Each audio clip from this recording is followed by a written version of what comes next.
A child no more than 6 was desperately running down the streets of Kanehagakure no Sato, the village hidden in the leaves, breathing heavily. Why was he running, you ask? Well, this child was a little special. He was Uzumaki Naruto Jinchuriki of the greatest demon ever to walk the world. The Kyubi no Yuko that attacked the village 6 years ago and caused massive destruction, killing many shinobi and civilians in the process, and it wasn't until Konoha's greatest hero and the strongest ninja in the village, the Yondaime Hokage Minato Namikaze, sacrificed himself to seal the Kyubi inside his newborn son Naruto. Sadly, few knew of his heritage, and the villagers and most of the shinobi of the village saw Naruto as the Kyubi reincarnate and not the one actually holding it back. Therefore, he was hated, beaten, spit upon, and lonely since no one wanted to talk to him or help him for that matter. The young boy made a sharp turn to the left in order to shake the villagers currently pursuing the young child while screaming things like, "Kill the demon brat. Time to end what the fourth started. And the occasional, I'm going to feed you to my pigs after I've sliced you up." Now the fourth had hoped that the villagers would see Naruto as a hero, which they quite obviously didn't. The kid came to a stop as he came to a dead end. Seeing no way out, he turned and would have run back into the street were it not for the mob that had cut him off from his only escape route. One of the shinobi that occasionally joined the mobs threw a shuriken that embedded itself in the poor boy's chest and sent him plummeting to the ground, coughing up blood. The villagers then closed in on him and with glee stabbed him, punched him, kicked him, and generally tried to create as much physical damage as possible on the young child. Said young child just cried and repeatedly whispered, "Why are you doing this? What did I ever do to you?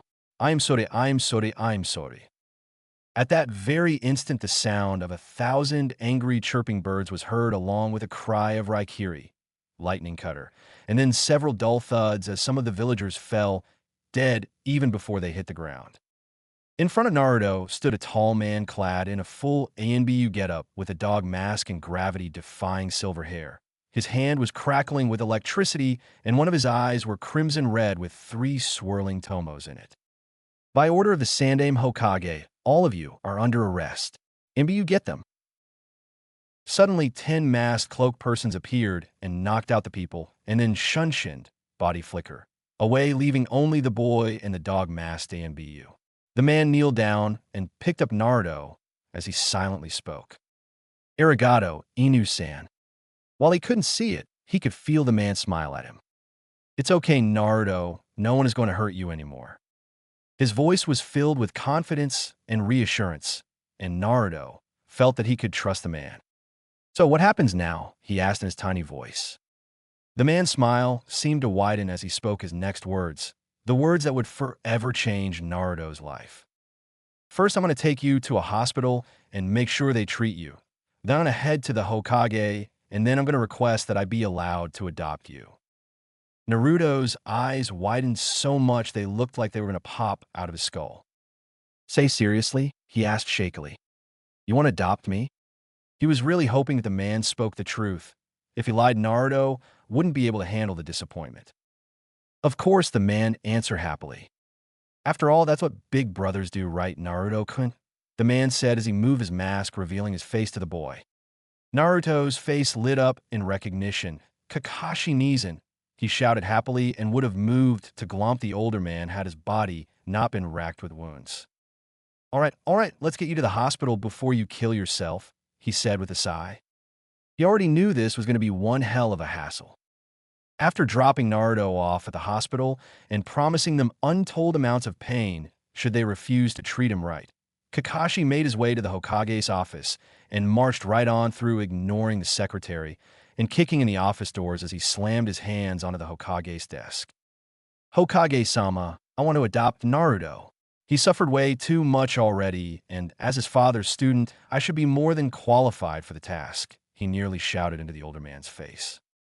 He was half expecting to be turned down since many of the Jounin in the village had tried to adopt Naruto just to get shot down by Danzo and the despicable civilian council. Therefore, the Sandaime Hokage, Hiruzen Sarutobi's answer were quite unexpected. "Very well, I already have the adoption papers ready for you. All you need to do is sign them, and we're good to go." "Listen, I don't care what the council say." "Wait, what?" I thought the council refused to let Naruto get adopted. Kakashi stated surprised. The third smiled knowingly. Naruto-kun is like a grandson to me, and I have let this village step on him Minato's last wish and myself long enough. Worry not about the council, I'll deal with those fools. They shall learn why I am called the Shinobi no Kami. The old man, stated as a fire that had long been thought doused, burned brightly in his eyes. Kakashi smiled. It seemed that they finally had their Hokage back. 3 years later, Naruto panted heavily as he stared down the group of shadow clones he was currently sparring in taijutsu with.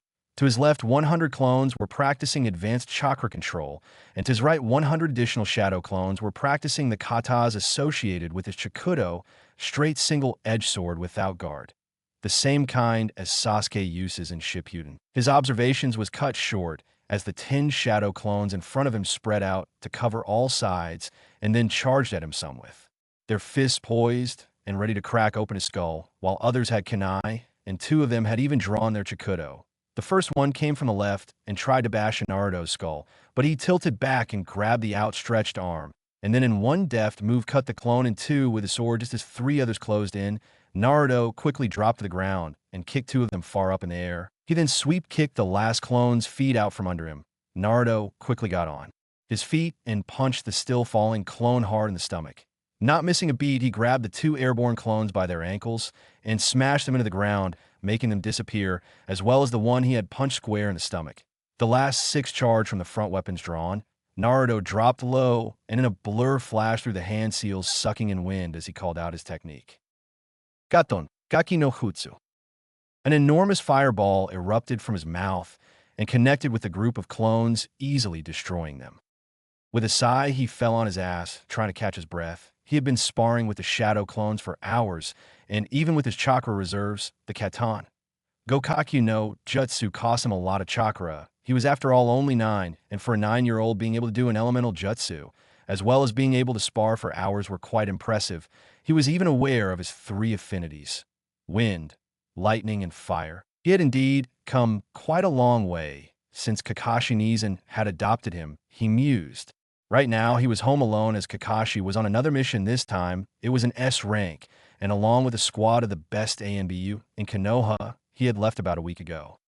Still, Naruto didn't get lonely since the other Jounin would come train with him. He especially liked training with Mato Guy and his apprentice, who was a year older than Naruto. Rock Lee him and Lee had instantly become friends and helped each other when they learned Goken, strong fist, from Guy. Naruto had no doubt that Lee could become a great ninja only with taijutsu. He also enjoyed training with Asoma. The man was skilled and helped him with his wind manipulation.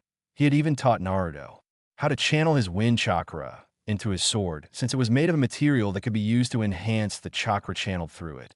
He preferred this over his lightning channeling, as the wind chakra was invisible, making it easy to catch the opponent off guard. He was brought out of his musings as his skull felt like it was going to crack. Typical. Of course, his clones had to dispel all at the same freaking time. And they did it just so that he'd have a headache, damn bastards. He groaned as he willed his worn-out body to move as he got his stuff and headed home. He caught sight of himself in the mirror of one of the shops in the business district and liked what he saw. About a year after he had been adopted by Kakanizan III, had called Kakashi and Naruto to the Hokage Tower, and there's something amazing had happened. Flashback. Kakashi and Naruto walked into the office of the strongest man in Konoha. As he sat with a contemplative look on his face, he snapped himself out of it and asked them to take a seat. Once they were seated, the old man begun. Naruto, what I am about to tell you is an S-class secret that must not leave this room. His voice was serious, but his mask of seriousness fell at Naruto's next words. Are you talking about the QB old man? 'Cause I already know about it, and I even met it a few months ago. Pleasant fellow when you get past all the death threats, he said as if they were discussing the weather. The third sweat dropped at that. I see. Then moving on, I believe it's time you know about your parents, Naruto-kun. This caught his attention completely. He knew next to nothing about his parents, only that they were great ninjas. Your mother's name was Kushina Uzumaki, also known as the Red Death, one of the greatest kenjutsu specialists ever to grace the earth, and a fearsome woman. He said as he showed Naruto a picture of a woman with long, beautiful red hair and violet eyes smiling at the camera with a hand on her belly that showed clear signs of pregnancy. As for your father, Naruto, your father's name was Minato Namikaze. The third looked at Naruto for a reaction as tears fell from the young boy's eyes. My father was the fourth Hokage. That's so. Cool, he exclaimed happily. The third was slack-jawed. So you don't hate him for sealing the QB inside you? Nope, Naruto said with his trademark grin. I know he had a good reason for doing so. Besides, I'm too awesome to bear grudges. Both the third and Kakashi chuckled at that. Now, Naruto-kun, the reason why you were never told was that your father still has enemies, especially in IWA Rock. Naruto nodded his understanding as the third continued.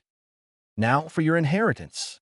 Your mother left the katas for her Kenjutsu style, as well as her Chikudo, Tenza Zangetsu. No, this is not going to be a Bleach X. Over. The name is just cool, so I chose it. Cool. But old man, what happened to my mom?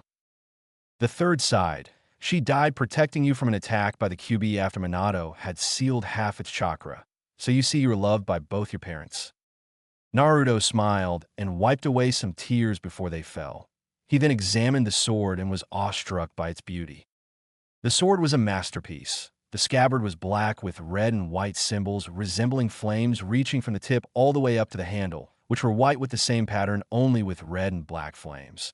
Both the sword and the handle was longer than a normal Chikudo, though not by much. It also lacked a guard, something the old man told him was common for a Chikudo. The blade itself had a beautiful, unscarred silver color, making it look like it was never used. He frowned. Hey, old man, it feels like there's something special about the metal, but I don't really know what. Here Kakashi decided to speak up. It's a special brand of metal that amplifies the power of the chakra affinity you channel into it. Something I'll teach you later, it also has the power to cut through most regular metal, like a knife through butter. Naruto looked at the blade in awe. But how do you know that Kakashi isn't? Kakashi looked like he was remembering something when he spoke. My father had a ninjato of the same metal. It earned him his name Konoha's White Fang, but it broke during the war since it wasn't as strong as Kushina's. It's quite a rare metal, so you'll probably never meet anyone with a weapon like it. Here the old man started again. Along with the QB seal, Minato also placed a seal on you that changed your physical appearance, but I believe it is time to end it now. Flashback end. And change he did. Before he had, due to malnutrition, been smaller than most kids his age, but that wasn't the case now. He stood almost a head higher than all of his peers. The only one coming close to him was Sasuke by half a head. His body had become muscled due to both the seal getting removed, and because of his training, he had lost the baby fat, and he were now a bit more chiseled, but it was his face that had changed the most. The whisker-like marks on his cheeks had grown longer and had moved. Now, they started at his collarbone and went all the way up and stopped just as they reached his face. His face was devoid of all baby fat and were more chiseled as his muscles were. His eyes had changed dramatically, or at least one of them had. His left eye was still the beautiful ocean blue that made it look like a sapphire, but his right had become green, a beautiful azure green that had the same depth as his other eye. It looked like someone had taken two beautiful gems and stuck them into his face. His hair, however, was the thing that had changed the most. It was now orange, a warm orange color that the third had said were because of his mother being a redhead and his father being a blonde, thus red plus yellow equals orange. Think Ichigo's hair color. It had white highlights and streaks of blonde going through it. He had let his hair grow out, and therefore it now reached his mid-back. It was tied in a low ponytail. His bangs were now grown out to the collarbone and were crimson in color due to the QB. It made his hair look like a fire slowly freezing because of the white highlights. It now spiked downwards instead of upward, but he made sure to keep the front hair in check so that it didn't go into his eyes. All in all, he looked quite handsome, especially since Kakashi had knocked some reason into him. And his wardrobe. He now wore dark blue or black, but all in the same ANBU style. Shaking himself from his musings, he went home and prepared dinner. Little did he know that in the hours to come he would inherit powers so great that it hadn't been seen since Uchiha Madara. Later that night, Naruto had just cleared the table and was preparing for bed when an ANBU appeared in front of him. Hatake Naruto, Hokage-sama requests your presence in his office immediately. After the message was delivered, the Yanbiyu Shunshin body flicker away, leaving Naruto alone. He quickly closed off the house and shunshin to the tower. He was greeted with a scene that held an atmosphere of death. The third looked up, his eyes filled with sadness as he spoke. On Naruto-kun, good you're here. This is about you, my child. The boy looked around. In the corner stood a tall man with long white hair in a ridiculous outfit with sadness painted all over his face. Next to him stood a beautiful blonde woman who looked to be 25 in a rather unassuming, if you looked away from the kimono-style blouse that eagerly showed off her cleavage. Of course, attire with a grass-green robe with the kanji for gamble on the back and a huge bust, and next to her a dark-haired lady with a small pig in her arms. They all looked at him wide-eyed at his appearance, and a faint blush made its way on the two women's faces. Yo, old man, so what can I do for you? You know you better have a good reason for calling me so late. Hiruzen smiled sadly and then spoke. Naruto-kun, Kakashi's team just came back from their S-rank mission. I'm so sorry, Naruto. He didn't make it. Kakashi is gone. Naruto's eyes widened as tears started forming in his eyes. And no, he wouldn't just leave me like that. He wouldn't. Naruto fell to his knees as he sobbed, unable to stop the steady flow of tears that racked his body. After what seemed like hours, he finally got himself together. The third spoke. Naruto, while Kakashi didn't make it, something of his did, he said as he withdrew a scroll. This is Kakashi's will, and a scroll containing his two prized jutsu, the Chidori and the Raikiri, both of which are for you, and in his will he has one last present for you. Naruto looked at him in confusion as he gripped the scroll tightly. He has decided that you should be the one to receive his dojutsu. He has given you his Sharingan. Naruto's eyes widened when he heard that. Kakashi Nizin's Sharingan? Indeed, apparently Uchiha Shursui, one of Kakashi's best friends, went traitor on the mission and Kakashi had to kill him. If what I've read is true, he awakened the second stage of the Sharingan, the Mangekyo Sharingan, because of this. In some files I found way back when I read about the Uchiha's history and their Kekkei Genkai, and after snooping around I found information about both the Mangekyo Sharingan and the extremely powerful Eternal Mangekyo Sharingan. You see, while the Mangekyo Sharingan is powerful, it leads the user to blindness each time it is used. Furthermore, to awaken it, one must slay a person precious to you. But by taking a sibling's Mangekyo Sharingan, you can forever avoid the blindness. Shursui was the brother of Uchiha Obito, the one whom Kakashi received his Sharingan from. I have also found out that before they left the village, Shursui killed his best friend in Aburame, named Mibiki, and awoke his M.S. Mangekyo Sharingan. Naruto, I want you to get Kakashi's eye implanted, and then we'll implant both of Shursui's eyes into your one eye. I don't know what'll happen, but it might just give you an even greater power than that of the EMS Eternal Mangekyo Sharingan. This woman, he gestured towards the beautiful blonde, is my old student Senju Tsunade of the Sannin and a medical genius, and she has agreed to do the surgery so that you'll be able to get a Sharingan that drains as little chakra as an Uchiha's, and also will be able to turn it off. He bowed to her, arigato Tsunade-sama. She blushed and hurriedly waved him off. It's fine. Prepare yourself, Naruto. I'll commence the surgery tomorrow. He nodded, and after saying goodbye, headed home. He could tell that this was going to be a long week, but at least that pretty woman Tsunade would be there, he thought with a smirk. Few in jutsu for advanced users, books and scrolls. It's already been 6 years, huh? Naruto thought as he gazed at the full moon.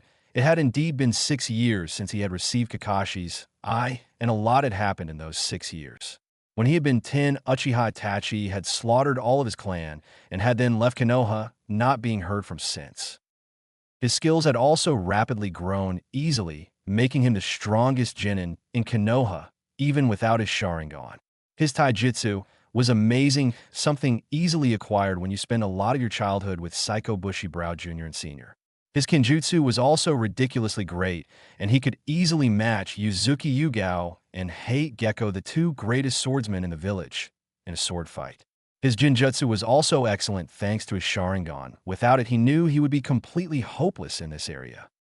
His Ninjutsu was his greatest strength, along with his Kenjutsu, He had become amazing in this area, having several high-level jutsu. His stamina and chakra capacity had only grown, making him an almost unending pool of energy perfect for the highly consummate techniques of the evolved Sharingan. His natural speed and strength was amazing, especially his speed was breathtaking. Even his hand seal speed had grown rapidly. All of this was thanks to the wonder of the Kage Bunshin no Jutsu, Shadow Clone Jutsu, the first technique Kakashi had taught him when he had at first gotten adopted. He had also studied a lot in Fuin Jutsu, and had made a seal he was quite proud of. This seal prevented any Sharingan from copying his jutsu, unless he allowed it, meaning he was the only wielder of the Chidori, 1,000 birds, and its more powerful version Raikiri, lightning cutter. He had also managed to master the principles of lightning manipulation, the ability to invoke the techniques without needing seals, and develop a number of other lightning-release jutsu, most of which are derived from a Chidori. He had also grown, physically standing at 170 centimeters. He had kept his hair the same length as to not have it getting in the way during a fight. His hair also looked the same, only being even spikier and the different colors becoming even stronger than before. His face was even more chiseled and his body had become muscled, and he now had a six-pack. Not that he had aimed to get one.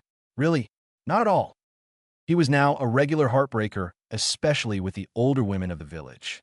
He wore a black sleeveless shirt showing off his arms. He had a light vest over the shirt, and he wore the standard AMBU-style pants only in a dark blue color and with black shinobi sandals. The vests were black with gold trim. He also wore two fingerless gloves in blue and green, a homage to his unusual eye colors. He also wore a band over his right eye, or his Sharingan eye as he called it. When the third had asked him about this due to the fact that he could turn the Sharingan on and off at will, courtesy of Tsunade's handiwork, he had said it was as a tribute to his dead big brother figure. The band looked like Kakashi's, only without the Konoha Hitaiite, since he wasn't an official ninja yet. His Chikudo was as always hanging behind him, fastened to his shinobi-style belt. It hangs in the same fashion as Sasuke's does in Shippuden. The thing he had grown most in, however, was the use of his PEMS, Perfect Eternal Mangekyo Sharingan, as the old man had dubbed it, as it seemed the fusing of three Mangekyo Sharingan in one had created a Sharingan even stronger than the EMS. He normally just called it the perfect Sharingan. He had mastered all the techniques possible. Amaterasu, Tsukuyami, Susu, Kamui, hell, he even had a good idea of how to use Izanagi, should the need arise. Something completely extraordinary was the fact that he had developed a new Kekiai Genkai by adding shape manipulation to Amaterasu's flames, thereby creating blaze release. He also had a mutual agreement with the QB. He had changed his mindscape and would regularly provide the fox with vixens, food, and other stuff. In return, the fox would lend him some chakra should the need ever arise. All in all, this meant Naruto could match most Jonin without his Sharingan and easily overpower any and all Jonin with his Sharingan active. He had also inherited some of Kakashi habits. One was reading, though he didn't read smut like Kakashi did. While he wasn't always seriously late, whenever he screwed up, he would make up an extremely lousy excuse or simply blame someone else for his mistakes. He pulled himself from his musings as he remembered he would have to hurry up. Today, they would be assigned teams. He has already passed the exam here. No Mizuki incident, and he aced it all. He got dressed and made his way to his kitchen, and after making breakfast, headed to the academy. Standing at the entrance was Uchiha Sasuke, Shippuden clothes, but without the Orochi Tim's bow tie belt thingy, and without the sword. In this, he uses chakra trench knives. Naruto and Sasuke were friends, or at least as friendish as you could be with an emo Avenger whose vocabulary consisted of HN. Still, with Naruto's cheerful but lazy attitude, he managed to befriend Sasuke quite easily, and they were tied for Rookie of the Year. They were like water and fire, complete opposites, yet they mixed without a problem. Morning, Sasuke. Ready for another thrilling day of fangirl dodging. Sasuke cringed at the mentioning of his and Naruto's fan base of annoying girls. Man, it would be so cool if we could be on the same team. Naruto exclaimed as he reached into his vest pocket and withdrew a book titled Fuinjutsu for advanced users. With practiced ease, he found the page he had reached and started reading on an advanced storage seal. As soon as they entered the classroom, they were greeted with countless Kaiwa, Sasuke-kun, and I love you, Naruto-kun. Naruto shivered in fright as he and Sasuke quickly made their way to their usual table and sat down as far up against the window as possible as to prevent fangirls sitting with them. Unfortunately, Sasuke's number one fangirl, Haruno Sakura, managed to drop down right in the middle of them, effectively getting to sit by her precious Sasuke-kun. Ohayo, Sasuke-kun. You miss me? She said, or more like shrieked with her loud voice. Sasuke tried his best he could to ignore her and stare into the wall beside him. Naruto was desperately trying not to laugh at his best friend's expense, until a pair of slender arms draped around his neck, and someone pressed their chest against his back. Morning, Naruto, Ino whispered into his ear. Naruto sunk deeply, and morning, Aino-chan, how are you today? He asked shakily. Just as she was about to answer, Irika nearly kicked the door open and slammed his papers onto the desk. Once again, nobody really paid attention to him, much to his chagrin. All right, that's enough. Sit down and shut up. Irika roared using his demon head, no jutsu, to its fullest, and instantly the class became quiet. Thank you. Now I want you all to know that I'm proud of you. You're all talented and have graduated with a combined score of the highest class of all time, something you should be proud of. Now go forth and become this generation's greatest shinobi, he said with a great amount of pride in his voice. All right, listen up. The teams will be as following. Team 10 will consist of Nara Shikamaru, Akimichi Chuji, and Yamanaka Ino. Your sensei will be Sarutobi Asuma. Troublesome. Gmarf. What? Then I don't get to be with Naruto-kun. Inside his head, Naruto was making a little victory dance, while at the same time thanking God for giving him Irika-sensei. Team 9 is still in circulation from last year, so Team 8 will be Inazuka Kiba, Aburame Shino, Hyuga Hinata, and Hitaki Naruto. Your sensei is Yuhi Kurenai. All right. Roof. Affirmative. Hi. Ushu. What? I wasn't sleeping, sensei. I swear. I was meditating. Naruto blurted out. BTW. In this FIC, Hinata doesn't love Naruto. They have a really close brother and sister-like relationship. And Team 7 will be Uchiha Sasuke, Sai, and Haruno Sakura. Eeees. Sakura screamed. No. Sasuke yelled. Sai just sweat dropped. Your sensei will be Yamato. Good luck to you all, and make me proud. And with that, he left the classroom, leaving the students to find their teams. This is so cool, Kiba exclaimed. We get to be with the one who's tied with Sasuke for Rookie of the Year. Naruto smiled. Seems like I already have a reputation to live up to, huh? Wonder what he would say if he knew I never use more than 25% of my full strength. And that's without the Sharingan. Hitaki-san, Kiba-san, Hinata-san, with your abilities combined with mine, I believe we will become a tracking and locating unit extraordinary. Naruto and Kiba just stared at him wide-eyed. What? Is there something in my face? No, it's just, I don't ever think I've heard you talk that much in one sentence. Kiba nodded. I have never seen any reason to speak if not asked first, but we are now a team and must learn to communicate and cooperate effectively. Kiba, Naruto, and Hinata smiled. Gotcha. They then proceeded to tell each other about themselves and their specialties. 5 minutes later, a beautiful young woman with red eyes and long dark hair entered the classroom. Team 8, you're with me. The 4 teenagers followed the young woman out of the academy. All right, first of all, we need to get to know each other. So let's get something to eat and then tell about ourselves. Wahoo, food. I like you already, Kiba exclaimed, half drooling. Roof. The rest of the team just sweat dropped, and with that they made their way to the local dango stand. They placed their orders, and Naruto made a subtle genjutsu to make sure they would even take his order of food. After their food arrived, they began. I'll go first. My name is Inazuka Kiba. I like to take walks with Akamaru, training, and Hinata-chan. I dislike things that isn't chewy and cats. Roof. In battle, I fight with Akamaru and my family's jutsu. Then I'll go next. My name is Aburame Shino. I like insects and looking for new insects and bug species. I dislike tofu and fire along with bright sunlight. In combat, I use my Kakashi bugs and my family jutsu, Shino stated in monotone. WL, Then I guess it's my tea turn then.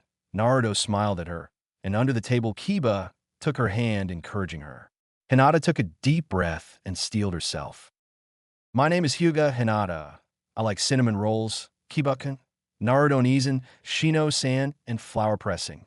I dislike people who look down on others and sexists.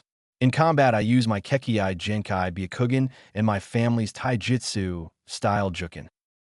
Then allow me. My name is Yuhi Kurinai. I like Genjutsu, drinking tea, and spending time with my friends. I dislike perverts, sexists, and arrogant snobs. My hobbies are making Genjutsu and painting. In combat, I use my Genjutsu. Guess it's my turn then? My name is Ataki Naruto. I like pizza, training, meditating, and reading. I dislike people who don't stand up for themselves, traitors, and people that use others for their own personal goals. While I'm skilled in pretty much everything, my specialties are Kenjutsu and Ninjutsu. I'm also extremely with my Kekiai Genkai. You have a Kekiai Genkai, Kiba yelled wide-eyed. But you never showed us at the academy. Of course not. It was never necessary to reveal it. Therefore, I kept it a secret. So, what kind of Kekiai Genkai do you have? I want to know. Kiba whined. Still, you could easily feel he wasn't the only curious one. Naruto sighed. What I'm about to show you is something you can never speak of without my permission, all right? At the four nods, he sighed again and moved his headband. Revealing his green, four gasps were heard as I started spinning, and then calmed down, revealing a red eye with 3 tomos connected in a circle. Sharingan, kunai breathed out, but how? You are an Uchiha. Naruto smiled. I got this from Kakashi Nizan, the man that adopted me a long time ago. He died on an S-rank mission, and I inherited his Sharingan, he explained. Wow, so it's like Sasuke's? Nope. Mine has 3 tomos, making it more developed than Sasuke's. Besides, Sasuke don't have a Kanpiki Sharingan like mine. Kanpiki Sharingan? Naruto then used the next half an hour explaining to them the different forms of the Sharingan and about his own. Cool. Can we see it? Please? Pre-Edie, please. Kiba begged while making puppy dog eyes. Sure, but stop that, it doesn't look cute at all. It actually looks kind of creepy, Kiba just pouted. Naruto breathed and then whispered, Kanpiki Sharingan. Naruto's Sharingan started spinning madly before settling down.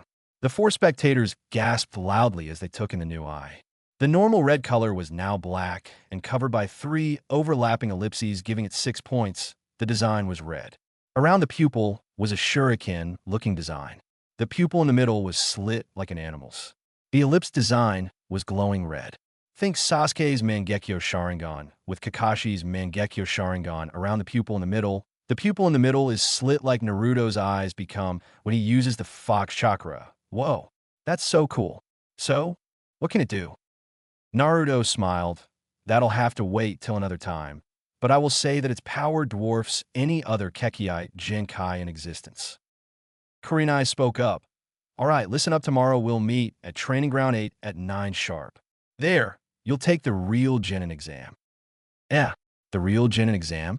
But we already passed the academy test. Kurinai smiled darkly. You really thought it'd be that easy? Oh no, that was only to find out who gets a shot at Genin. The real test will be given by me. And just so you know, this test has a 66% failure chance, and those that don't pass will have to go back to the academy for another year. Well, see you tomorrow. And with that, she shunshined away, leaving the 4 Genin hopefuls alone. Seems she left the check to us. Very clever, Naruto drawled out lazily. He noticed Kiba's nervous expression. Mama, don't worry, Kiba-kun, I won't let any of you guys fail, all right? Kiba seemed to get back his hope as he looked into Naruto's confidence-filled eyes. You sure, Naruto-kun? I mean, she is a jounin and all. Naruto smiled. Don't worry. Even without my Sharingan, I'm strong. Besides, if we work together, she won't know what hit her. The 3 other members of the soon-to-be team, 8, smiled. Hi, Hataki Taicho. They chorused. Huh? Hataki Taicho. Shino decided to explain. Hi. You're the rookie of the year. You are strong, clever, and a good leader. Therefore, we have decided that you are the leader when we are not under Kurinai-sensei's orders. Naruto blushed a bit. I see. Well, don't worry. I'll make sure your faith aren't misplaced. Naruto said, for once not being lazy or sarcastic. Now listen up. This is what we'll do tomorrow. Training ground 8 the next day. All right. Now remember, she's a Jinjutsu specialist, so we can't be sure about anything we see. Okay? Naruto asked. They all nodded their agreement. At that moment, Kurenai appeared. It's good to see you're all here, so let's begin. Your objective is to locate and apprehend me before the day is over, understood? They all nodded. Very good, now. Begin. And with that, she disappeared into the surrounding forest. Yash, Shino, did you place a Kakashi on her? Hi, Taicho. We can commence the tracking immediately, Shino said. Good. Kiba, do you and Akamaru have her scent? Of course, Taicho. Roof. Naruto breathed. Good. Kiba, you and Hinata will make up one team. Me and Shino the other. We'll split up so that you'll have two groups to worry about. When we locate her, Shino's bugs will drain her chakra, and Hinata will use her Jukin to close her Tenketsu and make sure she won't be able to do anything else. Me and Kiba will serve as distractions to allow you two to subdue her, all right? Hi, Taicho, they yelled, and then split up, ready to capture their sensei and become a true Genin team. Naruto and Shino arrived at a small clearing, seeing their sensei standing in the middle of it, her eyes observantly watching the forest. Ready, Shino? He asked. Shino nodded. Well then, here I go.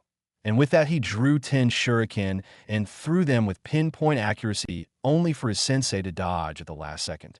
He drew his sword and charged her as she parried with her two kunai. They began a deadly dance as Naruto kept winning ground against her. I've been on the defensive since we started. His kenjutsu really are something else. Kurenai thought as she dodged another sword strike only to get the air blown out of her as Kiba and Akamaru came charging from nowhere and hit her from the side. She was about to cast a Jinjutsu when she found she couldn't draw out any chakra. The hell? How come I see a dash? She was drawn from her thoughts once again as she heard the sound of insects buzzing Kakashi. But since when?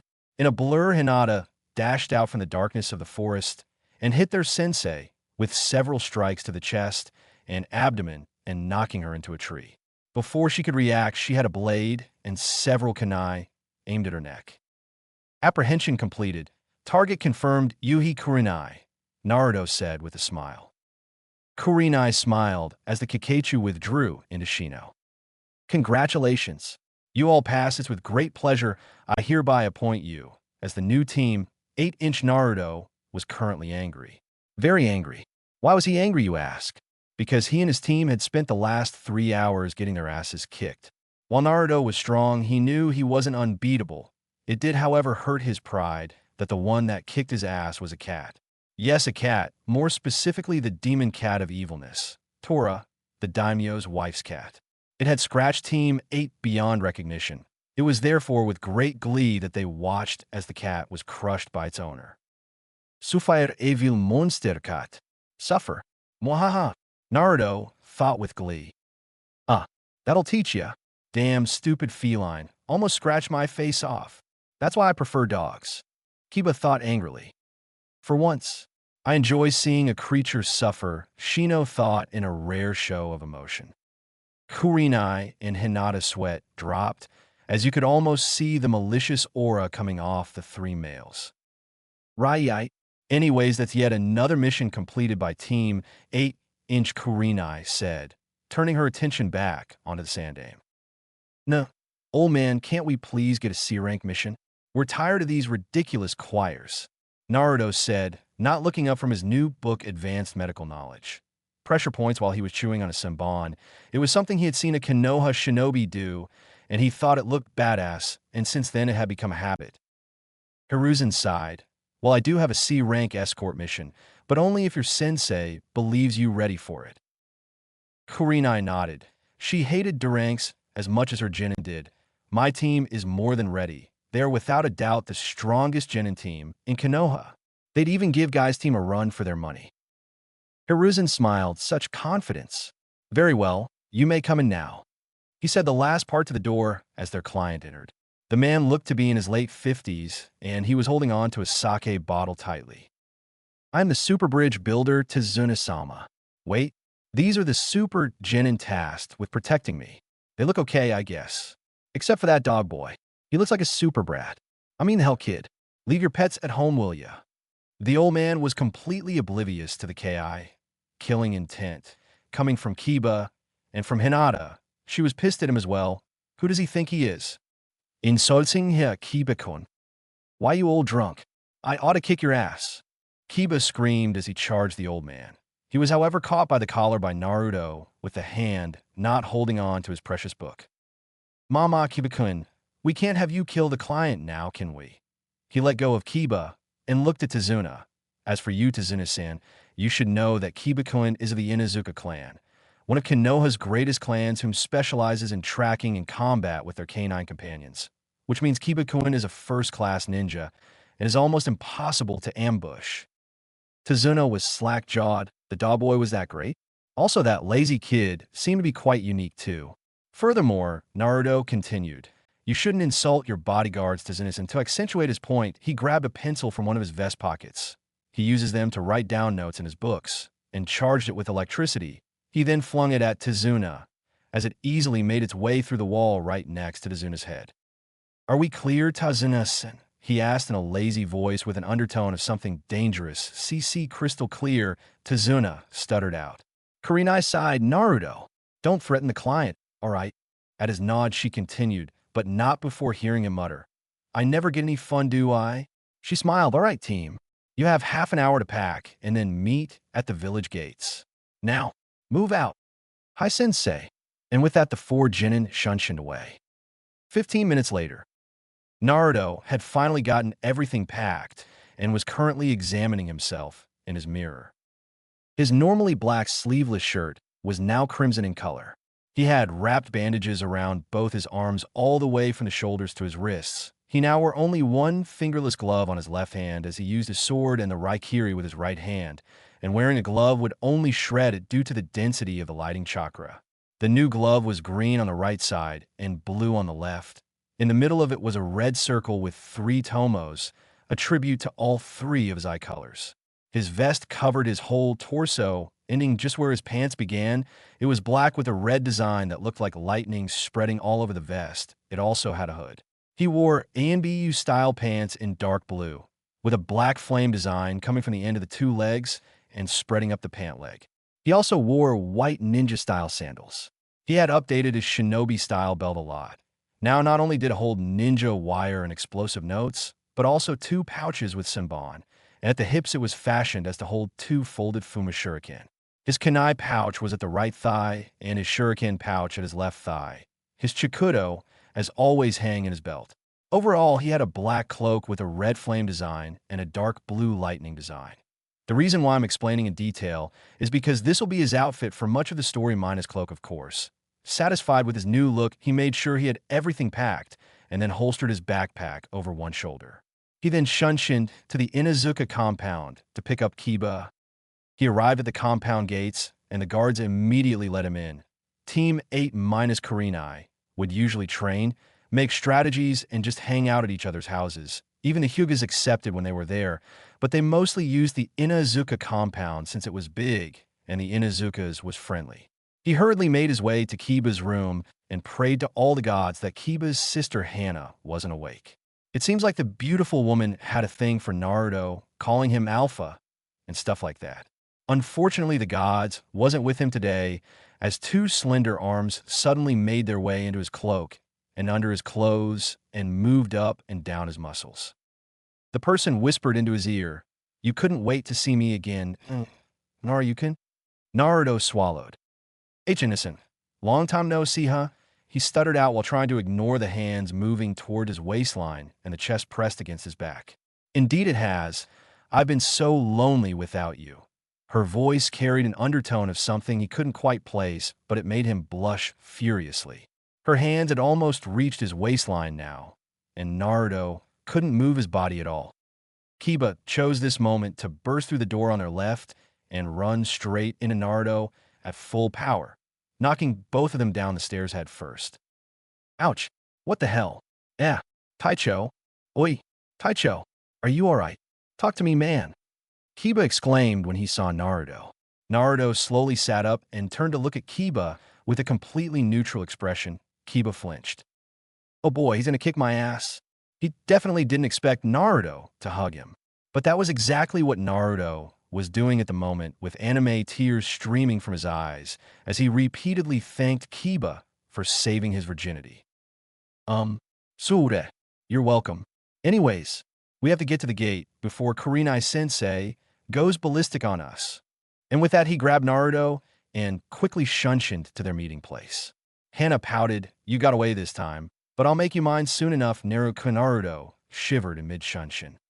When they arrived, they were greeted with a bored, drunken old man, two angry women, and Shino, who was, well, Shino, you're late. Where in the world have you been? Kurenai asked her two students. They were both so skilled, yet one was lazy and the other one had the mentality of an animal. Well, you see, me and Kiba was hurrying over here when we saw this old man get attacked by alley cats. As the good leaf shinobi we are, we hurried to the old man's side and helped him fend off the vile beasts. Then we escorted him home, and here we are now. Naruto finished with an expression that could make even the most stoic and emotionless Hyugas jealous. Naruto Nizan, stop making up such ridiculous lies. Hinata lectured. Since Team 8 had been created, Hinata had grown immeasurably both in skill and in confidence.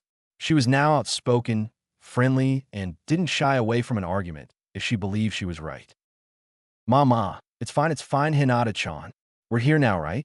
So let's go. Naruto drawled lazily while gnawing on his senbon. For once his book was in his backpack, and his hands were now in his pockets, completing the ultimate look of laziness that would make any Nara proud. Kurenai was once again amazed by the sheer laziness of her student. As amazing as it sounds, Naruto once again is right. Let's move out. And with that, Team 8 plus one drunken old man moved out. They made good speed, even with the old man. Amazingly, he had a lot of energy, even though he looked like he could fall asleep any minute. As they walked, they scouted a puddle at the side of the road. Tazuna just walked on obliviously, but the five ninja exchanged glances and subtly prepared for a quick battle. Not 15 seconds later, two Nins emerged from the puddle and charged the small group, both of them wearing a glove with a sharp chain attached between them. Faster than the eye could see, Naruto turned and flashed through hand seals along with Hinata. Water release, pressure stream technique. Hinata shouted as she blew out a steady stream of water that soaked the chain and the two Nins while also blowing them back. Naruto followed right after lightning release, shock barrage technique. Several spear-like lightning missiles was created in a circle in front of Naruto. Suddenly they flew one by one so fast, it was impossible to track with the untrained eye and embedded themselves in the chain. Still soaked and connected with the two nuke Nins, the lightning spread and electrified the two Nins into unconsciousness. The reason why I write in English is because I'm going to use many of my own jutsu. The two above are both my original texts. After splashing a little water on him to wake them up, Kurenai cast a Genjutsu on them and made them tell about their goal and about Zabuza. Kurenai sighed. Tazuna-san, we need to talk. After the explanation, she turned to her team. So, what do you guys want to do? She asked them, though she didn't really need an answer. I want to help these people. Besides, it might get fun. Naruto exclaimed. Hell yeah, Taicho. Me and Akamaru are going to kick some ass. Roof. Indeed, we might get to fight some strong opponents like this Zabuza person, Shino added his 2 cents. I can't forgive this Gato person for doing something like this. We'll take him down, Hinata added. Kurenai smiled, and Tazuna looked on, with a new sense of hope swelling in his chest. Maybe this would be the miracle Wave had hoped for. After their little strategic meeting, they continued on to meet with the man that had promised to ferry them across the Wave. About half an hour later, they finally reached the shore, and after thanking the man, they moved on. Suddenly, Kiba flung a kunai at the bushes, making a snow-white bunny leap out and flee. The hell are you doing? This is a Konoha elite shinobi? You scare the crap out of me for no reason. Tazuna roared. Not only did he need to deal with Gato and enemy ninja, now he had to deal with Jumpy Brats too? Naruto's visible eye widened. That bunny was snow white. That's the color they take in the winter. Normally, they'd be brown this time of year, which means it's used as a replacement. Shit, the enemy is already here. He heard the sound of something coming towards him fast. Everyone hit the deck now. He roared as he dragged Tizuna down with him. The others hit the deck instantly, and not a moment too soon. A giant Zanbato sailed over their heads and embedded itself in the nearby tree. A large man appeared on the handle. Kurenai glared at the man. So, the demon brothers weren't lying when they said they worked for you, Momochi Zabuza? Zabuza's eyes widened before narrowing. Yuhi Kurenai, Konoha's Genjutsu mistress. Heh, no wonder the demon brothers told on me, Zabuza said, his voice filled with bloodlust. Sorry, I would love to play with you, but I have to take out that old guy. In response, he got a raised middle finger for Naruto. Too bad for you, Mr. Eyebrow-less freak, but we ain't giving up the old dude. Zabuza's eye twitched. Big words from a soon-dead brat, he said, trying to instill fear in the teen ninja. What he got was two raised middle fingers, a malicious aura coming of the girl, and the guy covered completely was giving him an unpleasant stare. Form up and protect Tizuna-san. Make sure to guard every angle. I'll deal with him. Kurenai instructed as she turned and glared at the man whom had now removed his Zanbato from the tree and was blocking the road.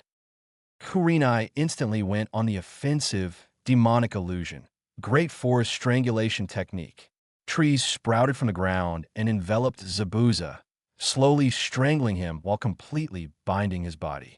Zabuza gasped as he slowly lost air. He couldn't breathe, couldn't move, hell, he couldn't even scream. In a last-ditch effort to save himself, he bit down on his lip hard, making it bleed. The pain snapped him out of the illusion just in time to see Kurenai stab at him with a kunai. Being the skilled shinobi he was, he deftly caught her by the wrist and threw her out on the lake. He then flashed through hand signs hidden mist technique. As the fog rolled in, he dashed to Kurenai and went through even more seals, water prison technique. He held out his hand as Kurenai was encased in a water sphere. He never noticed the slightly tilted headband or the red glow coming from one Hatake Naruto. Naruto was smiling, God bless Zabuza. Even more water jutsu. Hells yes. There we go. No more pesky illusions. And no more jounin'. Heh, now to take out the brats. He gloated and turned his attention to the genin and Tizuna. Tizuna flinched, but the ninjas protecting him didn't seem fazed at all. Naruto sighed. All right, stay here and guard Tizuna-san, okay? I'm gonna help out Kurenai-sensei. Shino, can you get some bugs on him? Shino shook his head. I'm afraid not, Naruto Taicho. It seems the mist is laced with chakra. It's confusing my bugs. Naruto just nodded. All right, Hinata, you're in front.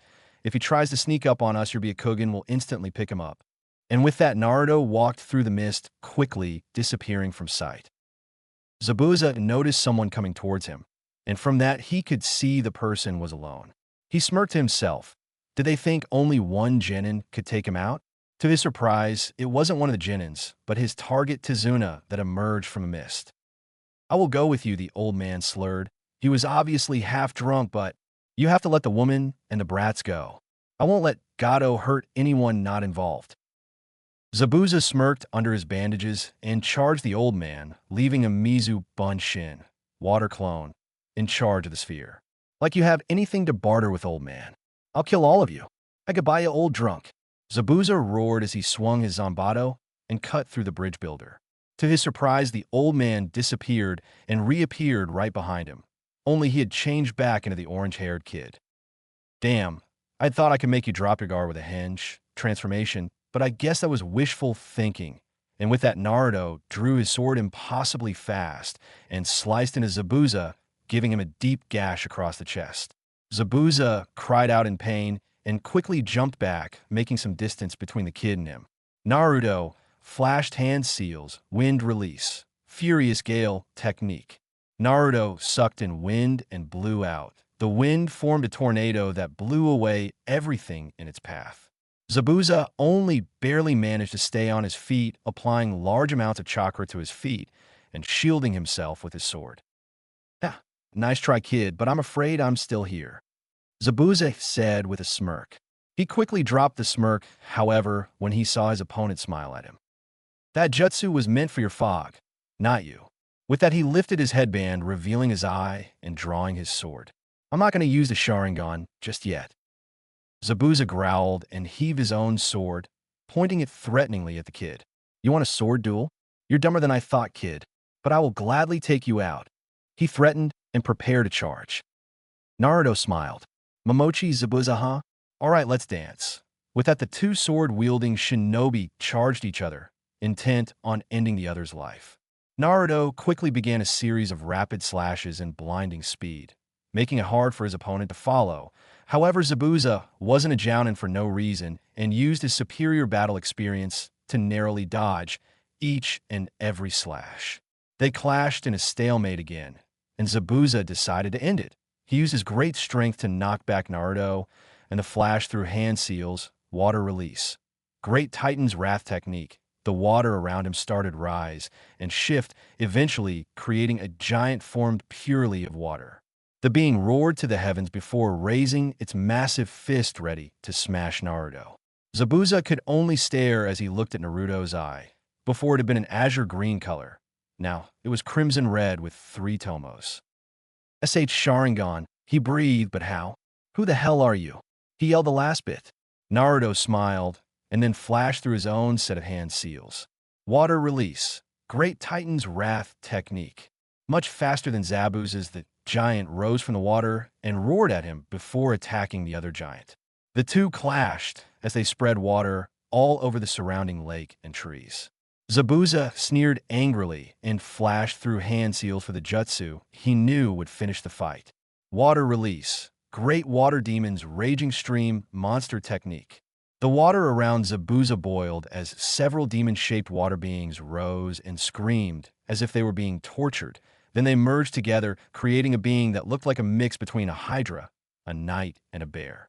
It had 8 heads that furiously hissed at him, a bear's body, and what looked like armor attached to its body. Naruto frowned. That's a very high-level water jutsu. Why does Zabuza know something like this? Well, at least now, I know it too. He breathed as he prepared one of his most powerful jutsu, a technique he had created about a month ago. He flashed through the hand seals as the monster before him slowly stabilized and prepared to end him. Lightning release. Emperor's Great Shock Barrage. Perfect circle ultimate spear technique. The spears from the normal shock barrage technique spun around faster and faster until they merged and became one great spear of pure lightning. Naruto then grabbed the spear and prepared to throw it. Zabuza's eyes widened. What the hell is that technique? He asked in awe. Naruto smiled once again. One of my ultimate techniques and my own personally created jutsu. And with that, he threw the spear at Zabuza with such speed that it was impossible to dodge, and it rammed straight through his water demon and his water giant, and then it exploded in an enormous lightning shower. When the smoke finally disappeared, the true power of the jutsu was clear.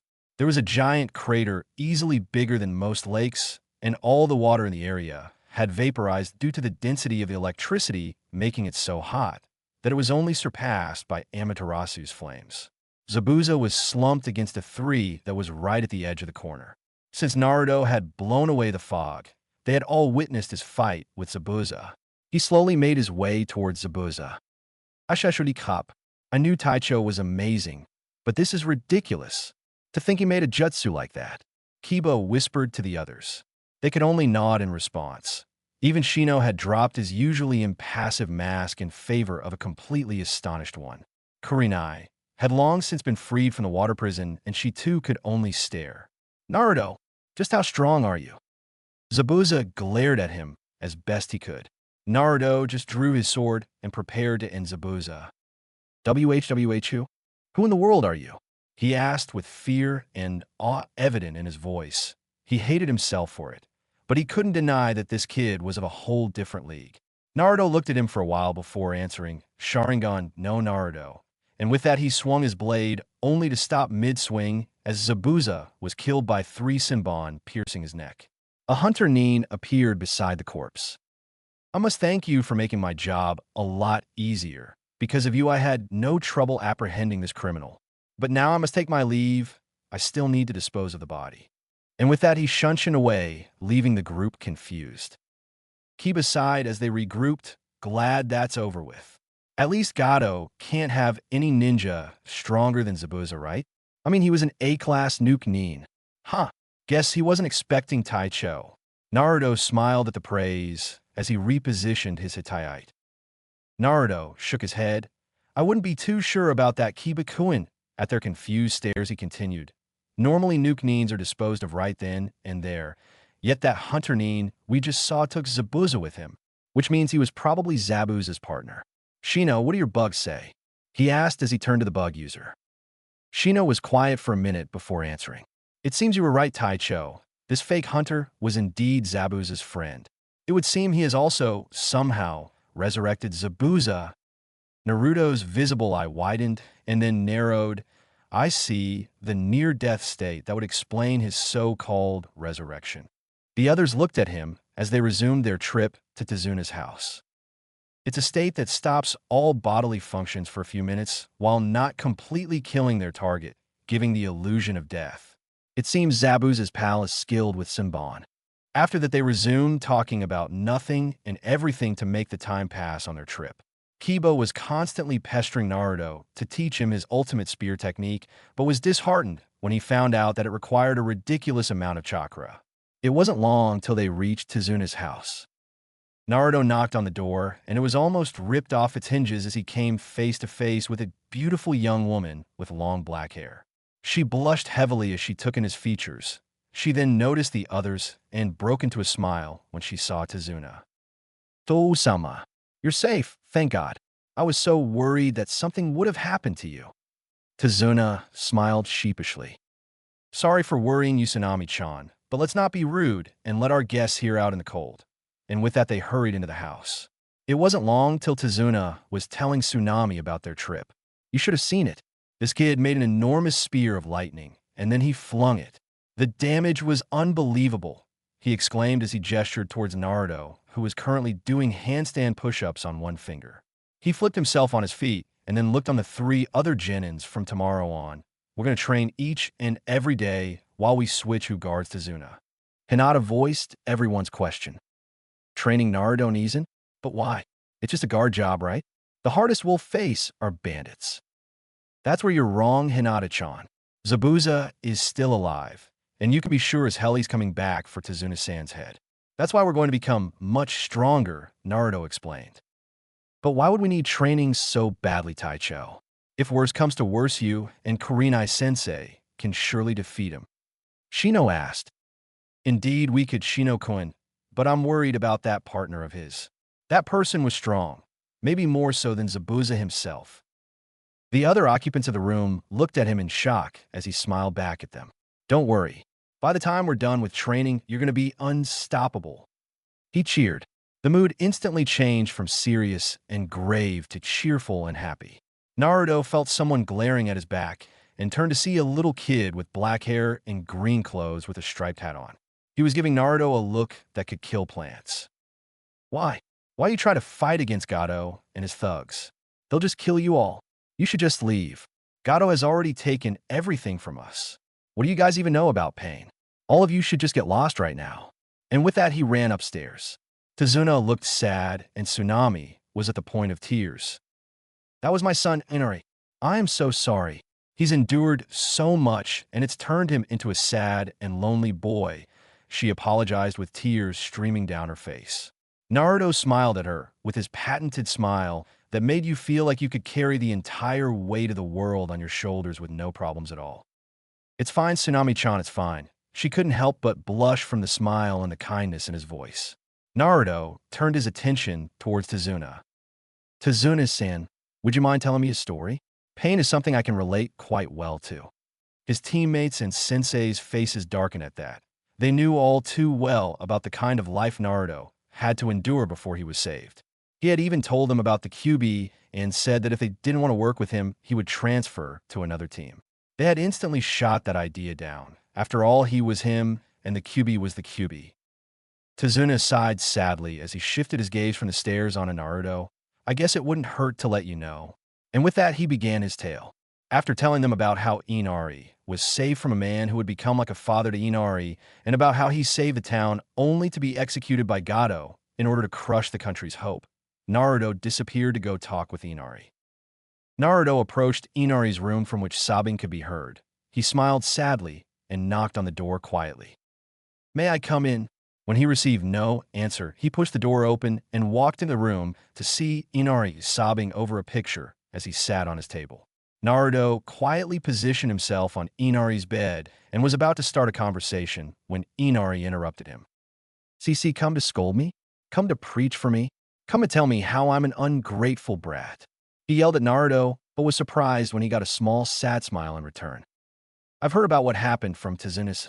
I wanted to tell you my story if you would hear it." Inari was surprised. Why did he look so pained when he mentioned his own past? In any case, Inari was curious, and therefore he nodded. Naruto smiled and motioned for Inari to come sit beside him. Inari complied, still a bit wary. When he had positioned himself, Naruto started. "I am an orphan.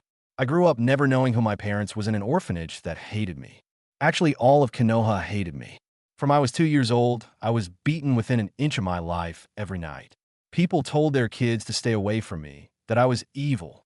On my 4th birthday, it was the worst storm in all of Konoha's history. Some villagers broke down my door. A year before this, I was kicked out of the orphanage and got my own rundown crap apartment. Well, these villagers fastened me to a lightning rod and positioned it at the highest possible point in the village, excluding the Hokage Tower. And then they left me there through the whole night. When I was found the next morning, I had been struck by so much lightning that I should have been dead at least 10 times. Stuff like this kept happening up until a night when I was 6 years old, where I was saved and adopted by a man named Hitaki Kakashi. He took me in, fed me, and trained me to become the best shinobi ever. And for a time, I was truly happy. But, alas, fate is a cruel lover. 3 years later, Kakashi Nizen died on a mission. Once again, I was alone and lost in a village that hated me. But the other Jounin ninja that had been friends with Kakashi Nizen trained me and helped me. I resolved myself to becoming the strongest shinobi ever, and then take the Hokage hat for myself. I have endured so much pain and loneliness in my life, but I won't let it get me down, never ever. I'm going to rid the world of people like Gato, so people like you, your mom, and your grandpa can live happily. He finished his tale, his eyes glowing with resolution. Inari was speechless. Naruto had endured so much more than himself, yet he resolved himself to becoming stronger instead of hating everything and everyone. He was so cool. You're right, Nizen. I'm going to become stronger like you and protect my mom and grandpa. I'll get revenge for my dad. I will become so amazing that even you have to acknowledge me, Naruto Nizen." Naruto smiled brightly at the boy. "No, Inari-kun, would you like to see something cool? It's something I acquired from that lightning incident I told you about." Inari nodded energetically. "Yash, you know about chakra, right?" At the nod, he continued, "As my body was struck by continuous lightning, my chakra absorbed it and it changed and adapted to the electricity. It became this." As he finished, both his hands up to his elbows were enveloped in white lightning. It didn't even look like he was hurt. Inari had stars in his eyes. "SSSS, so cool. What is that?" he exclaimed loudly. Naruto smiled at his awe. "I call it Dragon Slayer Chakra. It's from a history I read once about a small group of people able to envelop themselves in elemental chakra in order to fight against dragons when they existed. This is the Lightning Slayer style. I'm still working on a Fire Slayer and a Wind Slayer style. Check this out." He opened Inari's window and then breathed in and released a stream of white lightning. "Raryu no Hoko. Lightning dragon's roar, isn't it cool? It turns different parts of the body into a dragon's. Or, that's the idea at least. And it costs almost no chakra, it doesn't need hand seals, and it gives my taijutsu some serious kick-ass power." Inari's eyes was bigger than it should be humanly possible. There truly were hope for Wave still. After that, they talked about their lives in general and about what they had experienced. Hours passed, and they would have kept on going were it not for Tsunami. "Inari, Naruto-kun, dinner's ready," she called from the kitchen. They made their way downstairs to find a most amusing scene before them. Tazuna was obviously drunk and was hitting on Kurenai and failing badly. Tsunami was repeatedly hitting her father with a spoon. Kurenai was trying to ignore Tazuna while reading a book. Hinata and Kiba kept looking at each other, completely forgetting everything around them. Shino was sitting at a window, communicating with his Kakachu, and trying to find new insect for his ever-growing hive. Akamaru was playing with one of Inari's hats, and apparently found it to be an endless hat of enjoyment. Naruto whistled. Wow, what happened here? I leave for a few hours, and suddenly the whole place is coming down. He asked teasingly. And what's with those two looking seconds away from sucking each other's faces off?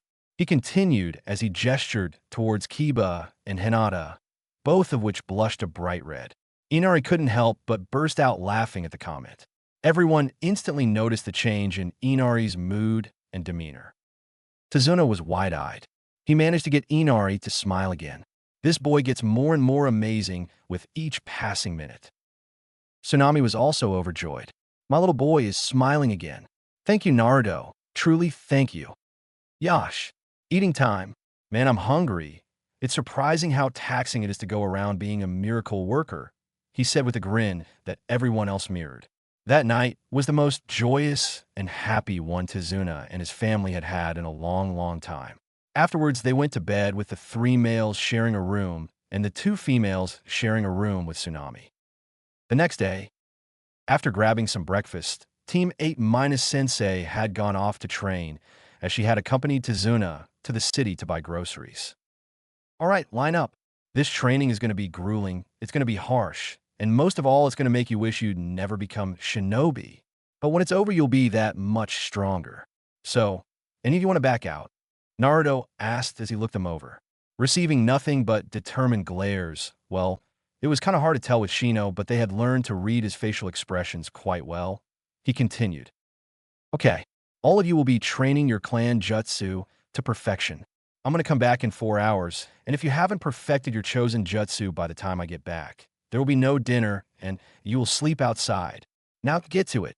And with that, he shunshined away, leaving 3 very determined genin. Naruto arrived at a clearing a couple of miles away as he hurriedly scouted the area for enemy shinobi or anyone not meant to see his training. When he found none, he started working on some of his new jutsu. While he did this, he created 500 shadow clones to train his chakra control. He also created another 500 whom instantly started going through katas for his chikudo, and then he worked himself into the ground. For hours later, he returned to find his teammates lying on the ground, bruised and panting and visibly exhausted. All right, let's see what you've been working on.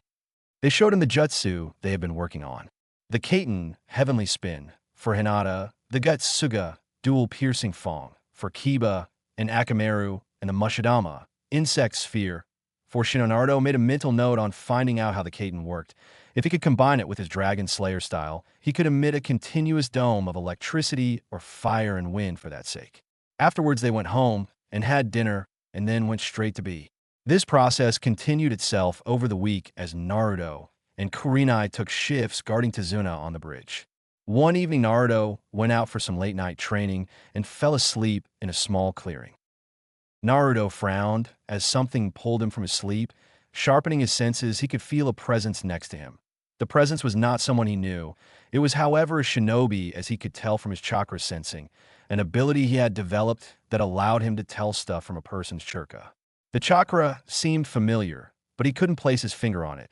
That was until he heard the low rustling of the presence giving off a metallic sound. He knew that sound all too well. Samban, which meant this was Zabuza's little hunter-neen friend.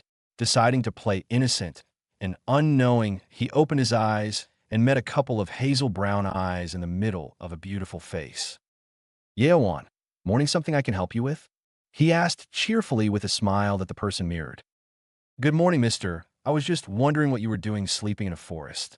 It seems kind of strange if you ask me. The person answered in a feminine voice that had a hint of masculinity. Just so this won't get awkward later on, are you a man or a woman? Naruto asked with a sheepish smile. The person laughed. I'm a guy. Thanks for asking, though. Many make passes at me without knowing it. I'm Haku, by the way. Naruto laughed with him. The name's Naruto. Nice to meet you. So, what are you doing in the forest all by yourself? Seemed kind of lonely. He asked curiously. I'm looking for herbs. I need to make some healing salves. A friend of mine got hurt badly in an incident, and I wanted to help him, Haku said. Naruto noticed that he sounded very happy when he spoke of this person, whom Naruto figured was Zabuza. He filed it away for later. May I help? I need to stretch my body anyways, he asked, wishing to learn more about this Haku person. Haku seemed truly happy that Naruto wanted to help him and eagerly nodded. That would be an amazing help, Haku said as he showed Naruto the herb he needed. Then they proceeded to search for the herbs while talking about their lives, each only giving up information that wasn't compromising. After about an hour, Haku decided they had found enough herbs for one lifetime. Ne, Naruto-kun, do you have anyone precious to you? Someone that you want to protect?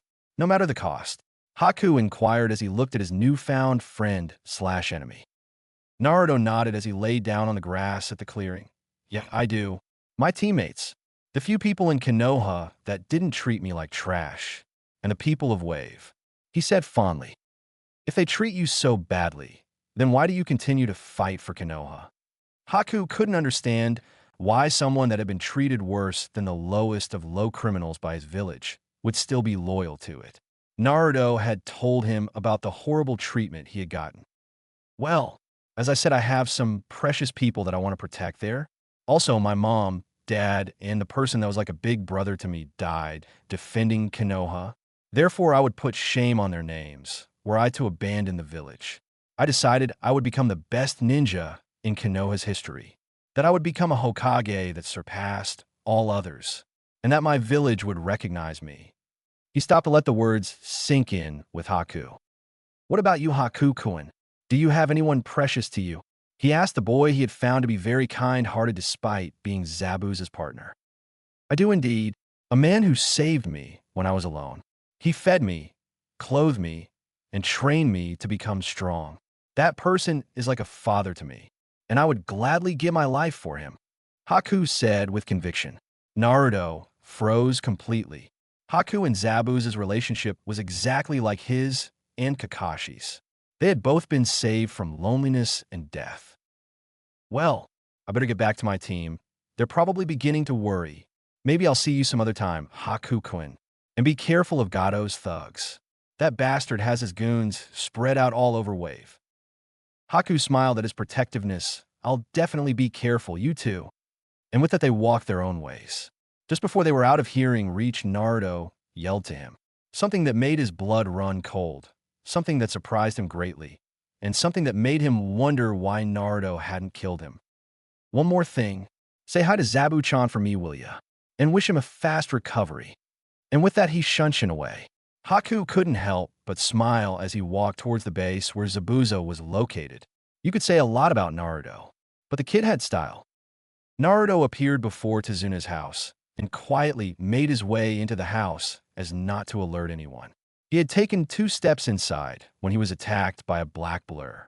The black blur that went by the name of Inari had his stomach in a tight grip and wasn't planning on letting go anytime soon. WW, where have you been? I was worried sick, you know. Your friend kept saying that you were fine, B, but I thought that maybe Gado had managed to. Inari cried out as he buried his head in Naruto's clothes. Naruto smiled at the boy and ruffled his hair. Don't worry, kiddo. Remember? I promised I wouldn't die before becoming Hokage, right? He asked with a smile on his face that everyone mirrored. They hurriedly went to eating the dinner and then talked till late at night. Naruto tiredly dragged himself up the stairs to his room and, after undressing, flopped down on his bed. He was asleep before his head hit the pillow. The next day, Naruto yawned loudly as the sun's rays hit his face and his hair, making it look like a beautiful flame freezing over. He cursed at the sun. Why was the sun even shining right now? The sun normally started shining in Wave at about 12:30 to 1300 hours. Then realization hit him as ton of bricks.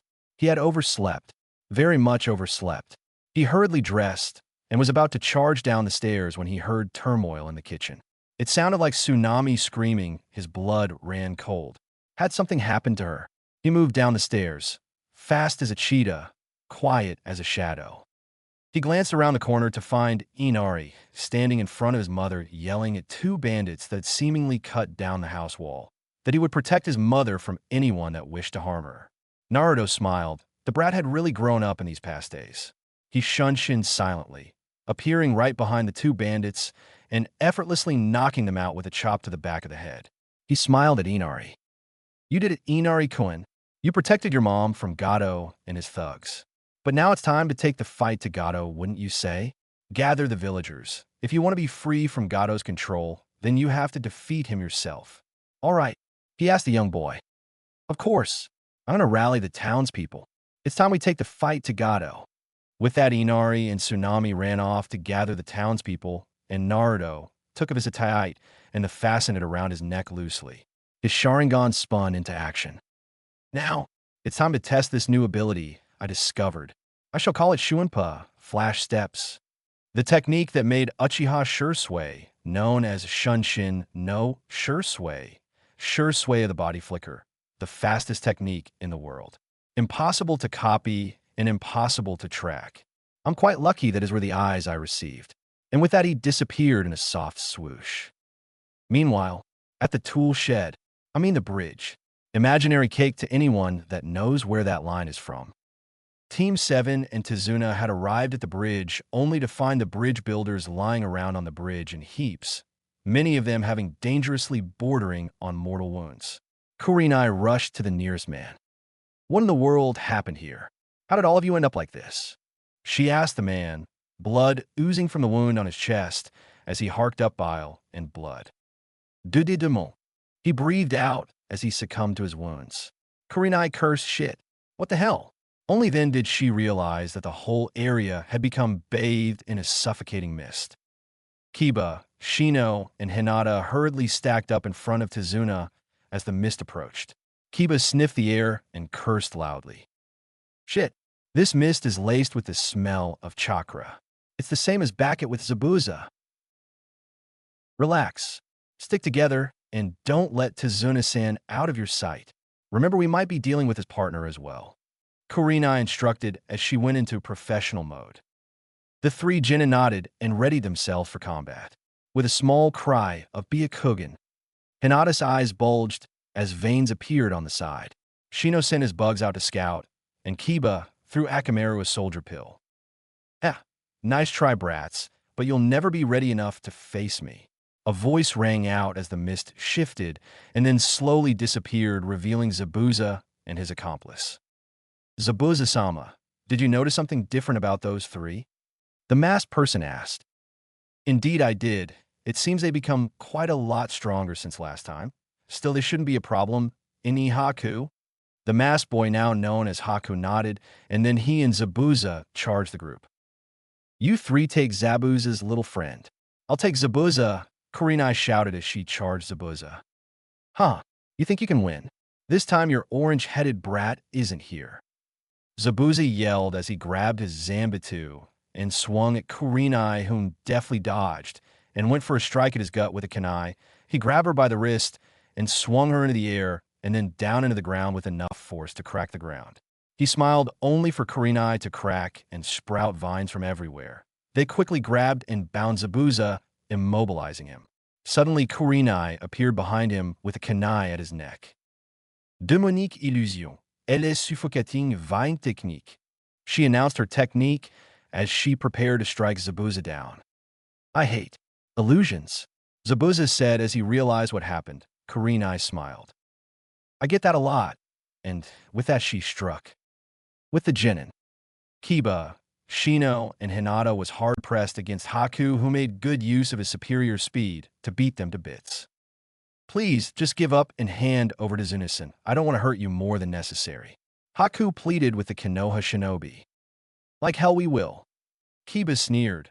We Leaf Ninja never back down and never give up. That's what Taicho taught us, he said with conviction, the two others nodding their agreement. Very well, then I'll steal my heart and end your lives. Please don't hate me for this. He flung a barrage of sunbon at the three Genin, whom tried to move only to find that they couldn't move courtesy of the water at their feet, solidifying and grabbing their legs. What the hell? Ice. Don't tell me. This guy is a bloodline user, Kiba exclaimed. Shino used his Kakachu to absorb and disperse the chakra at his feet and charged at Haku, engaging him in a taijutsu match while trying to suck Haku's chakra dry with several Kakachu-based moves. Hinata used her Jukin to disperse the chakra in the ice at hers and Kiba's feet, and they too joined the battle, using their superior teamwork to slowly overpower their foe. Haku jumped back, making some distance, and then used one hand to go through hand seals while he used the other throw Senbon at the team, who frantically dodged. Demonic ice crystal mirrors. Ice formed around them as 21 mirrors of ice surrounded them. Haku quickly melted with one of the ice mirrors and threw a Senbon at them, which quickly turned to 50. Kiba acted fast and pushed Tizuna out of dome just as it closed around them and the Senbon hailed down on them. They managed to dodge all the fatal areas, but they were still horribly beaten up. Haku launched a last Senbon aimed directly at Kiba as his eyes widened. Kiba, Hinata screamed with her lungs full power as she watched the man she loved about to die.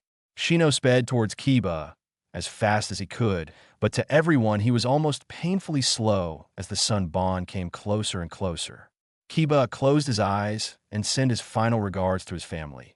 Then he tilted his head and smiled at Hinata while he whispered, "So sorry, Hinata." And then he closed his eyes, awaiting the inevitable. Only it never came. Kiba opened his eyes little by little, and then they sprung open as he recognized the person who had snatched the Senbon out of the air. And then Naruto Taishu, Kiba exclaimed as he saw Naruto. Naruto turned his head and smiled at Kiba.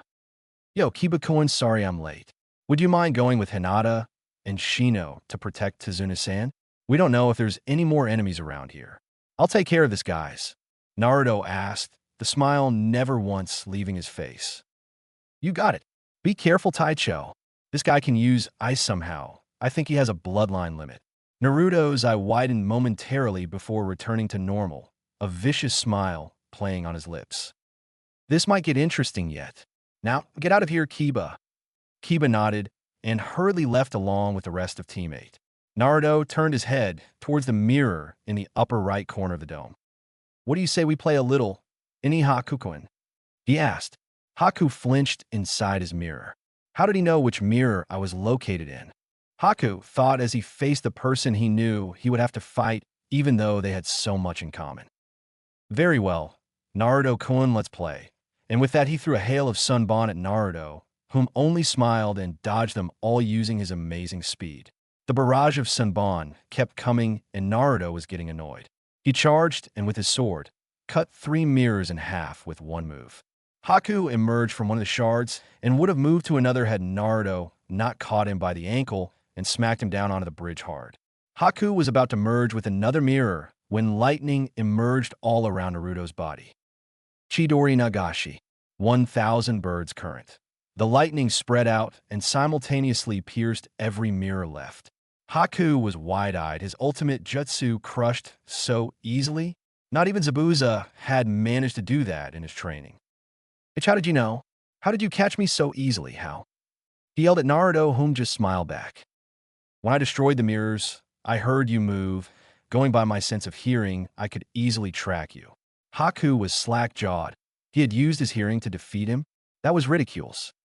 At once the two boys heard Kurinai scream. They instantly turned towards the noise as the mist lifted, revealing a horrifying sight. At the end of the bridge was Gato and what seemed like hundreds of bandits ready to kill on order. Zabuza was pinned down and couldn't move due to several chains that had been fastened to his limbs. Kurinai was being restrained by 6 bandits whom all had a tight grip on her arms. "So these are the brats that you can't even beat, Hamamochi? Pathetic. Kill him and the brats. We'll have some fun with the 2 bitches from Konoha." One of the bandits raised his sword and swung down towards Zabuza's neck. It never reached. In its way stood Haku, who had almost been cleaved from the shoulder and all the way down.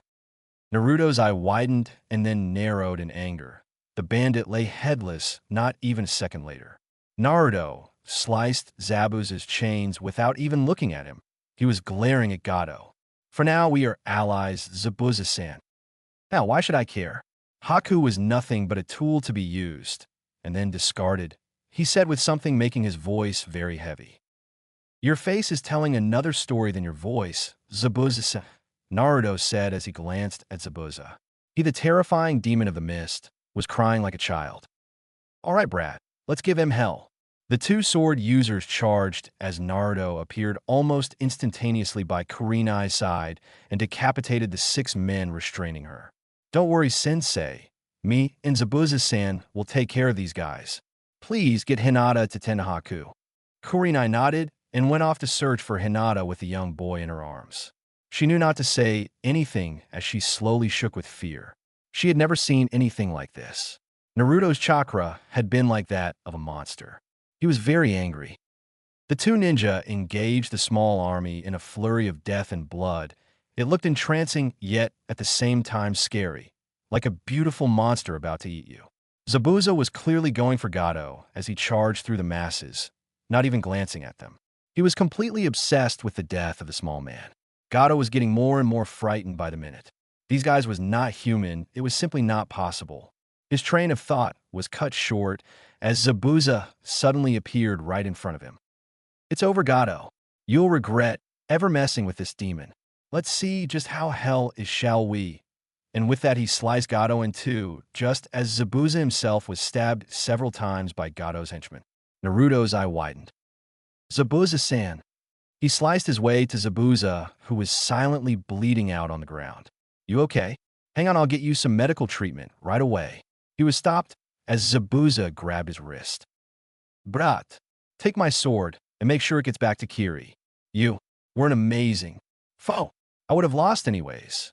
Thank you for giving me this chance at revenge. Stay safe, all right, kid. Tears piled up in Naruto's eye as he accepted the broadsword from Zabuza and sealed it away. Don't worry, Zabuza-san. I'll make sure your final request gets honored. Zabuza smiled at the kind-hearted boy that had been his enemy only minutes before. One more thing, please. Dorime olon slevatu. Naruto couldn't reply and only nodded at the request. He slowly picked up Zabuza and walked towards the others as the remaining bandits charged at him. Wind release. Great demon wall. A wall of wind knocked away all the bandits close to Naruto and sent most of them into their allies. Suddenly, an arrow hit the ground right before the bandit leader. Everyone followed the arrow, only to see Inari with his crossbow, the whole town behind him roaring angrily. The bandits visibly paled. Oh shit, screw this. I'm out of here. One of the bandits screamed as the rest followed his example and fled like little girls. Wave's inhabitants cheered happily as they were finally free from their oppressor. Naruto said nothing as he reached his team and Haku, who was being healed by Hinata. It was, however, clear that he wouldn't make it. Naruto laid Zabuza down beside Haku as he spoke. Soru Vaku. He's gone. I tried, but there were so many. I am truly sorry, Naruto said, his voice laced with sadness at his failure. It's not your fault, Naruto-kun. At least I get to be with Zabuza-sama at the very end. Tell me, Naruto-kun, what will you do now? Haku asked as he looked at Naruto. I'm going to become stronger. I'm going to become so strong that I'll be able to always protect my village. I'm going to become the strongest ninja ever, so I can face you and Zabuza in the next life without being ashamed. Naruto said as lightning crackled in his eye. Haku smiled a true smile and placed his hand on Naruto's chest. Then, I want you to have my power. Take it and protect your precious persons. And with that, he pumped all of his chakra directly into Naruto. Naruto screamed as ice appeared and formed in the shape of a dragon that coiled itself around Naruto before entering his right palm and disappearing. Naruto fell unconscious. What the hell did you do to Naruto Taicho? Kiba roared as he glared at the dying boy. Haku smiled as he shifted his gaze onto Kiba. I gave him the power of my clan. Naruto-kun has inherited the power of the great ice dragon Hyorimaru. He is now the last ice wielder in the world. And with that, Haku passed away. 1 week later, Naruto and the rest of Team 8 was standing on a now-finished bridge as they said their goodbyes. It had been 1 week since the fight at the bridge. 6 days since they had buried Zabuza and Haku. 5 days since Naruto had woken up to discover that he now wielded the ice-release bloodline limit. It had been 4 days since he had started training with his new power. It had been 3 days since he had discovered he had lost his fire affinity and gained a water affinity. It had been 2 days since he had learned that he could manipulate water out of air thereby, meaning he didn't need water to use his water and ice-release jutsu. This was an ability that only the second Hokage was known to have.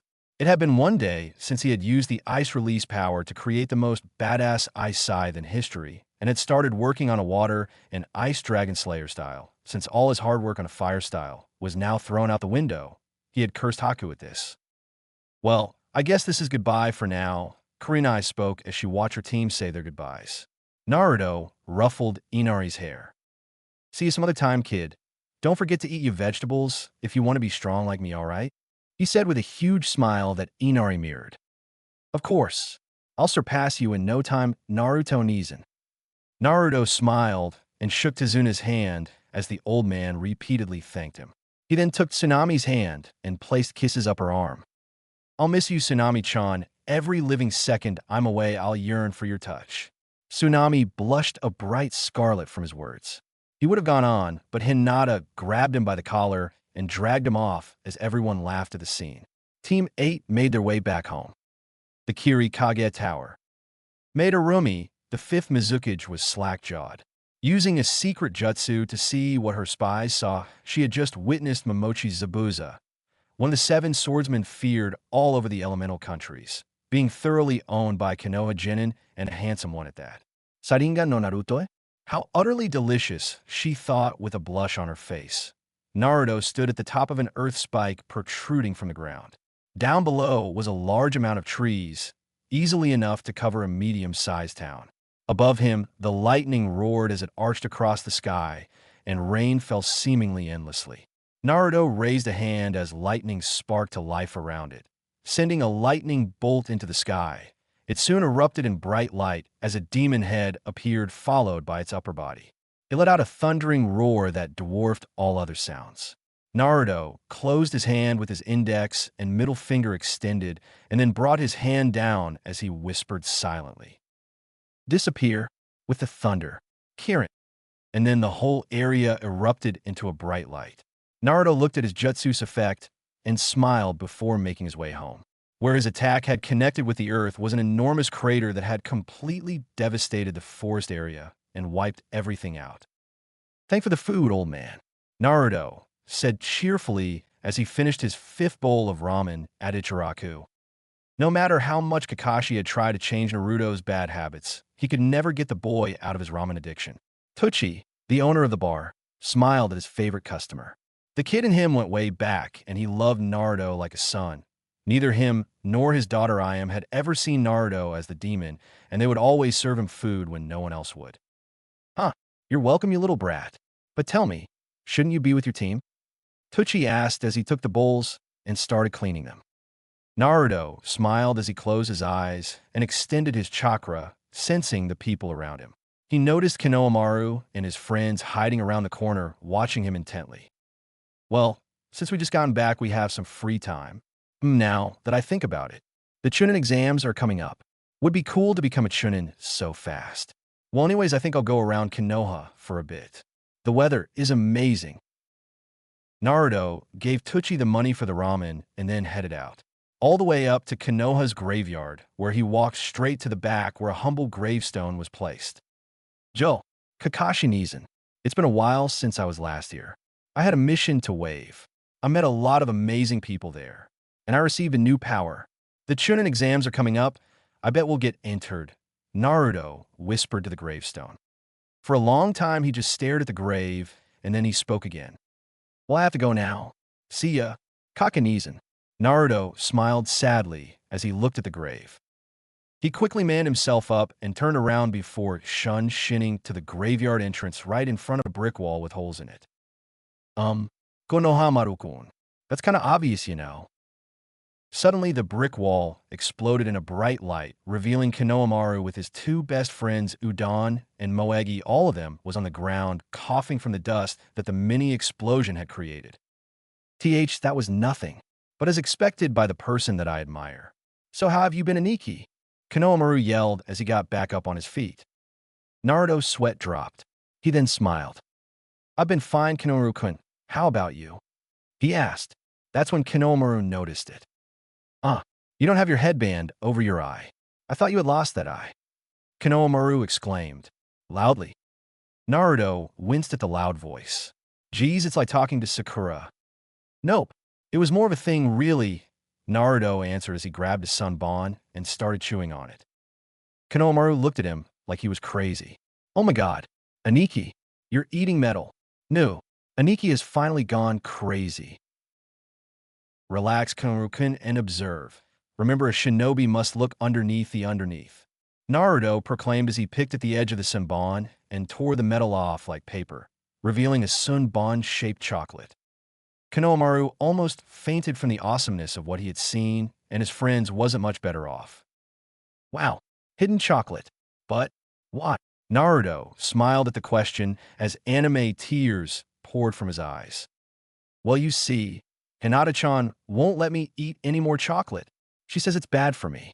But that's total bull. I mean, how can something that tastes so sweet be bad for me? Naruto asked dramatically as Konohamaru nodded sagely. Udon and Moegi just sighed at the two. It was funny how they had so much in common. Hey, Naruto-kun. Naruto turned to the voice and saw Sakura heading over towards him. He smiled. Even if she could be annoying, the two were good friends, and Sakura would always consult Naruto about her love problems with Sasuke. Yo, Sakura-chan. So how's it going with Sasuke-chan?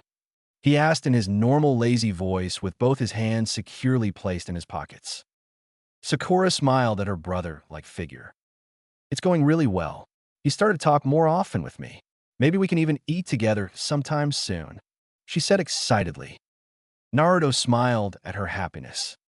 No, Aniki, don't tell me this girl. Is she your girlfriend? Konohamaru asked obliviously.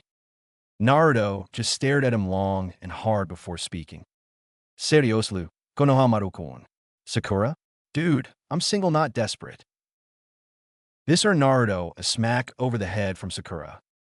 And what exactly is that supposed to mean? She asked as a demonic aura rose from her body, making the four people look at her nervously. No, nothing, Sakura-chan. I was just kidding, really.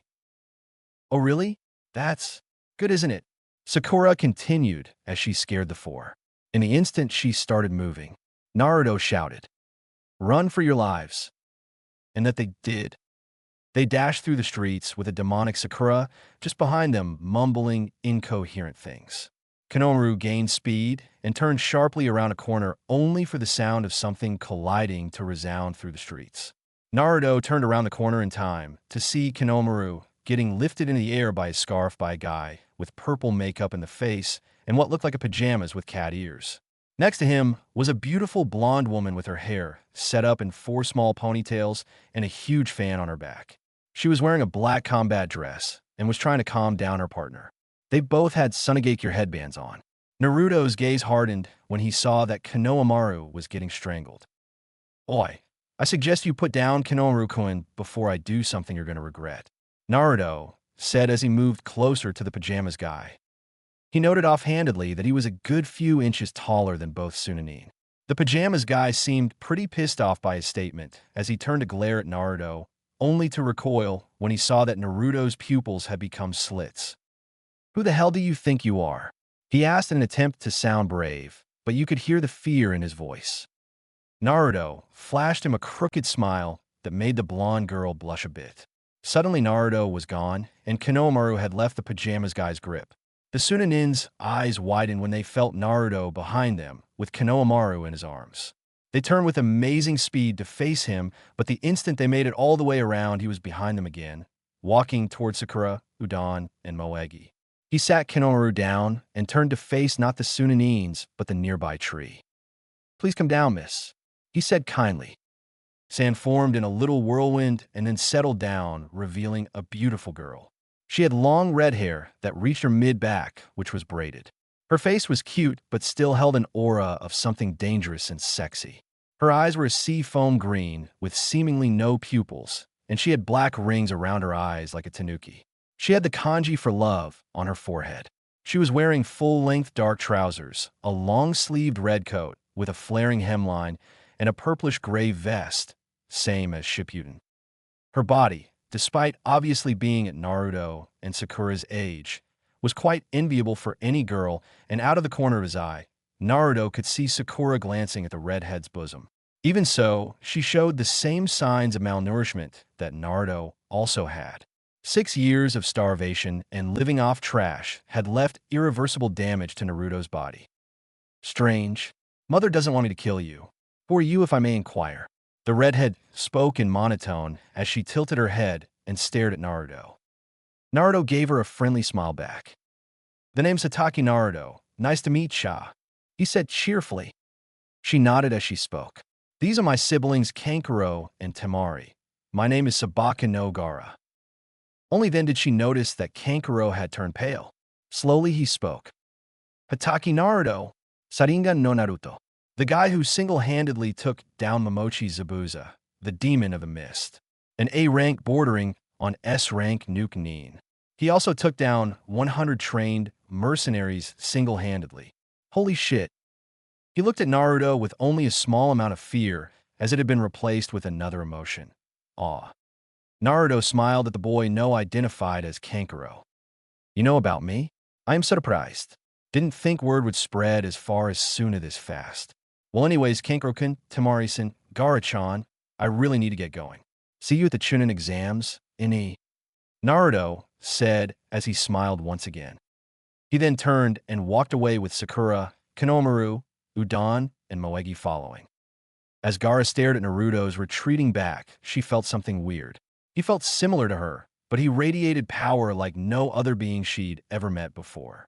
Her vision flashed as she suddenly stood in her mindscape looking up at a giant tanuki, which despite its bestial features looked strangely female. Suddenly, the being morphed and shifted, turning into a beautiful woman. She had sandy blonde hair with blue streaks in it that went down her lower back. She looked around the 25 and had what people would describe as a killer body. She was garbed in a dark blue kimono that just barely covered her breasts and stopped them from spilling out. She tilted her head as she looked at her host's face. Gaara-chan, what's wrong? You seem shaken. The answer she received was not what she expected. Shikaka-kazan, I just met a strange person. He's a Konoha shinobi. He felt like me, but he was ridiculously powerful. His chakra was cold like ice, yet it crackled like lightning. And when I tried to reach out to his chakra, it combusted into black flames. Shikaku frowned. She hadn't ever heard of such an unique chakra, and to be honest, it piqued her curiosity. It had to be someone special, and Gaara said that he felt like her. Was he perhaps a Jinchuriki? She thought it over and tried to remember who she had heard about that could have been sealed in a ninja from Konoha. She shook herself from her stupor and closed her eyes, flashing through Gaara's memories, finding the one with Naruto and watching it from the point where he grabbed Konohamaru from Kankuro. To say she was surprised would be a huge understatement. This mortal was fast to the point of it just not being funny anymore. She had trouble following his movements, yet she could feel he was holding back quite a bit. There was something else that bothered her as well. She could feel two Kekkei Genkai from him. She tried feeling his chakra, and then she suddenly realized just who this was. Gaara-chan, this kid is the container of Kyubinai-sama, she exclaimed. Gaara's eyes widened almost comically. Another Jinchuriki like her? Shikaku offhandedly noticed that he was quite handsome. Then she noticed it some more, and then she started drooling and blushing profusely. It was probably because of Gaara's inexperience with boys that she hadn't yet noticed. Gaara's sweat dropped as she saw a blush spreading across her Biju's face. Shikako looked at Gaara intently as she spoke. Gaara-chan, we need to have a little discussion about the concept of hot guys. Gaara's sweat dropped some more. Kankuro and Temari looked at their sister strangely. They knew she was talking to her Biju, but they had never seen her talking so peacefully. Shaking it off, they grabbed her and led her back to the place they were currently staying at. Kurinai sighed as she watched her best friend Anko devour plate after plate of dango with speed that she had only seen when Naruto got ramen. Anko noticed her friend's distress and spoke up. What's wrong, Kure-chan? You seem to drift off a lot. Don't tell me. You finally got a boyfriend. Kurenai almost showered Anko with her water. What? No. She blushed, sputtered out her answer. He doesn't really seem very convincing to me, Kuri-chan. Anko said in a teasing sing-song voice. So, who is it? I already told you, I don't have a boyfriend. Kurenai said as she went back to eating her own plate of dango. Oh wait, Anko had already devoured that as well. So who do you have a crush on? Anko continued with a sly grin. Kurenai was lost in thought and answered before she could think her words through. Naruto-kun. It was like time froze. Kurenai's eyes widened as she turned to look at Anko, who was smiling gleefully. In a blur, Kurenai knocked out Anko and used a memory wipe jutsu on her, and then woke her up. Wow, what happened? And why does my head hurt? She asked as she looked suspiciously at Kurenai, who put on her best innocent bystander face and shook her head. I don't know, you just suddenly passed out. Kurenai smiled and paid for the food, and then hurried away before Anko could ask her anything else. As she exited the dango stand, she heard a familiar voice call out to her. Joe, you look a tad flustered. She turned to face the person she saw as a brother. Hey, Asuma, fancy meeting you here. Yeah, I was heading to the barbecue bar and I'm going to enter my team in the Chunin exams. Her guy and Yamato are planning to do the same. How's it going with your team? Or should I say, with Naruto-kun? Asuma said the last thing with a smile. Asuma and Kurenai had been best friends since the academy and were often together. Many misinterpreted this and thought they were lovers. This couldn't get further from the truth. They were like siblings and knew everything about each other. Sadly, this meant he also knew about her schoolgirl crush on Naruto. In the other end of Konoha, Naruto sneezed for what felt like the 10th time that day. Man, I must be popular. Be quiet. Kurenai blushed as she continued. Anyways, I'm also entering my team into it. This will be an exciting exam, huh? She asked as she looked at the sky. It had been unusually peaceful as of late. Asuma smiled. Kinda suck for kids, huh? Having to face and get defeated by my team. Asuma asked cockily. His team was good, but it wasn't hard to guess who the strongest rookie team was. Kurenai smiled at him. Your kids are indeed good. Naruto-kun himself praised your Nara and called him a genius, but my team is strong as well. Kurenai declared confidently. Now, if you'll excuse me, I have to tell my team that I completely randomly and without regard for their safety have entered them into a contest that will most likely scar them for life or kill them. And then she left. Asuma stared after her. Isn't that breaking the fourth wall in a sense? Naruto said goodbye after finally prying Kinomaru off his leg and shunned Shin to the bridge where his teammates were waiting only to sweat drop. Shino was in the process of burying Kiba violently in the ground with a shovel, and Hinata was desperately trying to stop Shino. What exactly happened here? Naruto asked as he got closer. Kiba here got his dog to urinate on my bugs. Shino spat with a great deal of anger in his normally emotionless voice. Naruto sighed. It was always like this. Kiba would do something extremely stupid. Shino would try to kill him, and Hinata would try to solve the problem. Naruto summoned some water and splashed all over Shino's bugs, and then used a low-level fire jutsu to dry them off. He then took a hold of Kiba and yanked him out of the ground, much to his chagrin. Ouch, ouch, ouch, that hurts like a bitch. Be more careful, will you, Taicho? Kiba whined as he dusted himself off. It was your own fault, Kiba-kun. Stop whining about it. Naruto told him.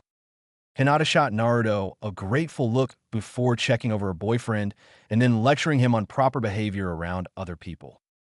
Thank you, Taicho, for saving my poor bugs, Shino said gratefully. Naruto smiled at him and then directed his attention to the other end of the bridge. So, what mission do we have today, Sensei? He asked as leaves started swirling and then settled down, revealing Kurenai. She smiled at them. You have today off. I only want to tell you that I have entered you in the Chunin exams. Sign these papers and meet at classroom 301 at 4 p.m. tomorrow. Good luck. And with a smile that was directed more at Naruto than the others, she vanished. Naruto sighed as he waved at the others. See you tomorrow, I guess? He was answered by 3 simultaneous nods and a bark. He shunshined away and appeared at the market district right in front of some kimono ninja. He looked around and then yawned before getting a very secretive look on his face. Reaching into his pocket, he found a sunbon and peeled off the metal to reveal the delicious chocolate. He happily munched on the chocolate until he suddenly had a sword to the neck. Following the blade, he found himself looking at a girl at about his age with long blonde hair that was braided. She had black eyes, and she seemed very much like a cat. She also showed heavy signs of malnourishment. It didn't take a genius to find out that she, too, was a Jinchuriki. "Who the hell are you? Nibi-chan seems quite rattled by your appearance." Naruto stared long and hard at her. "I do get a lot of comments about my appearance, especially from girls," he said flirtatiously. "Anyways, the name's Hitaki Naruto, and yours?" She kept staring at him even when she answered. "My name is Ni Yujito." Naruto smiled at her. "I see. Well, nice meeting you, Miss Ni," Naruto said as he moved to walk away, only to find the blade poised at his throat again. Was there something I could help you with?" he asked again with a smile. "What are you?" she asked in monotone. He seemed to think long and hard about it before answering completely seriously. "A sugar addict." Yujito's face faulted. "That's not what I meant," she yelled at him. He just smiled sheepishly and reached for something in his pocket. She tensed and readied herself for an attack, only to face fault again as he handed her some bon. "Want some chocolate?" he asked cheerfully. She took it reluctantly and peeled off the metal and ate the chocolate. "Wow, this is really good," she purred. He smiled. "Well, I must be off, Miss Ni," and then he turned and walked away. Fast as lightning, and before anyone could stop her, Yujito threw a kunai at his back, and not even a split second later, the very same kunai was pressed against her neck and Naruto was standing behind her. "Why dash? How the hell? Too fast. Too damn fast," Yujito thought. Her companions was stunned. Not even their master Karabi was that fast, even when he used demon chakra. "How the fuck? Who's this guy?" the dark-skinned, red-haired female thought. Her companion, also a dark-skinned person but male with white hair, was also stunned. Oh no, what if he moved so fast? He broke the sound barrier and created a temporal distortion. The fourth Kimonin, a fair-skinned blonde with ridiculously large breasts, was also shaken. He's faster than a demon-enhanced Karabi-sensei. Who would be able to do that? Who? Naruto smiled at Yujito as he handed her the kunai. "You know, you shouldn't throw dangerous pointy things at people. Or at least not at innocent people. But then, how do you know which people are innocent and which people aren't?" I'm gonna have to think it over," Naruto said with a concentrated look as he walked off, leaving four confused Kimonin. Naruto kept walking without really looking and suddenly bumped into someone. He hurriedly apologized. "Sorry, I wasn't paying attention. You okay?" he asked as he pulled up the person he had accidentally knocked over. The person was female and had short black hair and pupil-less pink eyes. She was wearing a long, red kimono with the sleeve on her right arm missing, as well as the bottom left side of the kimono, fishnet tights and shorts over them. She took his hand as he pulled her up, but instead of letting it go, she grasped it tightly and examined him closer. "This guy? Where have I seen him before? He seems awfully familiar for some reason." He smiled at her. Is there something I can help you with, miss?" She smiled at him as she came to her senses. "Kuratsuchi. My name is Kuratsuchi, and who might you be?" she asked as she let go of his hand. "The name's Hitaki Naruto. Nice to meet ya."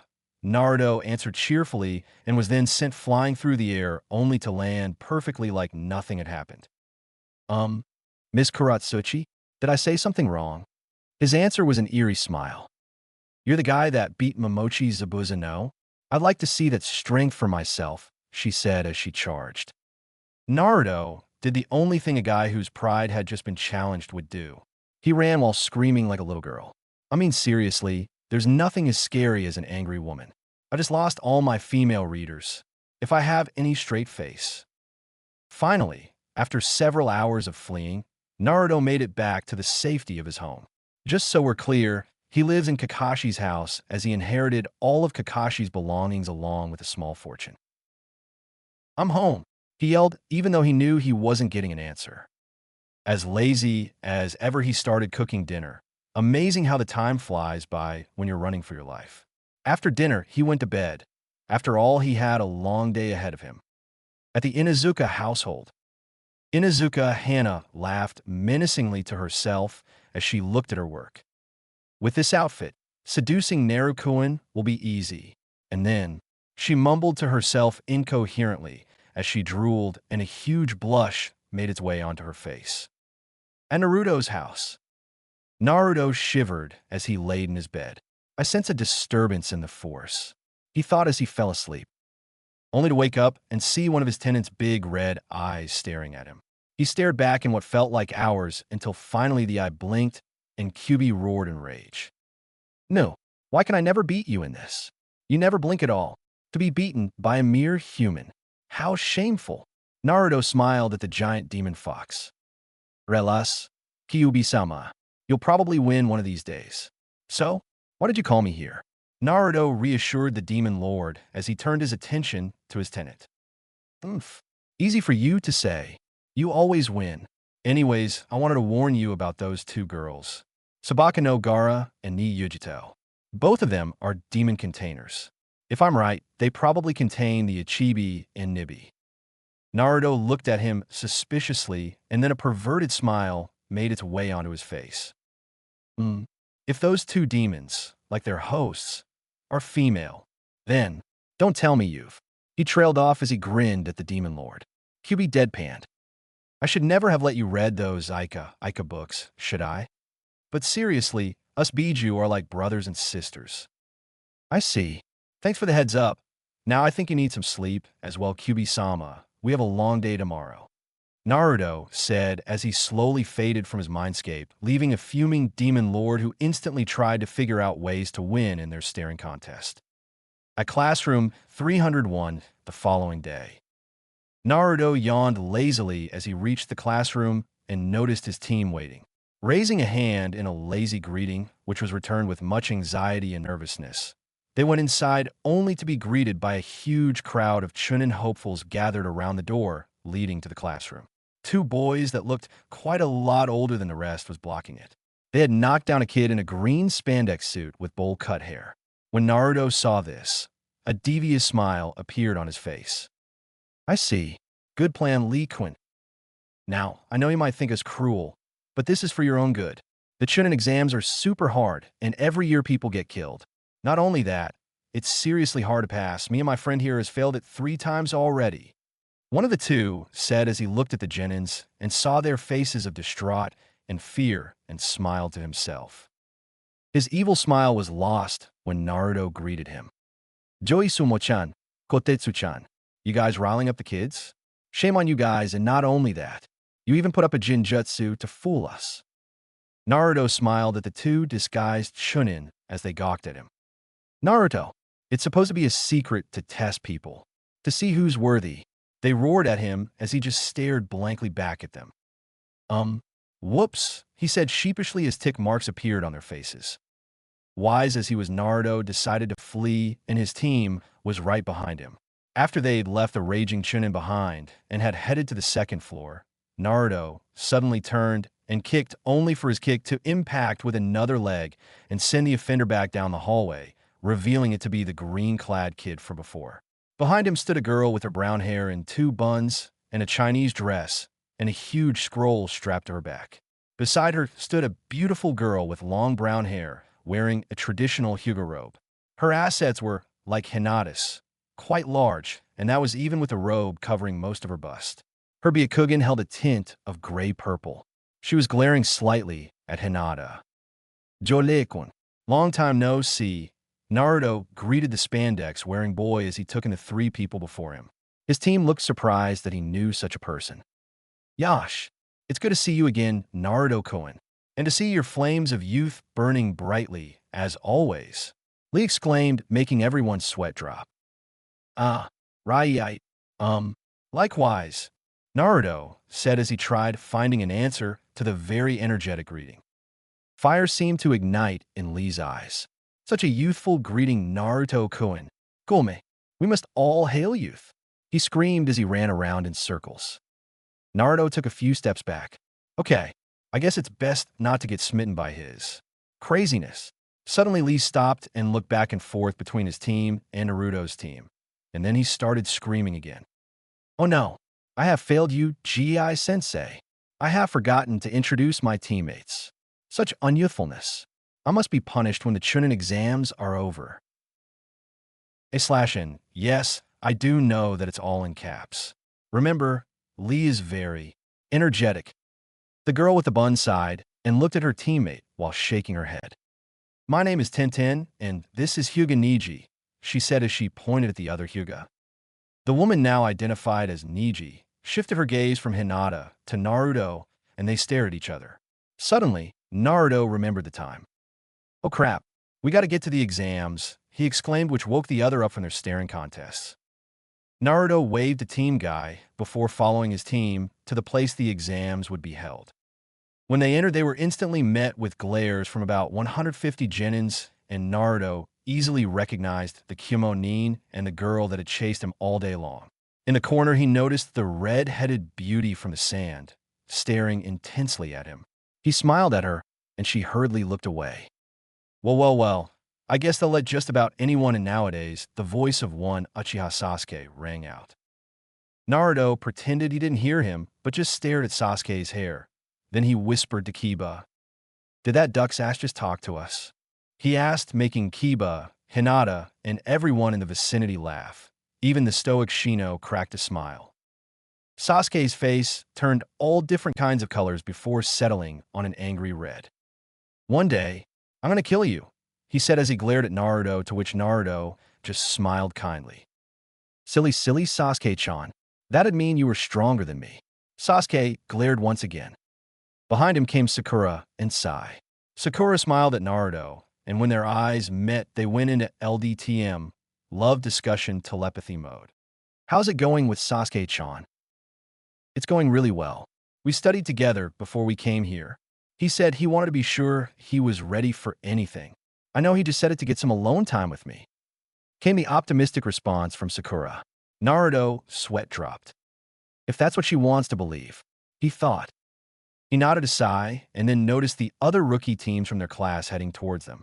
They greeted each other and started talking amongst themselves about what they had done since becoming Genin. Suddenly, they were approached by another Konoha Genin. You shouldn't be so loud. Everyone is a bit on edge at the moment. Sasuke glared at him. Who the hell are you? He asked rudely. The boy smiled disarmingly at him. My name is Yakushi Kabuto. I'm a Konoha Genin like you. The exams are hard, and I just wanted to give you some advice. It's my 4th year here, That's how hard it is. Most of the Konoha Genin look surprised and frightened. Because you're my cute juniors, I'll help you out a bit. These are my Nin info cards. I have information on everyone in this room, so ask away. Kabuto said as he withdrew the cards and showed them. Sasuke decided to speak up. Hatake Naruto. Naruto rolled his eyes in annoyance. Kabuto smiled as he glanced at Naruto. Here it is. He was about to reveal Naruto's stats when Naruto quickly cut through the card. Scary because no one had noticed him move, draw, or unsheath his sword. I believe I'll keep my abilities a secret just a little while longer. Kabuto-san, he said with a smile. Then he whispered into Kabuto's ear so only he could hear. Be careful, Snake-kun. You smell pretty bad. Oh, and give Orochi-chan my regards, would ya? Kabuto paled visibly. One of the IWA Nin scoffed, and along with his team, he started pouring killer intent out towards the Konoha Nin. Sakura gasped as the KI rushed over them like a wave smothering them. The only ones who wasn't affected was Naruto's team and Sai. Sasuke was a bit shaken, but managed to hide it. Kiba chuckled slightly. This KI is nothing compared to Zabuza's or Haku's. Naruto smiled in agreement. Now, how about I show this guy what true KI is? Naruto thought. And then, he let loose hell on earth. All sounds were blocked out as the air around Naruto warped and twisted. The IWA team fell to their knees, panting with huge beads of sweat pouring down their faces as they looked at him in fear. Several other teams started panting and sweating. The Kumo team were shocked, as were the girl from yesterday and the Sunanins. This was so different from the goofy, carefree person they'd met yesterday. Omoy and Karui were sweating, and Samui was panting. Yujito clutched her chest as the Nibi screamed in fear and respect inside her cage. Yujito-chan, I was right. This level of ki is terrifying, but it's still human. But I can feel the being resonating within him. He's a Jinchuriki, I don't know which, but it's strong. Yujito's eyes widened almost comically. This guy is like me? She only ever knew one other person like her. That was her friend and Sensei Karabi. Kuratsuchi smiled viciously. Even as sweat poured down her face, she had been disappointed when she'd met him the other day. She had thought that it was a mistake, that someone must have lied about him beating Zabuza. But with KI like this, it was insane. Hee, this will be a fun exam. Gara smiled slightly psychotically as her sand danced around her feet, writhing and snaking as a dying animal. The Ichibi shook in her cage. It's this strangely familiar feeling. He's definitely Kubenai-sama's Jinchuriki. She concluded. Naruto's voice rang out cold and unforgiving. What? I hope this isn't the limit of what you can take. This is only 1/3 of my KI. Most of the genin looked at him in fear until a boot came flying through the air and hit him straight on. Everyone turned to look at Marino Ibiki as he glared at Naruto. Hataki, cut that out. I don't want you mentally scarring the new blood this early. Many genin smiled appreciatively before paling when he spoke again. Before I can. This made most of the people's sweat drop at the scarred interrogator before noticing that the pressure had disappeared. Sorry, Scarface-chan. I got carried away, Naruto said. He glared one last time at the shaking IWA team before sighing and listening to Ibiki. All right, maggots. Now you'll have a test to examine your knowledge. We can't have morons parading about as Chunin. Naruto whispered to Kiba. Then what are Kotetsu and Izumo doing here? Kiba snickered. After explaining the rules and taking their seats, the exam was started. Naruto read the test over. I see. What mean test? He thought as he instantly saw through it. He cast an intricate Jinjutsu with his hands under his table and then activated his Sharingan. He located a Chunin in disguise and copied him. He then activated second part of his master plan called Screw everyone over with your totally awesome cheating abilities. Yeah, I know. He likes long names. Télépathie technique. Naruto whispered as he reached out with his chakra and connected with the people he wanted the jutsu to affect, smiling as he felt the familiar chakra of Hinata, Kiba, and Shino.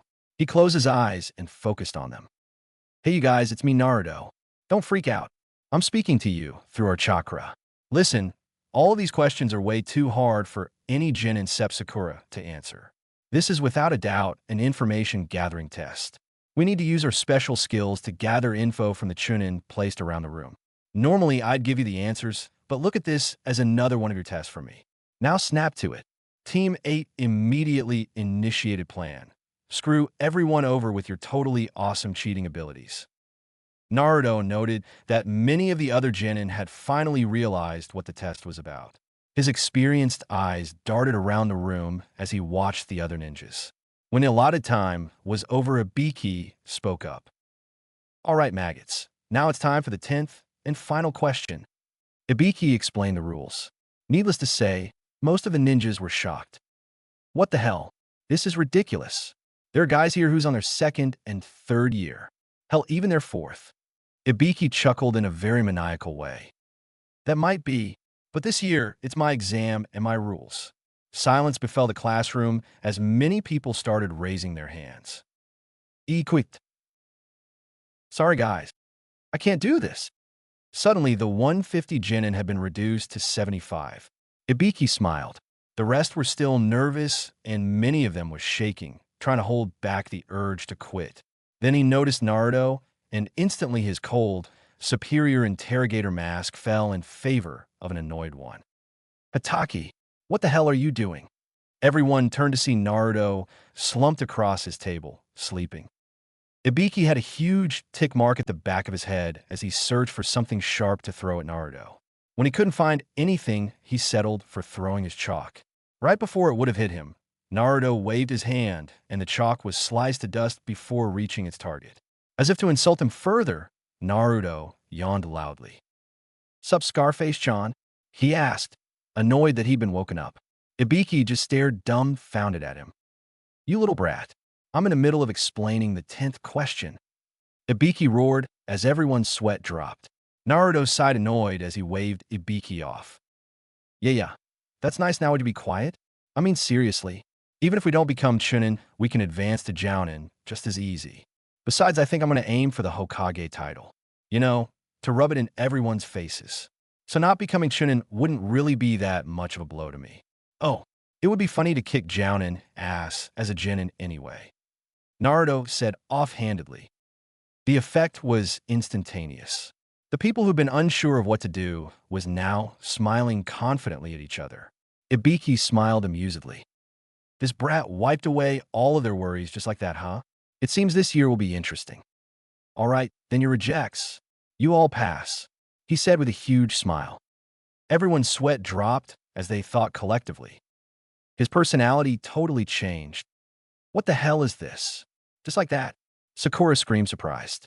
Ibiki explained the reasons and the meaning behind the 10th question. Suddenly, he perked up as a black thing attached to 4 kunai crashed through the window. The kunai spread out in the room, revealing it to be a banner reading. The examiner of the second test, Sexy Snake Mistress Mitarashi Enko. A loud thud was heard on the wall, just outside the window, and then a female voice screaming. Oh my god, my nose. Damn it, that hurt like hell. Everyone's sweat dropped as Anko crawled through the window with the imprint of a wall on her face. She was grumbling about stupid exams and retarded classroom locations. She looked around and glared at everyone and everything before speaking. Training ground 44. Follow me now. Speak and I'll gut ya. And with that, she jumped through the window. Everyone was left staring at the place where she left before they scrambled and ran full power to try and keep up with her. Naruto sighed as he stood from his seat and Shino, Kiba, and Hinata approached him. Space warped around them as they were sucked into his Kanpiki Sharingan. Anko had just arrived at the training ground when she saw the space rift and then Team 8 appearing from within it. She could have sworn that one of the kids' eyes were red, but when she looked again, she saw only blue and green. Shaking her head, she turned back and waited for the rest to arrive. Once they did, they noticed that Naruto's team were already there. Ibiki collected the exam papers as he reached Naruto's. The hell is this? He thought out loud as he read the note. Dear Scarface John, I just wanted to tell you that Yakushi Kabuto has the stench of snakes all over him, the same kind as that man. You might want to tell the Hokage. For now, it would be best if you didn't tell Anko-chan about it. She'd freak. Love, Hataki Naruto. P.S. You seriously need to get laid. Ibiki crushed the note in his hand as he left to report to the Hokage. People jumped left and right to avoid him as he had a tick mark the size of the Hokage tower and a dark and very scary aura was coming off of him. Anko sighed when everyone arrived as she explained the rules. She noticed Naruto wasn't paying attention, and in annoyance, she threw a kunai at him before appearing behind him and grabbing the kunai. She would have cut his cheek if it wasn't for the water that sprouted out of nowhere and formed a barrier in between them. Everyone stared, not believing what they'd seen. Had he just pulled water out of nowhere? Anko glared at him as he smiled innocently back. She jumped back to make some distance. That was unexpected. Seems like you aren't just a cute face, boy, she asked as she smiled at him. He stared back. Rapist. He deadpanned as she yelled at him. The hell is that supposed to mean? Calming herself down, she finished the explanation and gestured for each team to grab scroll. Naruto examined their heaven scroll as he looked over his 3 teammates plus 1 dog. All of them seemed nervous. Kiba's usually loud and confident personality was gone. Hinata was showing signs of insecurity again, and even Shino couldn't hold his impassive mask much longer. Naruto smiled at them. Listen, all of you, we're going to make it through this. All of you are strong. You've grown way much since we became a team. Kurenai-sensei said so as well. As long as we stick together, we're going to be fine. Besides, I don't let my comrades die, all right? He finished with a smile. They all smiled back at him, their confidence restored. They shifted their attention to Anko. And with that, I hereby begin the second test. Naruto's eyes sped from right to left looking for any signs of danger. Kiba and Hinata was in the lead scouting. Suddenly, Kiba motioned for them to stop, and they did. Somewhere along the way, Naruto had put his forehead protector back over his eye. "What is it, Kiba-kun?" Naruto asked, ever lazy. "I smell something up ahead. It's weird. It smells familiar, but I can't place it." Naruto frowned. "Hinata-chan." She nodded and activated her Byakugan. 5 seconds later, she gasped loudly. "What's wrong?" It's horrible. It's a team from Kiri. They've been crushed to death." Everyone stiffened. Naruto motioned for them to stay where they were as he jumped to the clearing. He had to shield his nose with his hand. It was disgusting. Their limbs were torn to pieces, and one of them was missing the right side of his skull. He noticed a few specks of sand on the corpses, and he paled a bit. "This looks like Garachan's handiwork. Shit, she's dangerous." He sighed. Shinning to his team, he quickly told them what he discovered. They nodded and decided to move further in. About 5 minutes later, they landed in a clearing where Naruto, for some reason, stopped. They looked at him confused. "You can come out now. Here we can have an open battle, any?" He asked the bushes. The three IWA Nin from the first exam came jumping out. "You bastard, we'll pay you back big time," the leader roared. Naruto sighed lazily. "Kiba-kun, Hinata-tyan, Mino-kun, don't interpret." They nodded and jumped back into the trees. "Are you sure this is a good idea? You could barely stand my KI back there." Naruto said, concerned. "Go fuck yourself. You're going fucking down, asshole," the leader roared. "Wow, that's a nice mouth you got there. Your mom must be really proud, huh?" Naruto deadpanned. The leader charged at him, withdrawing 2 kunai, while the two in the back went through hand signs. "Earth release, fall of grace technique," they called out as one. The earth shifted and broke around Naruto's feet as rock pillars sprouted and tried to skewer him. In that same moment, the leader was upon him, swinging down his kunai. Naruto sighed, annoyed. "Chidori Nagashi," he whispered. 1,000 birds current. Chirping was heard as lightning exploded around him, easily cutting through the rock pillars and hitting the IWA leader square in the stomach. He gasped as his body went numb, and he was blown several meters backwards into a tree. "Listen, just give us your scroll, and I'll let you live," Naruto reasoned. "No fucking way. All you Konoha dogs are gonna die," one of them screamed. He withdrew a kunai and was about to throw it when he lost all feeling in his arm. Glancing to the right, his eyes widened. Buried into his arm was a spear of lightning. Only now did he hear the chirping sound. It had gone all the way through. Looking back at Naruto, his eyes widened once again when he saw the technique. "Chidori Iso," Naruto said. 1,000 birds, sharp spear. "Give me your scroll, and I'll let all of you get away alive. You still have a chance at getting both scrolls. Is it worth it to risk your life here?" Naruto asked, annoyed. "My family was all but wiped out in the Great Ninja War. By your 4th Hokage. Like hell am I going to let a Konoha ninja get away?" The third ninja called out. The one with the hole in the arm glared and nodded. Their leader was unable to move at all. Naruto shook his head as they dashed at him. The one with the useless arm grabbed a kunai in his left hand and charged at full speed towards Naruto. The other one formed a rock clone, and they both flanked him. Naruto withdrew a kunai and blocked the one in front of him, but in that instant the ninja and his clone made it to him and stabbed him in the side. They smirked until he turned into rock. "Rock clone. Impossible. How does he know that?"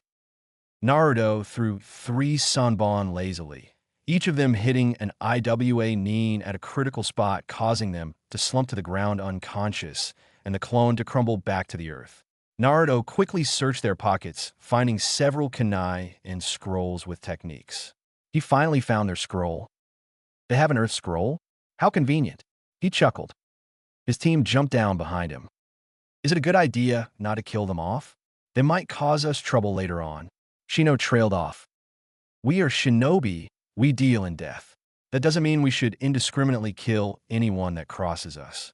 We are humans, not animals," Naruto explained. Shino nodded. They had quickly learned that while Naruto wasn't afraid of killing, he tried to avoid it. He had almost all life is precious politic. Ironic when you think about it. Let's go, we're sitting ducks out here. Kibakan, Hinata-chan, in front with Byakugan on. We don't want anyone sneaking up on us or ambushing us. Shino, you cover the rear. They nodded and headed out. Naruto frowned as he felt something up ahead. He motioned for his team to go on as he followed it, and saw a team of Kiri ninja. He noticed they'd already collected both an earth and a heaven scroll. He smirked slightly as lightning flared to life around his hands. He swooped down upon the team like a hawk. They never saw it coming. Lightning dragons roar, he whispered as he reared back his head and spit out a steady stream of white lightning. The white lightning quickly made it to the unsuspecting group and crashed into their midst, blowing them in all directions. One hit a tree and slumped to the ground in an unconscious heap. Lightning dragon's heavenly claw, he yelled as he reached the second. Lightning flared to life on his foot as he kicked the Nin hard in the stomach, sending him airborne. Naruto appeared behind him instantly and placed both his hands on his opponent's back. Lightning dragon's subjugation, he called out. Lightning spread from his hands and entered the Nin's spine. The Kiri Nin jerked as his nerves and body gave out. He also crashed down into the ground unconscious. Naruto looked at the last one, the team's medic, who was staring at him wide-eyed. Give me your scroll, and I'll spare you. She nodded and quickly gave him their scroll. Naruto looked up as he felt a sick and powerful chakra from somewhere in the forest. That's not Chunin or Chunin level in any way. He frowned. Somewhere else in the forest of candy. I mean death. Sasuke gasped as he was smacked hard into a tree. He couldn't believe it. This grass Nin was actually Orochimaru himself, one of the legendary Sand Nin. Shakily he got up, his Sharingan eyes glaring furiously at the man before him. Said man chuckled maliciously. Cuckoo, such scary eyes Sasuke-kun has. I must say I'm surprised. You put up quite a nice fight.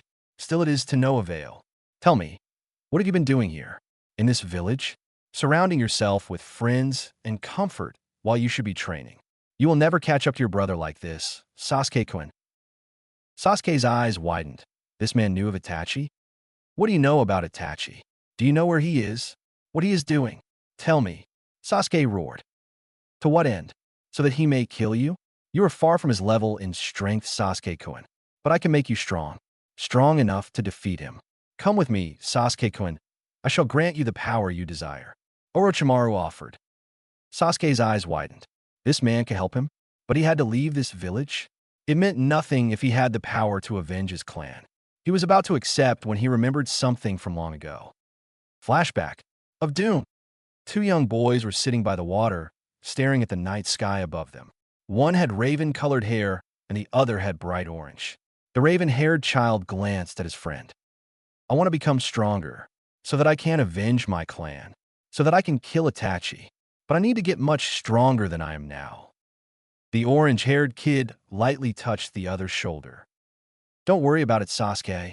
I'll train and become strong too, and then we can go defeat Itachi together. No way. This is my fight. He let me live. He wanted me to be an avenger. I can't drag you into this. The orange-haired child frowned. Well, I'm your friend, and I sure as hell ain't letting you go without me. I'm gonna help you even if you don't want me to. But Naruto, what if I can't gain the strength I need in this village? Sasuke asked worriedly. Naruto smiled. Nisasuke, do you think Itachi would have been able to defeat the first Hokage? Or the second? Or the third back in his prime? Or the fourth? What about Jiraiya, the strongest of the three Sannin? What about the legendary White Fang of Konoha? Sasuke shook his head. All of those people stayed loyal to their village, and through it gained great strength. Don't walk the path Itachi wants you to. Carve your own path with your own absolute strength. Show him that you don't need him to become the strongest. Naruto cheered. Sasuke nodded with a smile. You're right.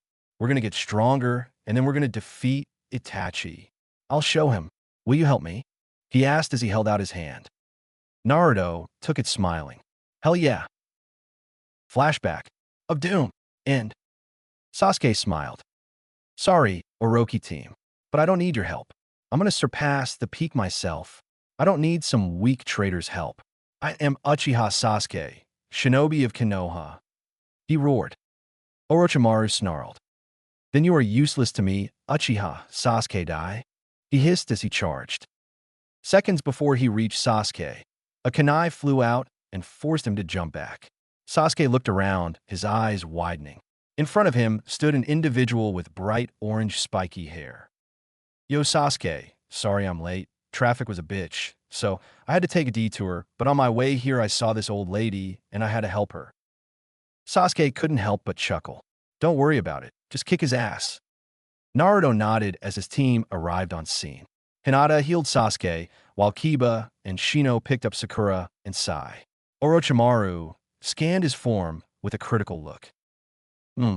And who might you be? His snake-like eyes looked for any signs of weakness. The name's Chuck. I'm just your average pizza delivery guy. Naruto answered smiling. Coo. Well. It seems like we have a comedian. All right, I guess I'll play with you for a bit. Orochimaru dashed forward as Naruto breathed in and then flashed through hand seals. Ice release. Icy floor technique. He called out as he touched the ground, which instantly froze the whole clearing. What? Ice release. Orochimaru wasn't expecting the sudden change in footing and almost slipped. That small opening was all Naruto needed as he dashed forward, wind chakra flowing through his blade. He appeared right behind Orochimaru as he swung his sword. Orochimaru turned his whole upper body and spit out a sword, which clashed with Naruto's own. The two began an intricate dance of death as each went for a killing blow. Naruto jumped back as he went through more hand seals. Fire release. Great fireball technique. The large fireball filled Orochimaru's field of vision, but he just smiled as he channeled chakra to his legs and jumped high above the large fire attack. Not a second later, several smaller fireballs came towards Orochimaru with a call of fire release. Phoenix Sage fire technique. Orochimaru's eyes widened. He's fast. Orochimaru hurriedly flashed through several seals as he breathed in. Water release. Water encampment wall technique. Water gushed forth from his mouth and created a wall around him. The fireballs fizzled out, revealing several lightning-infused shuriken, which Orochimaru barely dodged midair using his unnatural grace. Naruto frowned. The hell? Doesn't this snake's psycho have joints? Then Naruto smiled as he pulled a bit with his fingers. The light hit it just right, showing several wires attached to the shuriken. They hurriedly bound Orochimaru, who looked shocked as Naruto went on. Fire release. Dragon fire technique. He breathed out fire which trailed along the wires before convening on Orochimaru, who was burned to a crisp. Naruto took no chances, however. Fire release. Fire dragon flame bullet technique. Naruto reared his head back and then spit forth a giant fire dragon, which crashed right where Orochimaru stood. That was my second most powerful fire release technique. I hope it did some damage. Orochimaru's shape could be seen through the dust cloud as Naruto disappeared and reappeared behind Orochimaru with his sword right through Orochimaru's back. Naruto's eyes widened as Orochimaru crumbled to dirt. Rock clone? Damn it! Suddenly Naruto had a long sword protruding from his own chest as Orochimaru stood behind him smirking. Orochimaru's smile disappeared as the Naruto turned to dirt as well. He knows it too. Water release. Exploding water colliding wave technique. Naruto called out as water appeared from the atmosphere around him and crashed into Orochimaru. Impossible. He can draw water from the very atmosphere, but only the second Hokage could do that. Naruto wasn't done, however. Water release. Great waterfall technique. The water from the previous attack rose up several meters into the air before crashing down on Orochimaru full force. This is ridiculous. How much chakra does this brat have? And why does he know so many high-level techniques? Naruto breathed in as he went through even more hand seals. Water release. Water dragon bullet technique. An enormous water dragon rose from the combined water of the last two techniques before crashing into Orochimaru full force. Ice release. Ice dragon bullet technique. He called out as the water froze and a large ice dragon rose. It roared before crashing full speed into where Orochimaru was laying. As it crashed into the ground, ice spikes appeared in the impact area. Naruto ran up a tree before jumping into the air. Water release. Great whirlpool pillar technique. He pulled water out of the atmosphere, which formed into a large water whirlpool pillar, which extended several meters into the air, containing everything within it due to the speed of the water. Naruto wasn't done, however. Ice release. Frozen world pillar technique. He called out as the large whirlpool froze to a solid tower of ice. The ice then cracked into several million tiny pieces, killing everything within it. Naruto didn't want to take any chances, however, so he created a shadow clone. Ice release. Hailstorm technique. He called out as large ice spikes formed high up in the air before crashing down into the ground where Orochimaru lay with blinding speed. Like the dragon, wherever they touched the ground, ice spikes erupted. The clone was also done. Wind release. Great hurricane pillar technique. Like the whirlpool, a large pillar of shredding and cutting wind erupted from Orochimaru's position. Naruto was panting heavily now. Sickening sounds were heard as Orochimaru rose from where he had been smashed into the ground. Amazing. Such control and power. You are quite an interesting child. I must leave now, but you'll see me again very soon. Sound 4, come to me. As if rehearsed, for people appeared kneeling. One was a girl with long red hair. The next was a large man with a mohawk. Then came a man with bluish-gray hair and what looked like a head sticking out of his back. And finally came Spider-Man. Some black-skinned guy with 4 arms and 4 legs. Kill them all and bring me Sasuke's body. Orochimaru hissed and then disappeared. Naruto sighed as he stepped forward and then blurred out of sight, reappearing with his hand in the large man's stomach. He coughed up blood as Naruto hit him 2 more times before sending him flying into a tree on the far side of the clearing. He shakily got up. What the hell? He roared. Let's go V2. We have no time to waste here. We need to split before the Hokage and his lapdogs realize we're here. The supposedly leader of the group, the bluish-gray-haired kid, said. They all nodded as they kicked their seals into level 2. Naruto raised an eyebrow in amusement as he saw their new forms. He shook his head as he drew his sword and channeled wind chakra into it. He dashed forward and struck out towards Spider-Man. Spider-Man dodged to the side and then screamed as his right arm was cut clean off. What the hell? You fucking bastard! He roared as he charged. The big guy followed, not even 2 seconds later. 5 minutes later, of doom. Sakan stared as 2 of the Sound 4, some of Orochimaru's most powerful agents, lay dead. Spider-Man had lost all of his limbs before getting his head cut clean off his shoulders. Jirobo had a hole the size of fist through his heart.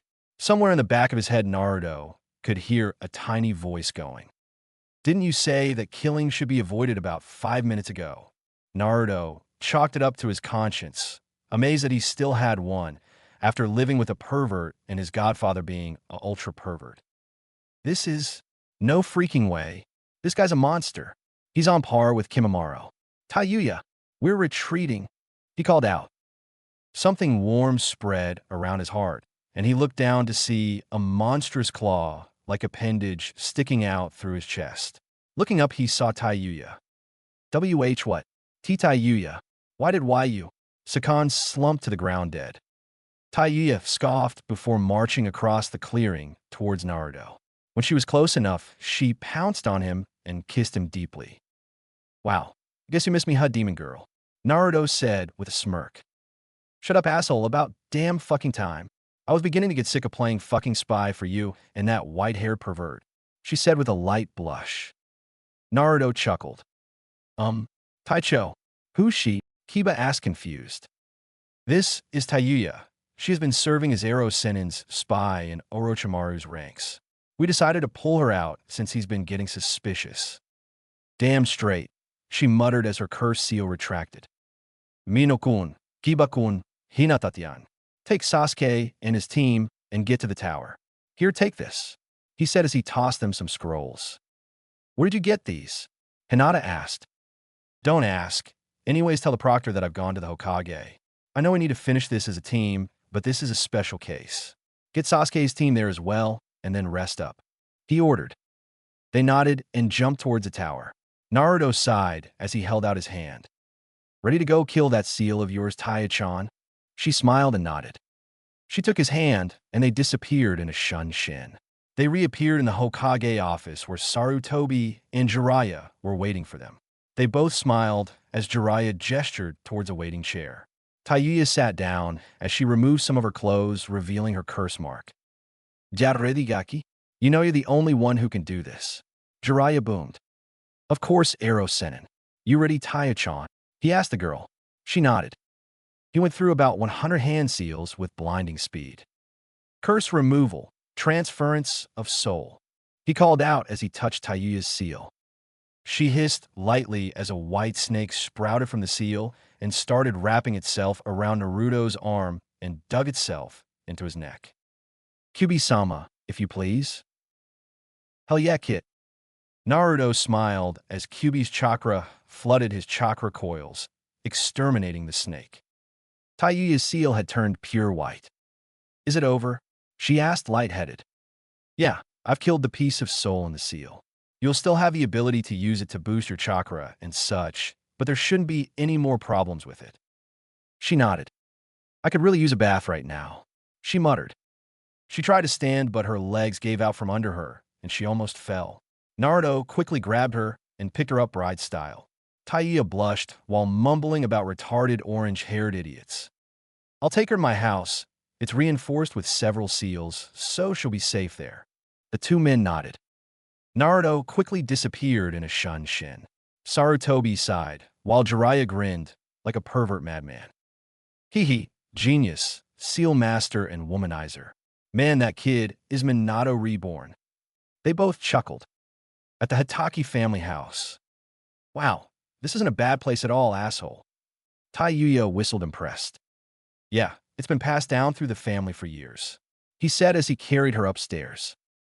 He laid her down on his king-size bed. There's towels in the bathroom. There's some money downstairs. Go get yourself some new clothes. I'll be back tonight. If you get hungry, feel free to make some food. She nodded. He turned to leave, but stopped when she took a hold of his wrist. She dragged him down and lightly pecked him on the mouth. See you tonight, asshole. She blushed. He chuckled. See ya. And then he disappeared in a Shunshin. At the tower in the middle of the forest of death. Of doom. Naruto looked around quickly and decided to ask one of the Chunin about the location of his team. They're in the room right down the hall, Hitaki-san. He nodded. He reached the room and opened it to see Hinata lightly healing Akamaru while Kiba and Shino played shogi. Wait, what? Kiba playing shogi? The world must be ending. Yo, sorry I'm late. It got a bit dragged out. He greeted lazily. Hey, Taicho. The final team is estimated to arrive somewhere around now, so you just made it. Kiba informed him. He nodded and sat down cross-legged, breathing out deeply as he felt the usual calm feeling he got when meditating. Kyubi-sama, you got anything on that nasty chakra? He asked. Sorry, kid, I've got nothing. I can see that it's meant to control the user, but not really anything else. Naruto frowned. Taicho, it's finally time for the prelims. Kiba exclaimed. Naruto nodded. He noticed that Kiba was shaking lightly from anxiety and excitement. Relax, Kida-kun. Don't let your excitement get the best of you. Shinobi always have a cool and calm attitude, remember. Kiba nodded. They reached the open area where the last of the genin had finally arrived. Jumping over the railing, they filed into their lines. The Hokage stood there proudly with his jounin and the proctors. Then he spoke. Everyone, I congratulate you for coming this far. Each and every one of you has shown yourself to be resourceful, strong, intelligent, and good comrades. But now comes the true test. For now you shall battle each other in one-on-one matches. Be careful, for killing is allowed. The third explained. He then went on to explain the true reason behind the Chunin exams. Naruto tuned him out as he watched the other teams. There was the Suna team and the Kyumo team, along with Kuratsuchi's team. He smiled. He turned and looked forward once again. He couldn't concentrate on the speech, however, and his eyes slowly slid close. Everyone's sweat dropped when he began to snore lightly, indicating he was asleep. Once again, Ibiki decided to hurt him and fired another deadly barrage of chalk at him. Naruto sensed the incoming danger and, as a reflex, flared his chakra, causing everything around him to freeze to ice, including the chalk which fell motionlessly to the ground. Everyone stared wide-eyed. Was that ice release? I'm awake. I'm awake. I swear I wasn't really sleeping. I was meditating loudly. He blurted out in reflex, causing Kurenai to facepalm and several people to giggle at his antics. Sarutobi sighed as he finished his explanation, and Hate stepped forward and explained the purpose of computers. Oh yeah, we have computers. Wait, what the crap? You know what, never mind, it's way too weird. Naruto thought. Alright, let's get our first match. Hate called out as the computer went into random mode. Uchiha Sasuke, vs Misumi Tsurugi. The two contestants nodded while everyone else jumped up and got ready to watch the match. Sasuke smirked as his opponent got into an unusual stance. Begin, Hate called. Instantly, Tsurugi's arm stretched and snaked itself around Sasuke's arm and all the way around his torso as Tsurugi appeared behind him. Give up, or you won't just lose the match, but your life as well. He spat. Sasuke smirked and turned into smoke. Tsurugi's eyes widened. Kage Bunshin? But when did he dash? He felt a sharp pain in his back and whirled around to see Sasuke with a kunai dripping blood. He jumped back to make distance while throwing kunai at Sasuke, who easily dodged and charged at him using chakra to enhance his speed. He gave Tsurugi a sharp punch in the stomach, but Tsurugi just stretched around his fist and kicked him in the head, sending him back a ways. Sasuke slid back and hissed before going through seals. Fire release. Great fireball technique, he called out. The fireball filled the stage as Tsurugi screamed in pain. When the dust and smoke settled, it revealed a burned and charred Tsurugi. Hate went to look him over and noticed that he was unconscious. Winner, Uchiha Sasuke, he declared. And the next match will be. Hate looked at the computer. Akado Yoroi, vs Hatake Naruto. Naruto smiled as he dislodged his sword from his belt and gave it to Kiba. Here, I want to try out a new style I developed. Kiba nodded. Naruto jumped down and breathed out. Too bad for you, Itachi. To meet me in the prelims. Yoroi said confidently. Right back at you. I'm afraid I'll have to use you as a test dummy for my new style.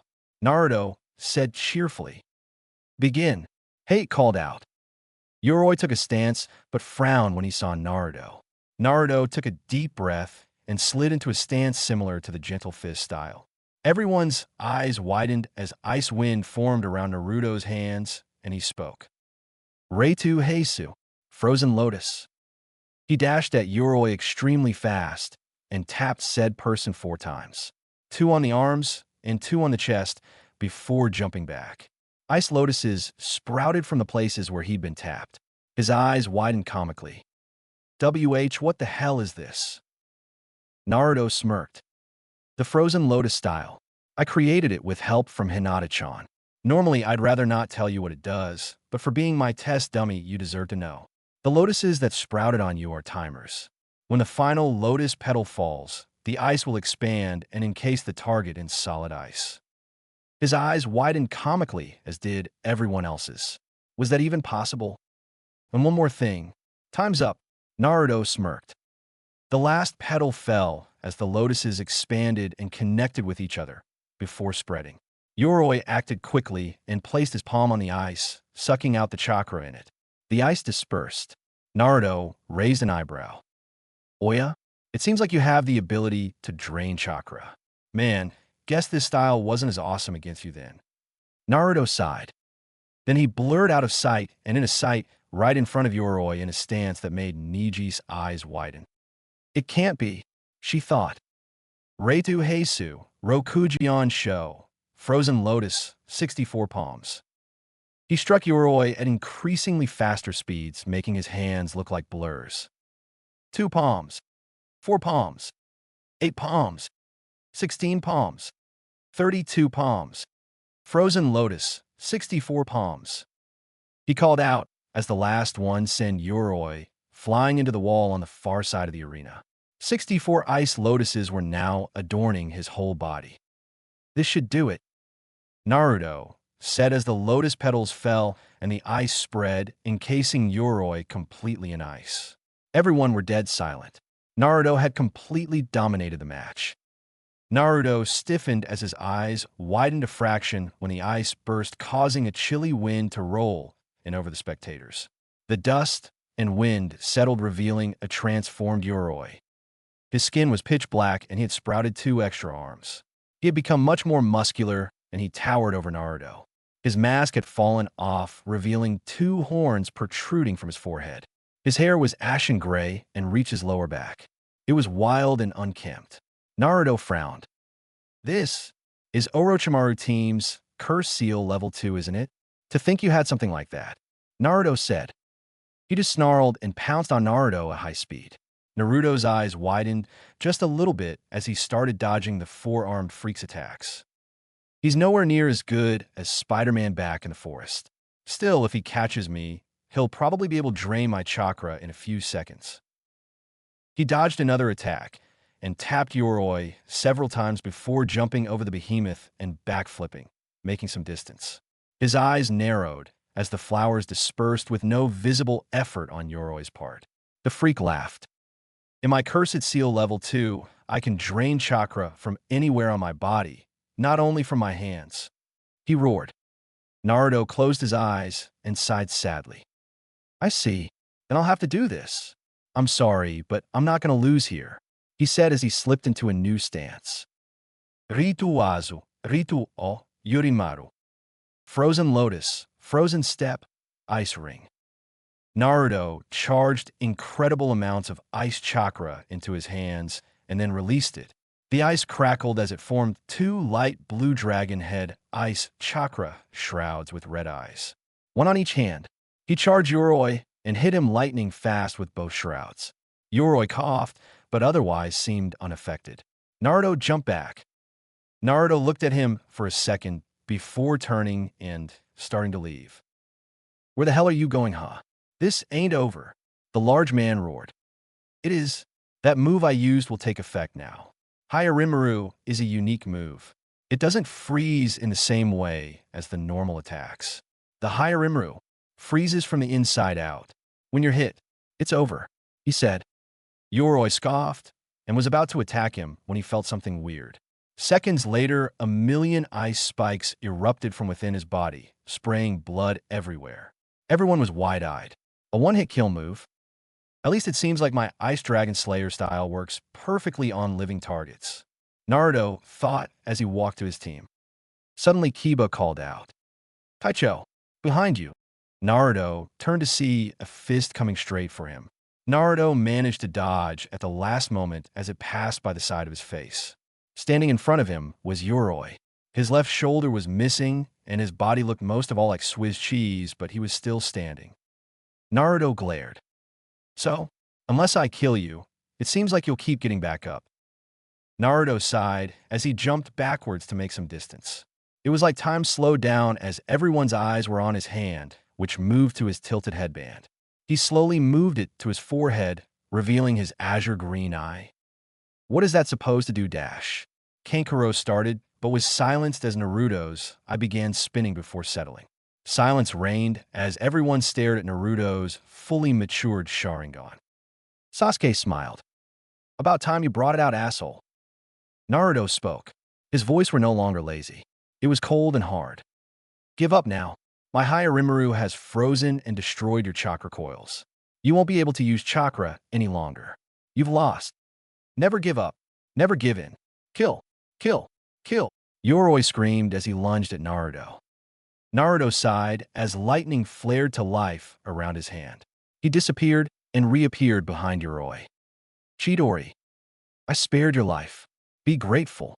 Naruto spoke as lightning coursed through Yoroi's body before he collapsed. Ow! Ibiki asked, dumbfounded. The Hokage explained. At the moment of impact, he turned down the power of the Chidori.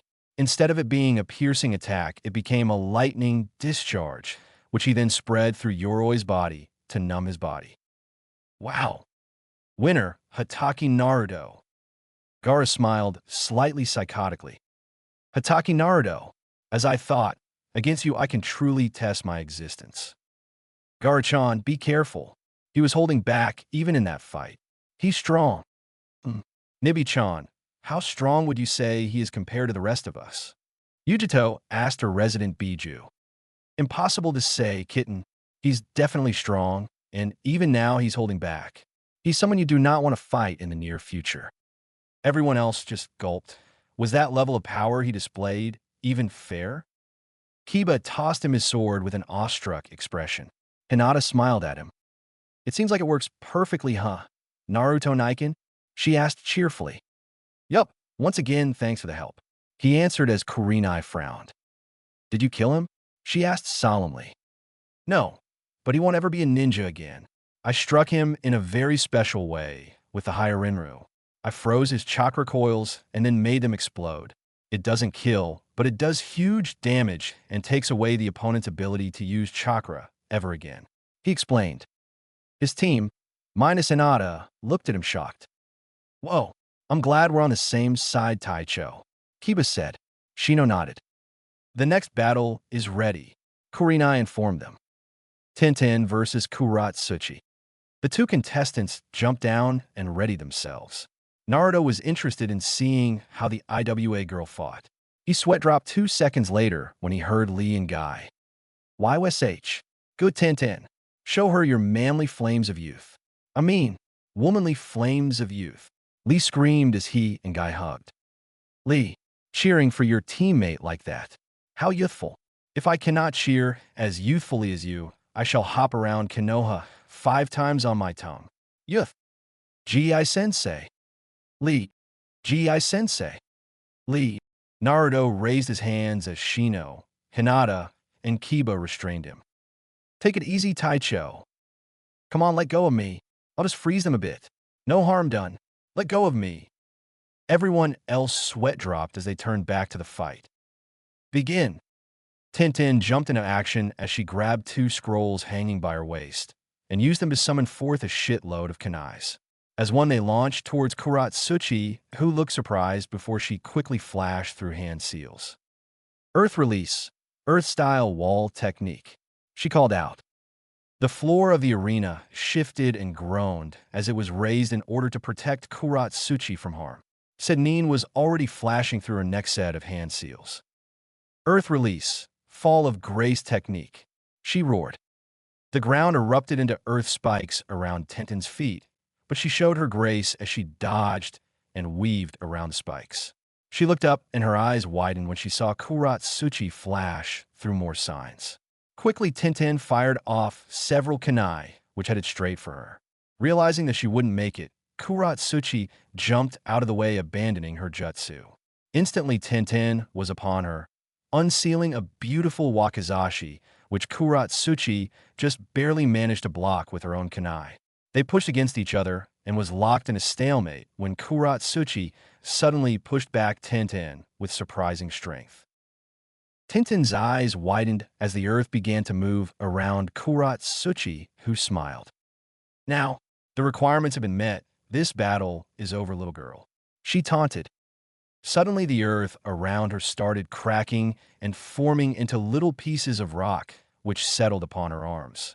More and more build up until her arms, all the way up to the shoulders, was covered in a thick layer of rock. Secret Suchikage technique, Earth's Rage. She called out her technique. This technique has been passed down in the Suchikage line from the first Suchikage. My grandfather, the current Suchikage, taught it to me. And with this, the battle is over. Kuratsuchi explained. Then she dashed into action. Jumping high into the air, she collided with the ground where Tenten had been seconds before. Her fist created an enormous crater. She smirked before blurring out of sight and reappeared with her fist in Tenten's gut. Said girl was blasted into the statue in the far end of the ring. She was unconscious before she hit the ground. Kuratsuchi let the earth around her arms fall down and crumble to dust. Winner Kuratsuchi, Hey declared. Kuratsuchi smirked at Naruto, keeping his gaze as she walked out of the ring. Naruto glanced towards Lee and Guy, who had become deadly silent. Both of them seemed sad about the Tenen's loss. Niji seemed like she didn't really care either way. However, if you looked closely, you could see her gripping her clothes rather tightly. The next match will be Hate began as the computer started again. And thus the prelims of the Chunin exam went on. Yup, just like that. I'm too lazy to write all the prelims, so I'll just show who passed and who they'll be fighting against. Sometime later, of doom, Sarutobi sighed as the final match ended. He smirked lightly. Such talent, even though they are so young. Man, these kids aren't half bad. And with that, the prelims of the Chunin exams are hereby over. The finale will take place a month from now, so use that time well to prepare against your opponents. Hate explained. And here are the matchups for the finale. First match, Hatake Naruto vs. Inazuka Kiba. Second match, Ni Yujito vs. Temari. Third match, Kuratsuchi vs. Kankuro. Fourth match, Samui vs. Yakushi Kabuto. Fifth match, Karui vs. Akatsuchi. Sixth match, Uchiha Sasuke vs. Omoi. Seventh match, Rock Lee vs. Nara Shikamaru. Eighth match, Hyuga Niji vs. Hyuga Hinata. Ninth match, Aburame Shino vs. Gaara. 10th match, Sai vs. Kuroko Akasame. 11th match, Kirika Yasuoka vs. Ariki Senbuka.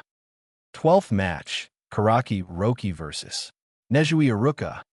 And just so, Sai's opponent as well as the contestant from 11th and 12th match are just some random dudes without any purpose whatsoever. Well, what? No way. I'm fighting Taicho. Bummer. Kiba sighed sadly. Many of the other contestants were kind of down about their opponents. Don't worry about it, Kiba-kun. You know my skills, and now you have a whole month to train and improve. I want to fight you. So train hard, all right. Naruto said as he smiled at Kiba. Hey, all right. Just you wait. I'm going to knock you down. He cheered. Shino-kun, be careful. Your opponent means business. Serious business, all right. Naruto said to the stoic Aburame, who nodded back. I know, Taicho. My bugs are going crazy in fear. I'll have to use my next month of training well. Naruto nodded. Now you're all dismissed. See you in a month. Original techniques. Earth release, fall of grace technique. A basic earth technique which makes spikes appear from the ground. It's slow and easily avoidable, so it's mostly used as a distraction. Lightning Dragon's Heavenly Claw. A powerful lightning-infused kick which sends opponents flying. Lightning Dragon's Subjugation.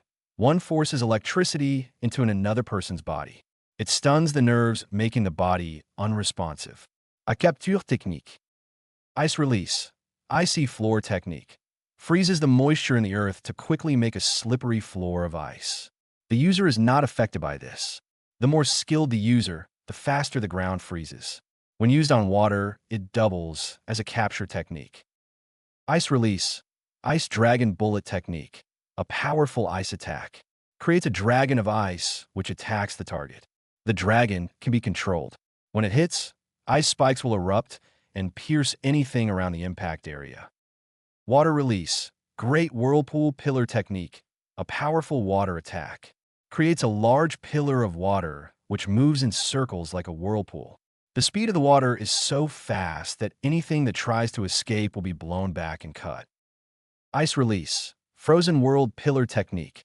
A powerful ice attack. Used in conjunction with the Great Whirlpool Pillar Technique to freeze the water and everything inside it. The ice and everything inside it is then crushed into a million pieces. Ice Release. Hailstorm Technique. A powerful ice attack.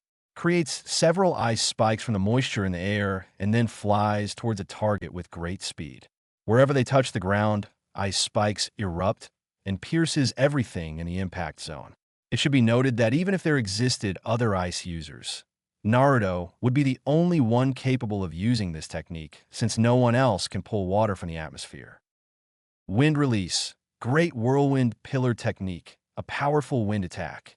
The wind version of the Great Whirlpool Pillar Technique makes a huge whirlwind of shredding wind which rips everything to pieces. With enough chakra and control, it can even be moved around the battlefield. It is a more offensive base version of the pillar technique, whereas the water version is for capturing. Curse Removal. Transference of Soul, a high-level sealing technique. Created by Naruto and Jiraiya, it transfers the negative aspects of a seal from the seal to the user. Naruto can then use the Kyuubi's chakra to purge his chakra coils and remove the negative aspects. Frozen Lotus, 64 Palms, a move created by Naruto. It is based on the Gentle Fist version and is pretty much the same, though the effect of the two varies. Basically, an attack that creates 64 ice lotuses to make the target freeze solid even faster. Frozen Lotus, Frozen Step, Ice Ring, a move created by Naruto. One of the Frozen Step techniques, a series of extremely powerful moves, creates 2 ice dragon shrouds on the user's hands, which is then slammed into the opponent where it freezes them from the inside out. It has 2 versions, one where it kills the opponent by freezing everything within them, and a version where it freezes and destroys a person's chakra coil, rendering them unable to ever use chakra again.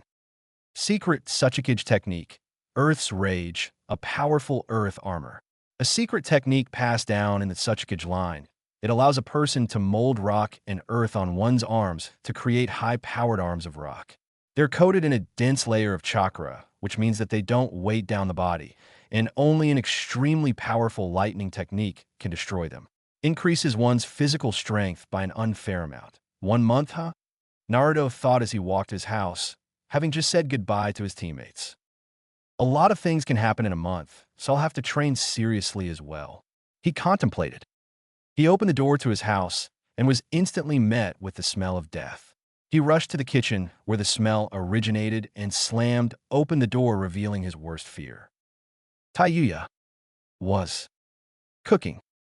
The foul-mouthed Kunoichi was in the midst of cooking something that might at some point in a previous life have been eatable but was now a highly deadly toxin. He shivered as he saw smoke erupting from the pot, forming a skull and then evaporating. Taiyuya noticed him and turned towards him, smiling lightly.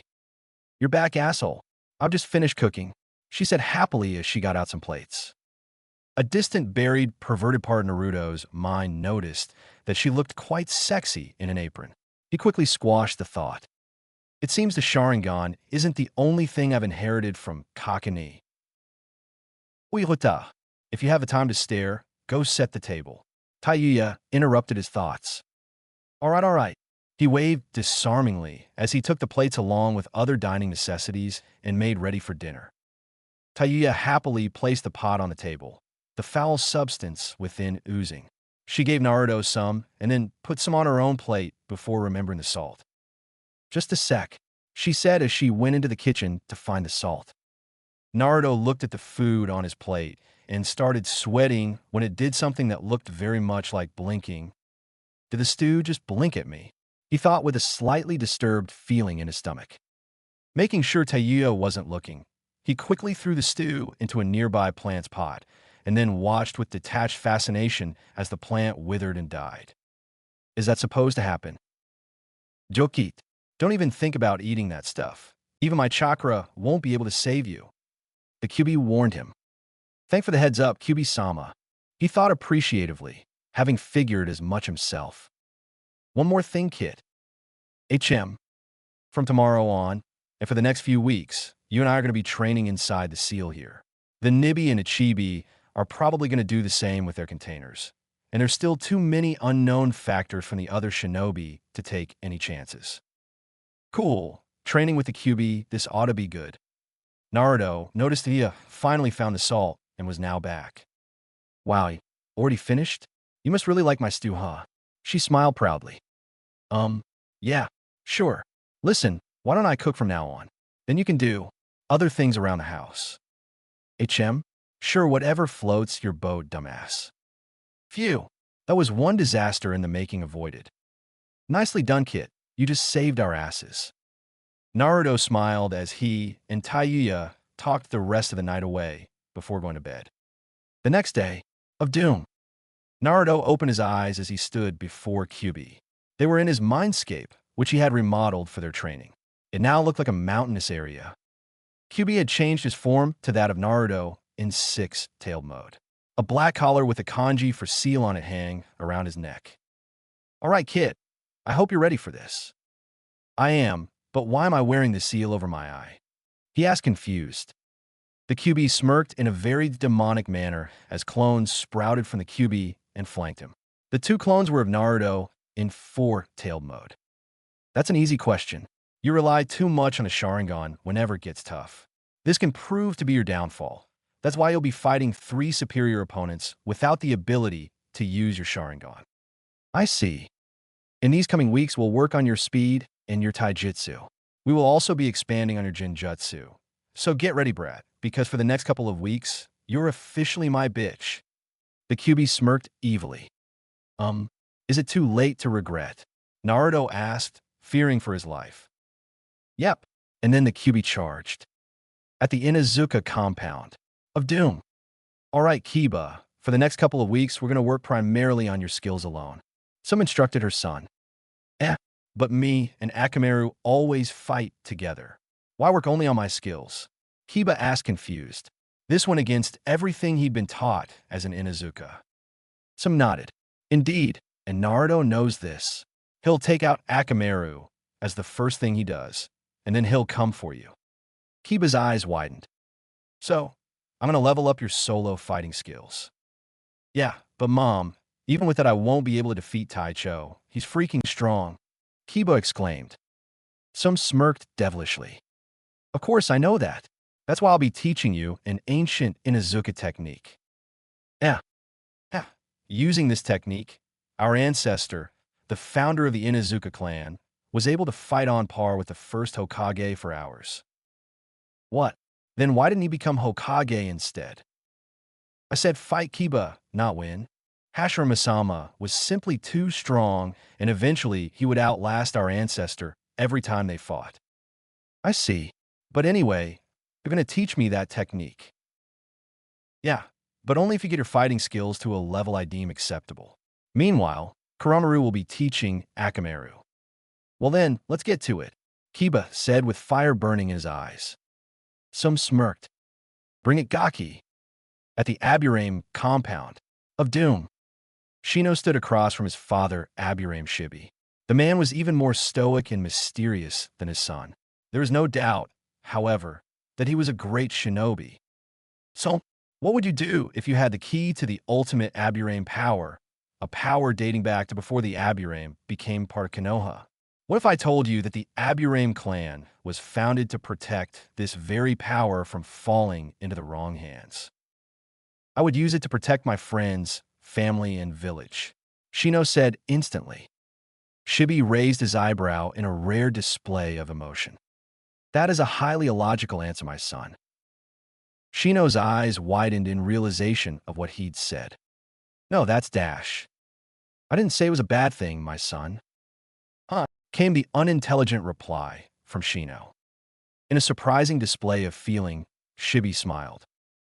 Before, you would undoubtedly have answered, I would use it for whatever that is logical. Now, however, you said you wanted to protect without even thinking about it. I am proud. Shino bowed, secretly happy to be praised by his father. Very well, follow me, Shibi said as he turned and headed towards the deepest part of the Aburame compound. Where are we going, father? Shino asked curiously. We are going to upgrade your hive. At the Hyuga compound of Doom, Hinata squirmed under her father's gaze. After joining Team 8, she had been improving rapidly, which in turn meant that her father looked at her with much less spite. Hinata, he spoke, making her jerk. Oh, hi. She asked. I'll be training you for the Chunin exams. Is this acceptable? He asked. Hinata smiled. Hi, that would make me very happy, father. A light smirk grazed Hayashi's face. Very good. Father. What about Niji Nizan? I believe she will be training with that weird teammate and sensei of hers. Hinata nodded. Well then, get ready. I will be teaching you powerful jutsu. Hi. Definitely. I'm definitely going to show Niji Nizan that I'm not weak. I'm going to show everyone I'm not weak. At Training Ground 45 of Doom, Kuratsuchi stood across from Akatsuchi, both panting heavily. They glared at each other before re-entering combat. I'll crush all the Leaf Ninja in this damn village. And that headband kid, I'll crush that strength of his and show him just how much he should fear IWA. Kuratsuchi thought as she dodged yet another attack. Old Man Suchikage said that we had to defeat as many enemies as possible, even if we don't get promoted. He just wants us to showcase that IWA have more than rebounded after the last Great War. Akatsuchi mused. You seem much more spirited than normally, Kuratsuchi. The large man noted. Of course I am. That kid with the Sharingan and the headband keeps reminding me of the stories Grandpa used to tell me about that accursed yellow flash. Akatsuchi smiled teasingly. Is that really the only reason? Kuratsuchi almost slipped as she blushed. Well, what's that supposed to mean? Admit it, you think he's interesting. Akatsuchi paled as he noticed the look on her face. She was blushing heavily. Akatsuchi, I'm going to kill you. Gaia, have mercy, he screamed as she started flinging lava release techniques everywhere. In the forest of death, of doom. Lee looked up as he heard Akatsuchi's screams of terror. YSH, such a youthful scream. If I cannot match that scream while kicking a rock 5,000 times, I shall jump around Konoha on my tongue 5 times, and if I cannot do that, I shall dance uncontrollably for 5 hours. Lee, your youthfulness is so blinding. I shall dance with you. Gai-sensei. Lee. Gai-sensei. Lee. Niji palmed her face as she watched the two morons hug each other. I wish Naruto was here with his ice release right now, she thought. Her thoughts drifted to her cousin's enigmatic teammate. To think he managed to create such a powerful style based on the gentle fist, using only what he's seen from Hinata-sama. She had found her thoughts drifting towards the mysterious boy more and more often. She shook her head and focused on her training. He is unimportant. Even he will fall before fate. Even if he is cute. Yash, here I come Niji-san, Lee announced as he charged his genius teammate. She cleared her mind as she moved to attack him. Suddenly, 4 oversized tigers leapt towards them, appearing seemingly out of nowhere. Guy smiled before jumping and sticking to a tree using chakra. Lee, Niji, my youthful students, this will be a good way to start your training. Fight these beasts. Niji and Lee looked at each other before charging the 4 oversized house cats. At training ground 12 of Doom, Karui dodged and parried again and again as Yujito's blows kept coming faster and faster. Channeling lightning chakra into her blade, Karui managed to push Yujito off of her and make some distance. Damn, you're intense today, Yujito-chan, she said between pants. Yujito nodded. Remember the one-eyed guy from the exam? The sugar addict? Karui replied. Yujito, sweat dropped. Yeah, him. Sure I do, what about him? Karui asked. Samui and Omoi stopped their training to listen in. He's the same as me and B-sensei. You don't mean? Yeah, he's a Jinchuriki, the QB Jinchuriki. Karui's eyes widened as did Samui's and Omoi's. No way, you sure? Yeah, Nibi-chan confirmed it. So, is the redhead from Suna. Damn. I have good news, by the way, Samui said. They looked at their cold teammate. Reikage-sama and B-sensei are coming to Konoha soon. They'll be able to help us train. Karui, Omoi, and Yujito smiled surprised. All right, let's get back to training then. Yujito and Samui spared this time. 2 other Jinchuriki like me, and one of them is a cute guy. I did not just think that. Yes, you did. Another voice inside her head whispered. Silence, brain. Yujito roared in her head. The Nibi sweat dropped. Wow, and people think Shikaku is crazy. Anyway, kitten, I'll be training you inside the seal for the coming weeks, okay? Sure, thanks Nibi-chan. Samui eyed her opponent warily. I'll have to do this carefully. Yujito is faster than me. Though not as fast as that Sharingan Cyclops was. He was actually kind of cool. Samui blinked, surprised at her own thoughts before refocusing on the task at hand, beating Yujito. At training ground 7 of Doom, Sasuke backflipped as a large arm would crash down where he stood seconds before. He quickly withdrew his trench knives and channeled fire chakra through them, the blades becoming bathed in scalding hot fire. Several smaller arms emerged from the large wooden fist and made their way towards Sasuke, who didn't even bat an eyelash. He was used to seeing stuff like this. Secret Uchiha technique, fury. Sasuke called out as he slashed with his trench knives, two large crescent moons of fire emerging and cutting straight through the wooden hands. Yamato looked at him approvingly. Very good, Sasuke. Sasuke smirked. Of course. You seem quite enthusiastic. Yeah, I have to get stronger. I made a promise with Naruto, and I sure as hell am going to keep it. Yamato smiled. Well then, let's continue. Wood release, Uchiha pawnage technique. Sasuke blinked. Was all he managed before 60 hands would sprouted from beneath his feet and attacked him. All of them had Senju is better than Uchiha etched onto them. Error, he screamed. At the underground root base of doom. Sigh. Danzo spoke as he looked at the pale youth before him. Hi, Dando-sama. You must train hard for the upcoming Chunin exams. Each and every one of the other villages' best genin are there, so you must kill them before they can grow and bolster their village's forces. Danzo-sama, wouldn't it be easier to just kill them now, before they have the chance to utilize this 1 month of training? It would. Unfortunately, this would bring the village in danger of retaliation from the other great villages. We can, however, use the Chunin exams as an excuse to kill them legally. I see. Then I shall start my training immediately. Good, you are dismissed. Sarutobi, even if you disagree with my viewpoints, I shall keep protecting Konoha in the manner I find best. A root agent appeared behind Danzo and leaned in to give his message. Danzo-sama, rumors have been flying around that the Hokage will give up his position after the Chunin exams have ended. Danzo nodded as the root disappeared. Excellent, excellent. He laughed madly. At the Nara compound of doom. Shikamaru, stay observant. Remember the hand seals, all right? Shikaku said as he looked at his son. It's troublesome. Shikamaru answered as he mimicked the hand seals he was shown. Secret Nara shadow art, death of thousands technique. Shikamaru said as a shadow connected to the training dummies. It then became a large blob of shadows which surrounded the whole dummy. Long spears of shadow emerged from every angle and pierced the dummy, leaving 1,000 holes in it. Shikamaru fell to one knee, panting. That drained a lot of chakra. He groaned.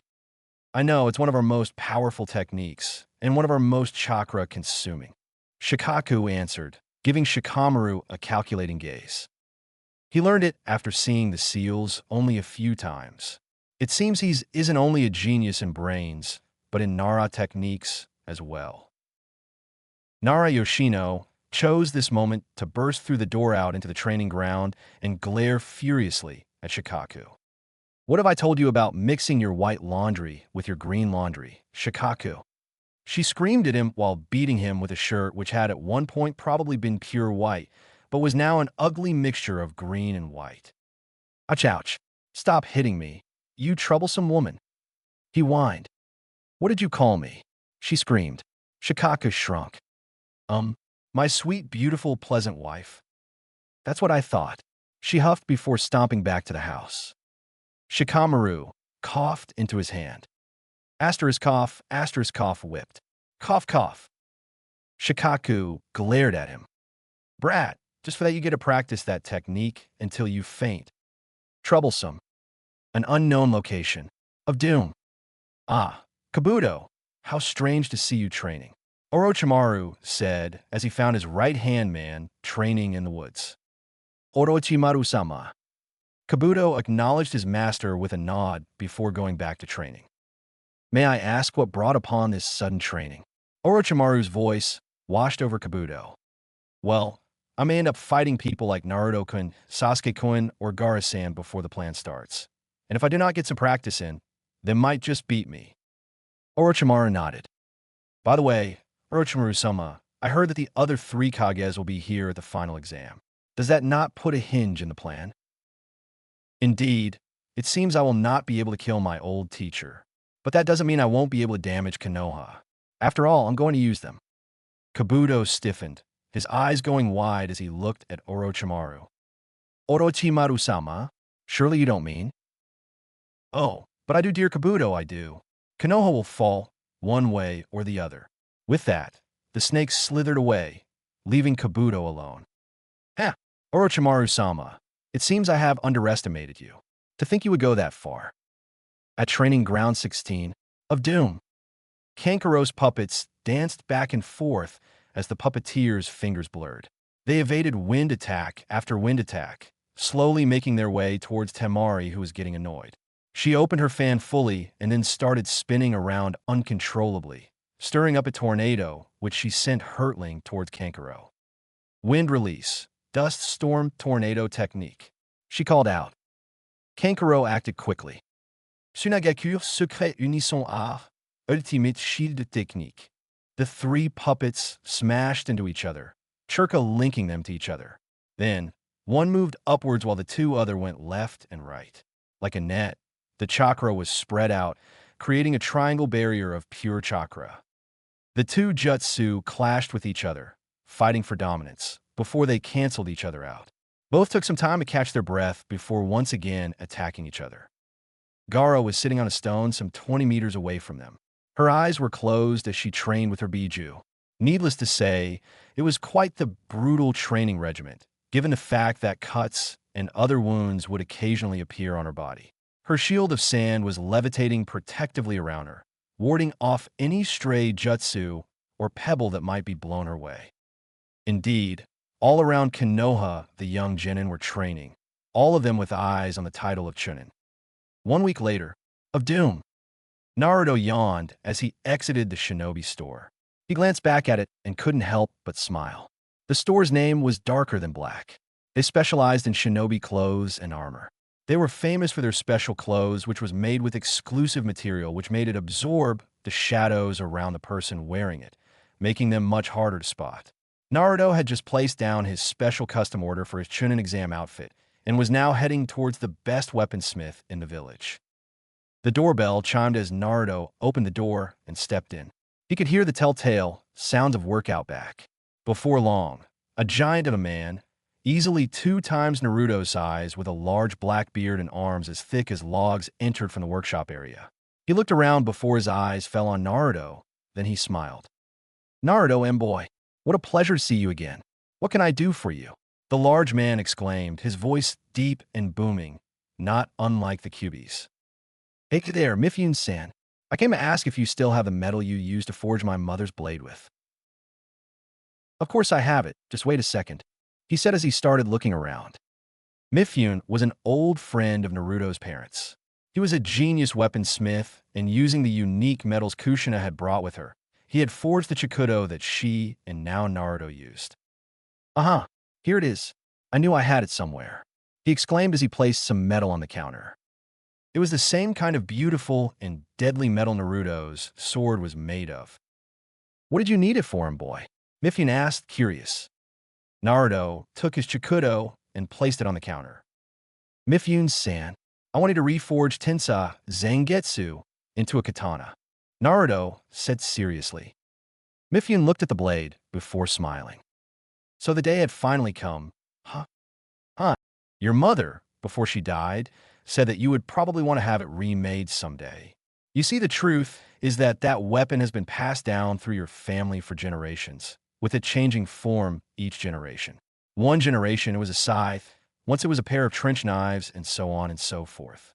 Anyway, every person who have inherited the weapon has had it remade to fit them. At least, that's what your mom told me. I see.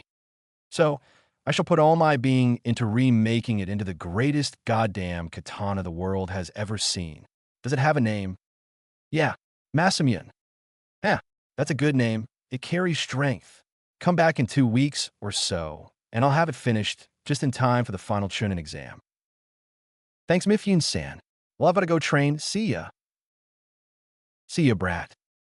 Naruto ran out of the shop and down the road, leaving sight quickly. Mifune smiled after him. Kushina, Minato, if only you could see your son right now. He's become such a fine shinobi. Naruto was heading towards his usual training ground. Why, kid, I'm a fucking genius. HM, how so, QB-sama? I've found a way to combine all of your different taijutsu capabilities and your kinjutsu style into one ultimate style. Oh, and yeah, I'm making one style composed of every close combat skill Naruto has. Hell yeah, this should make it easier to manage all his abilities straight face. Really? That's amazing. How does it work? All right, imagine a glass filled to the brim with water. You are the glass and your chakra is the water. Every time you drink from the glass, there becomes less water. It's the same here. Every time you use a jutsu, you lose chakra. Now, what happens if you hit the side of the glass with your finger? Or you lightly shake the glass? It creates ripples? Exactly. Well, basically, you resonate with your chakra or hit the glass with your finger, and then you transfer that chakra into your opponent via contact. At the moment of impact, the chakra explodes inside your enemy. Based on which element you use, the effect will vary. This can be done with one hand, meaning you can use your sword with the other. That's absolutely brilliant. A/N. I hope the explanation isn't too hard to understand. For those of you who have experience in manga and may have already noticed, yes, it is the same type of fighting style that Black Star from Soul Eater uses. Exactly. I started working on it way back when you first gained that Dragon Slayer power. I could finally complete it when you made that Ice Dragon Slayer style thingy. I've tried it out, and this is pretty much what happens based on which element you use. Lightning, heavy internal and external damage and numbing. Wind, cuts straight through. Ice, freezes the water in the target area of the body, disabling and dealing permanent internal and external damage. I'm still working on what water may do. How did you come up with such a style? Well, you see, I took that strong style that you learned from that spandex-wearing freak. It focuses on speed, acrobatics, and crushing blows. Then I combined it with your Dragon Slayer power, which is to use the elements on one's body parts. I fused them and created this. You really are a fucking genius, QB-sama. That's what I said. Now get your ass back to work. We have lots of things to do. Do you have a name for this fighting style yet? Nope, I'm still thinking. It has to be something cool and awesome. Surmunas. Brilliant. Surmunas. That sounds freaking malicious. Sold. Now, get a training. Yes, sir. Naruto Mox saluted in his mind. 2 weeks later, of doom. Naruto panted as he dashed towards the boulder with amazing speed. Just before he reached it, his palms started crackling with chakra. Surmunas, he said as he smashed his palm onto the rock. Smoke exploded around him. When it settled, it revealed a large circular hole going straight through the rock. Naruto smirked. Seems like I've got it down perfectly now. Kid, it's time to go pick up Masamian. Right. With that, he disappeared. He reappeared at the weapons shop and went inside. Mifune looked up when he saw Naruto entering, the largest of smiles spreading across his face. Naruto and boy, here, to pick up Masamian? I finished it yesterday. It's a freaking masterpiece. He smiled proudly as he took something from under the desk. It was wrapped in a gray cloth, which he removed. It was a dado. The long blade was a deadly silver color. The guard was oval in shape with 2 half circles, one on each end of the guard. It was bronze in color with several designs etched into it. The hilt was wrapped in pure white bandages, with a little bit of the black hilt showing underneath them. Next to it lay a simple dark blue sheath with bandages wrapped around it all the way up, with some of the bandages ending in loose ends, showing that they could be wrapped around the guard and handle when the sword was sheathed. Beautiful, Naruto breathed out. Glad you like it. Now off you go, brat. How much? Bah, you don't need to pay me. Forging this was the greatest pleasure in my life as a blacksmith. Thanks, Mifune-san. See you later. Yeah, be careful, brat. Naruto strapped the sword to his back as he headed to the Hokage's office. On the way there, he saw an absolutely gorgeous woman looking like a deer caught in a car's headlights. She had long auburn hair pulled up in a bun on the top of her head, yet it still reached all the way to her ankles. She was wearing a blue dress with a very low cut showing an amazing amount of cleavage. She had a killer body, and many of the men walking past her drooled at the sight of her, while their wives and girlfriends glared bloody murder. Naruto said tentatively, coming up behind her. She was just a few inches taller than him. Hi. She smiled at him. HM? This guy is... You look a little lost. Are you looking for somewhere in particular? Naruto asked her concerned. Yeah, I'm looking for the Kage Tower, but I simply can't find it. I'm heading there now, so if you want to, I can show you the way. That'd be most delightful, she beamed at him. I'm Naruto, by the way. May. Naruto and Mei talked a little about themselves, enjoying each other's company as Naruto lead her to the Kage Tower. Well, here we are. Mei looked up at the massive building and couldn't help but sweat drop. How in the world could I miss this? They headed inside to find two men looking extremely panicky and nervous. They almost charged as they saw Mei. Mizukage-sama, we were so worried. Please don't run off on your own like that. The older of the two men lectured. Naruto raised an eyebrow. Mizuki-cha? Who would have thought Mei was a Kage? Wait, isn't that unfair? They have a smoking hot female Kage. We have an old chain-smoking pervert. Who summons monkeys? Monkeys? How lame is that? Naruto blinked and shook his head before his mental rant got out of control. The office doors opened and Sarutobi came out, smoking his pipe as always. Ah, Mizuki-dana, what an honor. Oh, Naruto-kun, what are you doing here? He asked surprised. I came to pick up the last of my scrolls. Naruto answered with a smile at seeing his grandfather in everything but blood. Ah yes, the time has finally come, has it not? Sarutobi withdrew a scroll from his robe and threw it to Naruto, who deftly grabbed it. Well then, I'll be on my way. It was an honor meeting you, Mizuki-sama, Naruto said as he bowed. Not at all, but I never really got your full name. She asked innocently. Of course she knew who he was. After all, she had seen his fight against Zabuza, but she had to keep up appearance. Hataka Naruto, Mizukage-sama. I see. It was nice meeting you. He smiled at her, one of those crooked smiles that showed his right incisor, the same smile that could make any woman's heart melt. Likewise, and then he disappeared. There was no sound, no wind, no nothing.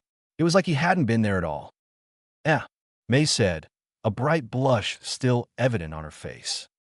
Oh, it seems Naruto-kun has increased his speed yet again. That kid will be faster than Guy soon. At Naruto's house of doom, Naruto stretched out a few kinks in his back as he entered his house. He would always remember this day, as Taiya came walking out of the bathroom, wrapped only in a towel. She stopped, stiffened, and then looked at herself. Then at Naruto. Then at herself. Then she blushed and screamed and proceeded to throw dangerous and sharp objects at him while screaming pervert over and over again. Whoa, Datesh. The perverted part of Naruto's mind said. No, bad brain. Down boy. Come on, look at it. I mean, holy hell. Come on, you know you want to. God damn it, brain. If you don't shut up right now, I'm going to kill me. And then you die too. You wouldn't have the balls to do it. Try me. TCH. All right, I'll retreat for now, but I will be back. Every time something perverted happens, I shall return. In Driyasuma's eternal words. As long as there is arrow in the world, I shall prevail. To Naruto's credit, he managed to have this conversation while still dodging objects in real life. Eventually, Naruto had to flee into the training ground behind his house. Geez, that woman is going to kill me one day. Datesh. A faint voice called out. God damn it. Naruto looked at the scroll in his hands, the last of a 7-scroll series from his mother and father, detailing their most powerful techniques. Each time he had mastered the contents of one, the seal on the next would be unlocked. He unrolled the scroll and read about its contents. Iraisin no Jutsu. Uzumaki final Kenjutsu kata, Getsuga Tensho. He sank deeply. Well, best get to work. The Tao. No. Day of the Chunin exams. Of doom. To say that the crowd was huge would be an understatement. A ridiculous amount of people had show up to see this event that would probably go down in history. The spectators were talking with each other animatedly. Did you hear? Because all the 5 Kages are here, they want to make this an extra special exam. Therefore, those who do insanely well will be able to get a promotion straight to Tokubetsu Jounin or even Jounin. No way, really. Yeah, this is going to be awesome. The 5 Kages sat in the remodeled booth. The new booth was placed such that it was also the area where clan heads and senseis were sitting, and it was where the participants waited for their matches. This new arrangement was made so that one was able to talk with both one's Kage and sensei after one's fight. Sarutobi frowned. Naruto-kun isn't here. The other 4 Kages were talking with each other, making bets and such. As expected of Kimo, we have the second most contestants who passed. The Reikage boasted as that Suchikage mumbled something like brat under his breath. Kiba, Shino, Hinata, Sasuke, Sai, Gaara, Kankuro, Temari, Lee, Niji, Samui, Yujito, Karui, Omoi, Kuratsuchi, Akatsuchi, Shikokabuto, and the rest were standing side by side in the large arena. There was talking all around. It quickly quieted down, however, as the proctor walked into the arena. Shiranui Gima looked at the young participants and frowned. Are we missing someone? At that moment, leaves started whirling around in the far end of the arena. When they settled, they revealed a changed Naruto. He was wearing a black sleeveless shirt with a white zipper and black umbu pants along with black steel-toed boots. Over that, he was wearing a long red trench coat, also sleeveless. Around his waist were 2 short black belts. Below his waist, the trench coat was closed with 3 black straps and with 2 above his waist. Some of the chest area was open, revealing his black shirt. He was wearing fingerless gloves with metal plates on them. His hair had changed exponentially too. He had cut it for one. It was now shoulder length, with most of it tied up in the back. His hair had also changed color again. It was now golden blonde, with strands of orange. Masamune was hanging on his back, and his slanted forehead protector was covering his eye. He lifted a hand in apology. Sorry, everyone, but on my way here I was attacked by this extremely dangerous S-Class cat, and I had to fight it off using only a toothpick because I didn't want to dirty my outfit. Silence befell the stadium as everyone just stared at him. Kurenai and Sasuke both face-palmed while Anko cheered. Anyway, with this all of you are here. Now to explain the rules. So as you can see, even if you don't win, you might become Chunin. As you've probably heard, there's also the possibility of becoming Tokubetsu or Jounin. Any questions? No one said anything. Well then, will Inuzuka Kiba and Hatake Naruto please stay here while the rest of you heads to the spectator booth? They nodded and cleared out. Naruto sealed away Masamune as Kiba slipped into a stance. Taicho, let's give it our all. Yeah, Kiba, I'm not going to hold back anything, so you better be ready.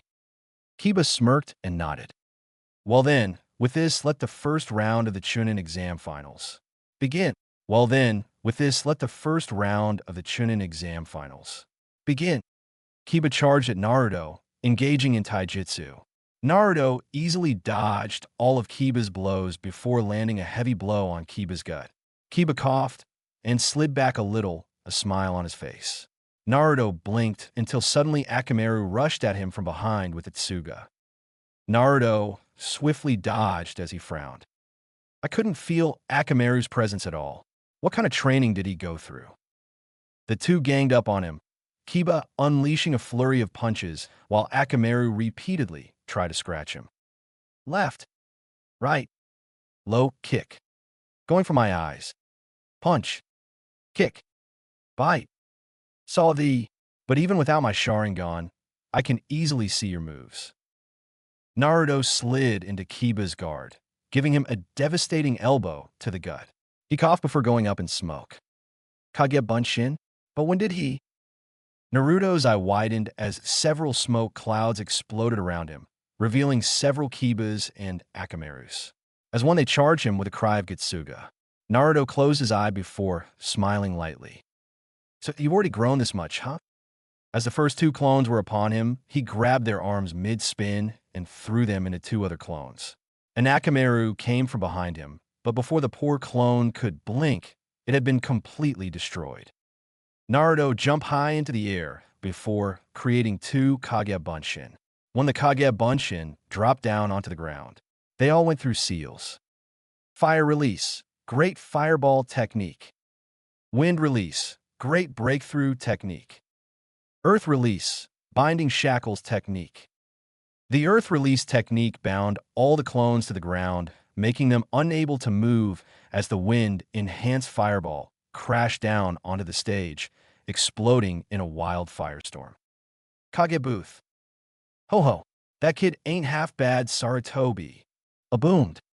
Humph. Using earth release as a means to bind an enemy? He has no idea of how to truly use earth release. Anoki, the Tsuchikage, mumbled. But isn't 3 nature types for a genin a little overkill? Sakura asked confused. Taicho is a genin in rank only. His skill is quite a lot higher than that. Shino drawled. I see. Arena. Naruto looked around confused. I can't feel his presence. What in the world? The ground behind him exploded as Kiba came jumping out, his hands going through seals. Take this. Fire release. Great pressure blast wave technique. Kiba exclaimed as he spit out a powerful stream of fire. Naruto dodged and watched with slight fascination as the technique tore through the ground. He's got a pretty powerful fire affinity there.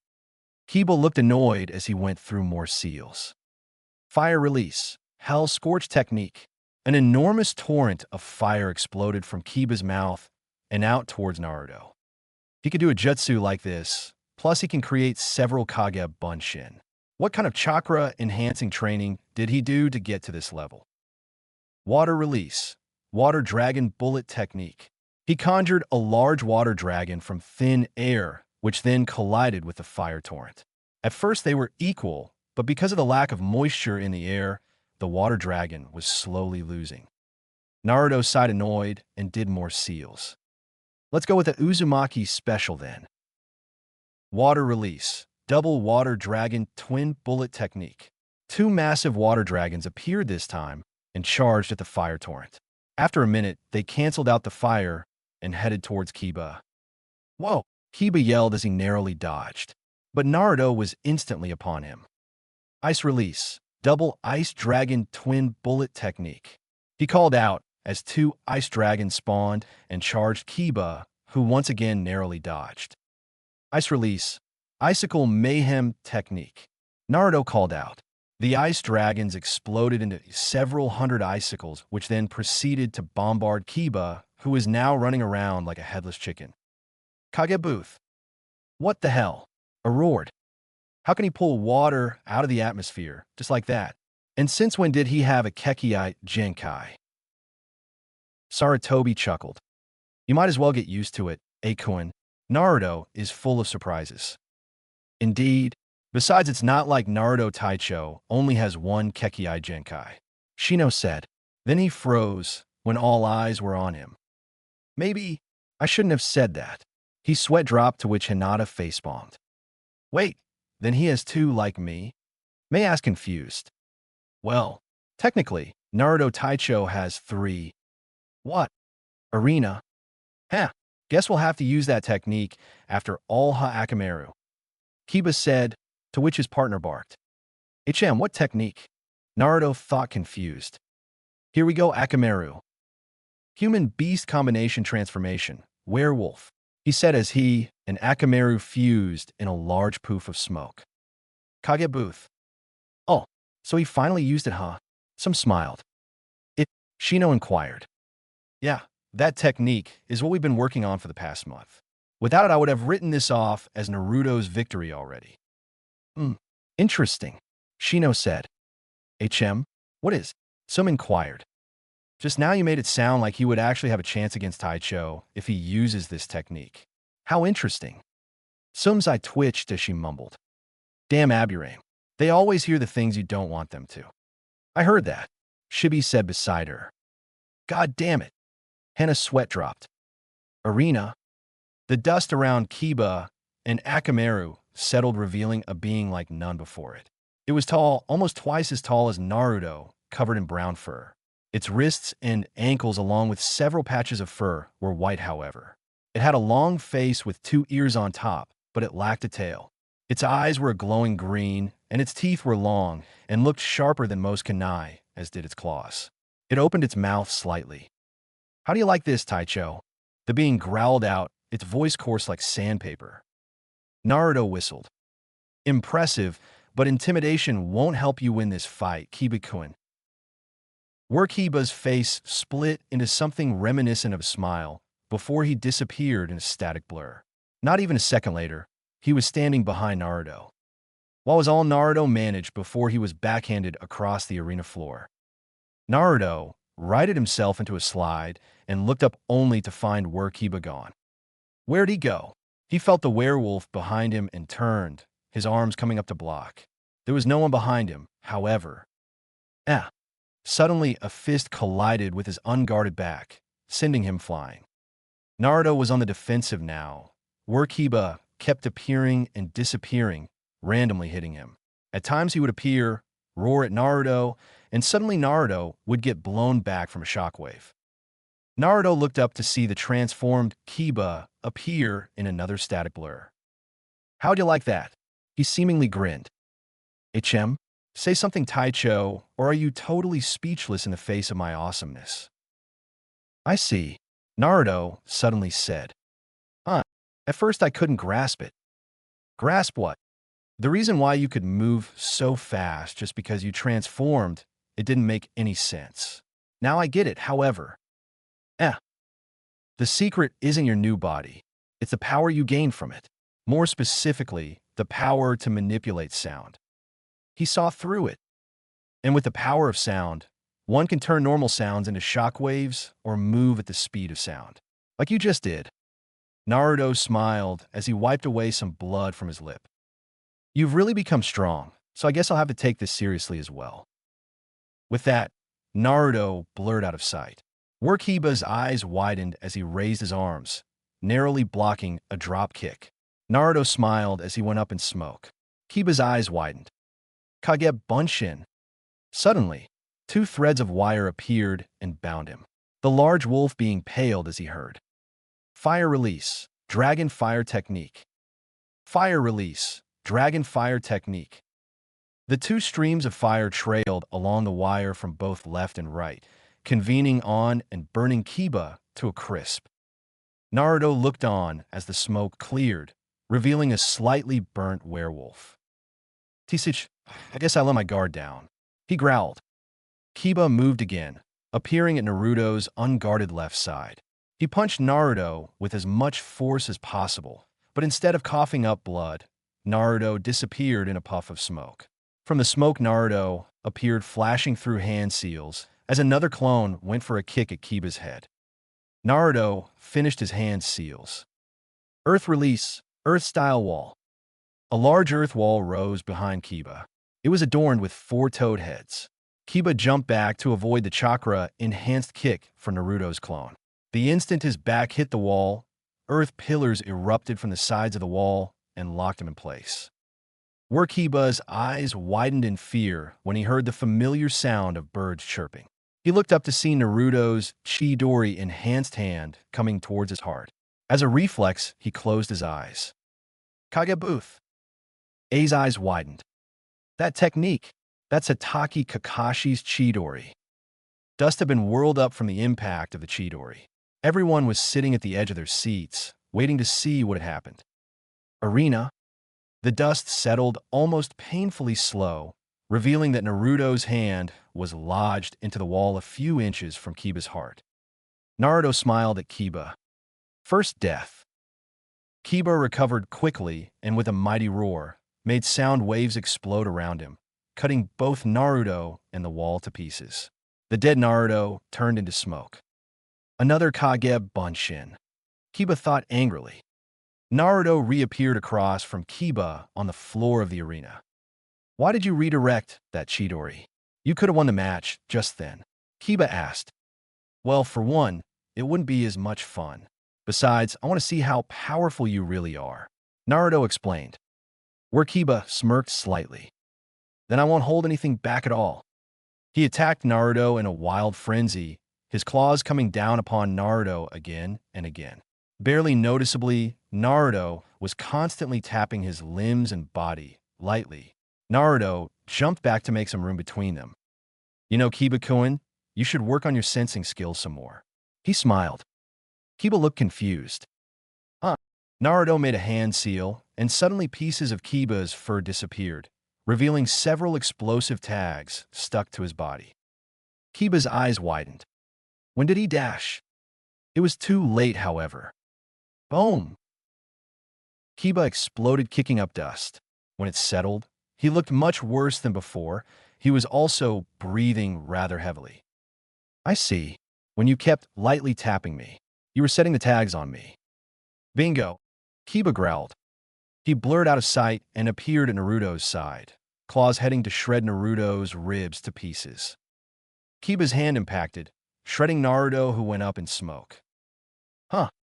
The earth right beneath his feet erupted as Naruto appeared, sending a sharp uppercut to Kiba's jaw, sending his head and neck backwards.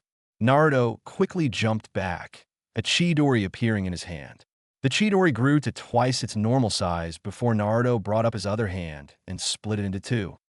He dashed forward at blinding speeds, tunnel vision kicking in as he slammed the first Chidori into the dazed Kiba's stomach, sending both of them into the air as he kept pushing the Chidori and Kiba forward. They flew across the sky in a large zigzag pattern, lightning trailing after them. Naruto left Kiba hanging in the air as he flew higher into the air. He turned around to face down towards Kiba as he charged the remaining Chidori in his hand with extra lightning chakra. He then fell at incredible speeds, slamming the second Chidori into Kiba's stomach as both of them speeded towards the ground at ridiculous speeds. As they approached the ground, Naruto's second Chidori cut through the lightning that had trailed after the first Chidori, giving credit to the more powerful version's name, Lightning Cutter. They impacted the ground hard, creating a deep crater and kicking up dust. Kagebooth. The Tsuchikage blinked. Did he just defy the laws of physics and gravity? Who the hell are you to talk? What with your flight technique and all? The Raikage mumbled. That's completely different. My technique is an advanced earth jutsu that takes away the weight and mass of who I wish it to, effectively making them able to fly. This is just plain ignoring physics. The old man ranted. Kuratsuchi sighed as she palmed her face. Way to give away your technique's secret, old geezer. /in. I know this probably isn't how his flight thingy works, it's just my theory. Well, at least Naruto Naikin held back. If he had gone all out, he would probably have killed Kiba-kun. Hinata mused. Shikamaru stared at her. How was that holding back, if I may ask? He inquired. Well, Naruto Naikin can use an even more powerful version of the Chidori called Raikiri. It's an S-class jutsu. Also, I think if he hadn't powered down his Chidori as well, then Kiba-kun would be dead. So you're saying he's way stronger than what he just showed us? Chuji asked, chips momentarily forgotten. Indeed. Whoa. Arena. Kiba shakily got up, his chest bleeding rather heavily. He glared at Naruto. You held back. That's low Taicho. Naruto just smiled at him. Sorry, Kiba-kun, but I'd rather not have Hinata-chan kill me after the match for injuring you too badly. Naruto apologized, making everyone's sweat drop. Well then, I guess it's time for my strongest technique, Kiba said as he reared back his head, sound wave gathering and compressing at his open mouth. Naruto's eye widened slightly before narrowing. That's one hell of a move. I'll have to bring that out, he thought. Kiba had finished charging his move, and with a mighty roar, sent a compressed beam of sound waves towards Naruto. The tip of the beam looked like a wolf's head. Wolf head moon cannon, he called out his move. Unseen to everyone, Naruto activated his PMS behind his headband as he went through hand seals and then breathed in deeply. Then he breathed out as he called out his technique. Blaze release, Blaze Dragon Onyx Bullet Technique. He breathed out a gigantic dragon of pure black flames. It was missing one eye, but the other was in the shape of Naruto's PMS. The two attacks collided in an enormous explosion that blinded everyone. The dust slowly settled, revealing Kiba and Akamaru lying on the ground, burns on their clothes slash fur, and looking absolutely beat. Naruto stood over them. Kage Booth of Doom. Everyone was speechless, except Shino and Hinata. B-Blaze release. What in the world? Temari asked. It's one of Naruto Taicho's Kekiai Genkai. Black flames that will burn for 7 days and 7 nights. Extinguishable only by Taicho himself. Shino explained. Yeah, it seems like he banished it before it could do any real damage to Kibakuen. Hinata said. It was probably his plan from the start to push Kibakuen to his limits. Saratobi mused. That would be like him. Shino agreed. Most of the other contestants just blinked at their casual talk about inextinguishable black flames and how Naruto held back. A's eyes narrowed suspiciously at the elderly Hokage. Are you sure he's just a genin? Mai smirked. Strong, kind, intelligent, and handsome to boot. Nice. Arena of Doom. The proctor slowly walked forward, bending down to check on Kiba. We're going to need a medic team to take care of this kid. Then he stood and announced as loudly as he could. Winner of the first round of the final Chunin exam, Hatake Naruto. The crowd cheered, excited about the awesome match they had borne witness to. Kiba cracked open an eye, looking groggily at Naruto. Damn, so I lost completely, huh? Naruto, I smiled. I wouldn't say that, Kibakuen. Naruto raised his arm, revealing a long gash going from his wrist to his elbow. Kiba's eyes widened. I did that. Naruto grinned at him. Yup, you've really grown strong, Kibakuen. This'll heal in a few minutes, but it'll leave a permanent scar. You've finally done it. You managed to permanently wound me. So from now on, I'll see you as my equal in combat. Kiba's grin couldn't have been wider as he slowly passed out, his 2 other teammates and his sensei all grinning widely as well. Naruto shinned to the Kage booth after persistently refusing any kind of medical attention, saying he'd be fine in a minute or 2. His team greeted him upon arrival. That was a splendid match, Naruto Taicho. You didn't even have to use that or your sword for that matter. Naruto grinned. Yeah, I've done some heavy-duty training over the month in order to strengthen my more lacking areas. Shino raised an eyebrow. You had lacking areas? He questioned, a hint of amusement in his voice. Naruto just stuck out his tongue at him. Well, at least you aren't a monster loser anymore, Sasuke said as he walked up to Naruto. Oh, careful, Sasuke. That almost sounded friendly. He grinned at his longtime friend. Arena. Will Temari and Ni Yujito please step into the arena so that the second match of the Chunin exams can begin? The proctor said. Kage Booth. The 2 blondes glared at each other as they walked towards the stairs down into the arena. Naruto smiled brightly at both of them. Good luck, and try not to kill each other. Temari huffed, but smiled and walked down the stairs. As Yujito tried to pass Naruto, his arm shot up, locking onto her arm, instantly paralyzing her whole body, unknown to everyone.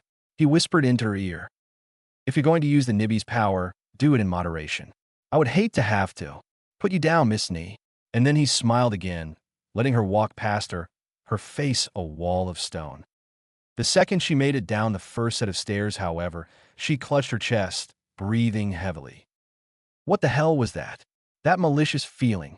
That didn't feel like the QB. It was definitely human, but it was so cold. That was his killing intent, kitten. That boy, to have such a cold and true killing intent at his age. Most likely, he has been close enough to death to see the Shinigami itself. And there was traces there, familiar traces. Familiar traces. It's nothing, kitten. Get to the arena, you have a sandy ass to kick.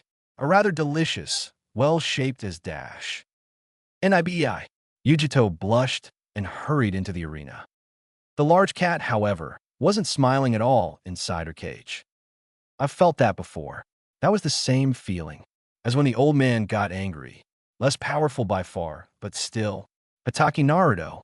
No, Uzumaki Naruto. Could you possibly be? Arena. Yujito and Temari faced off in the half-destroyed arena, both completely in their ninja mode. The proctor raised his hand lazily. Second match, start.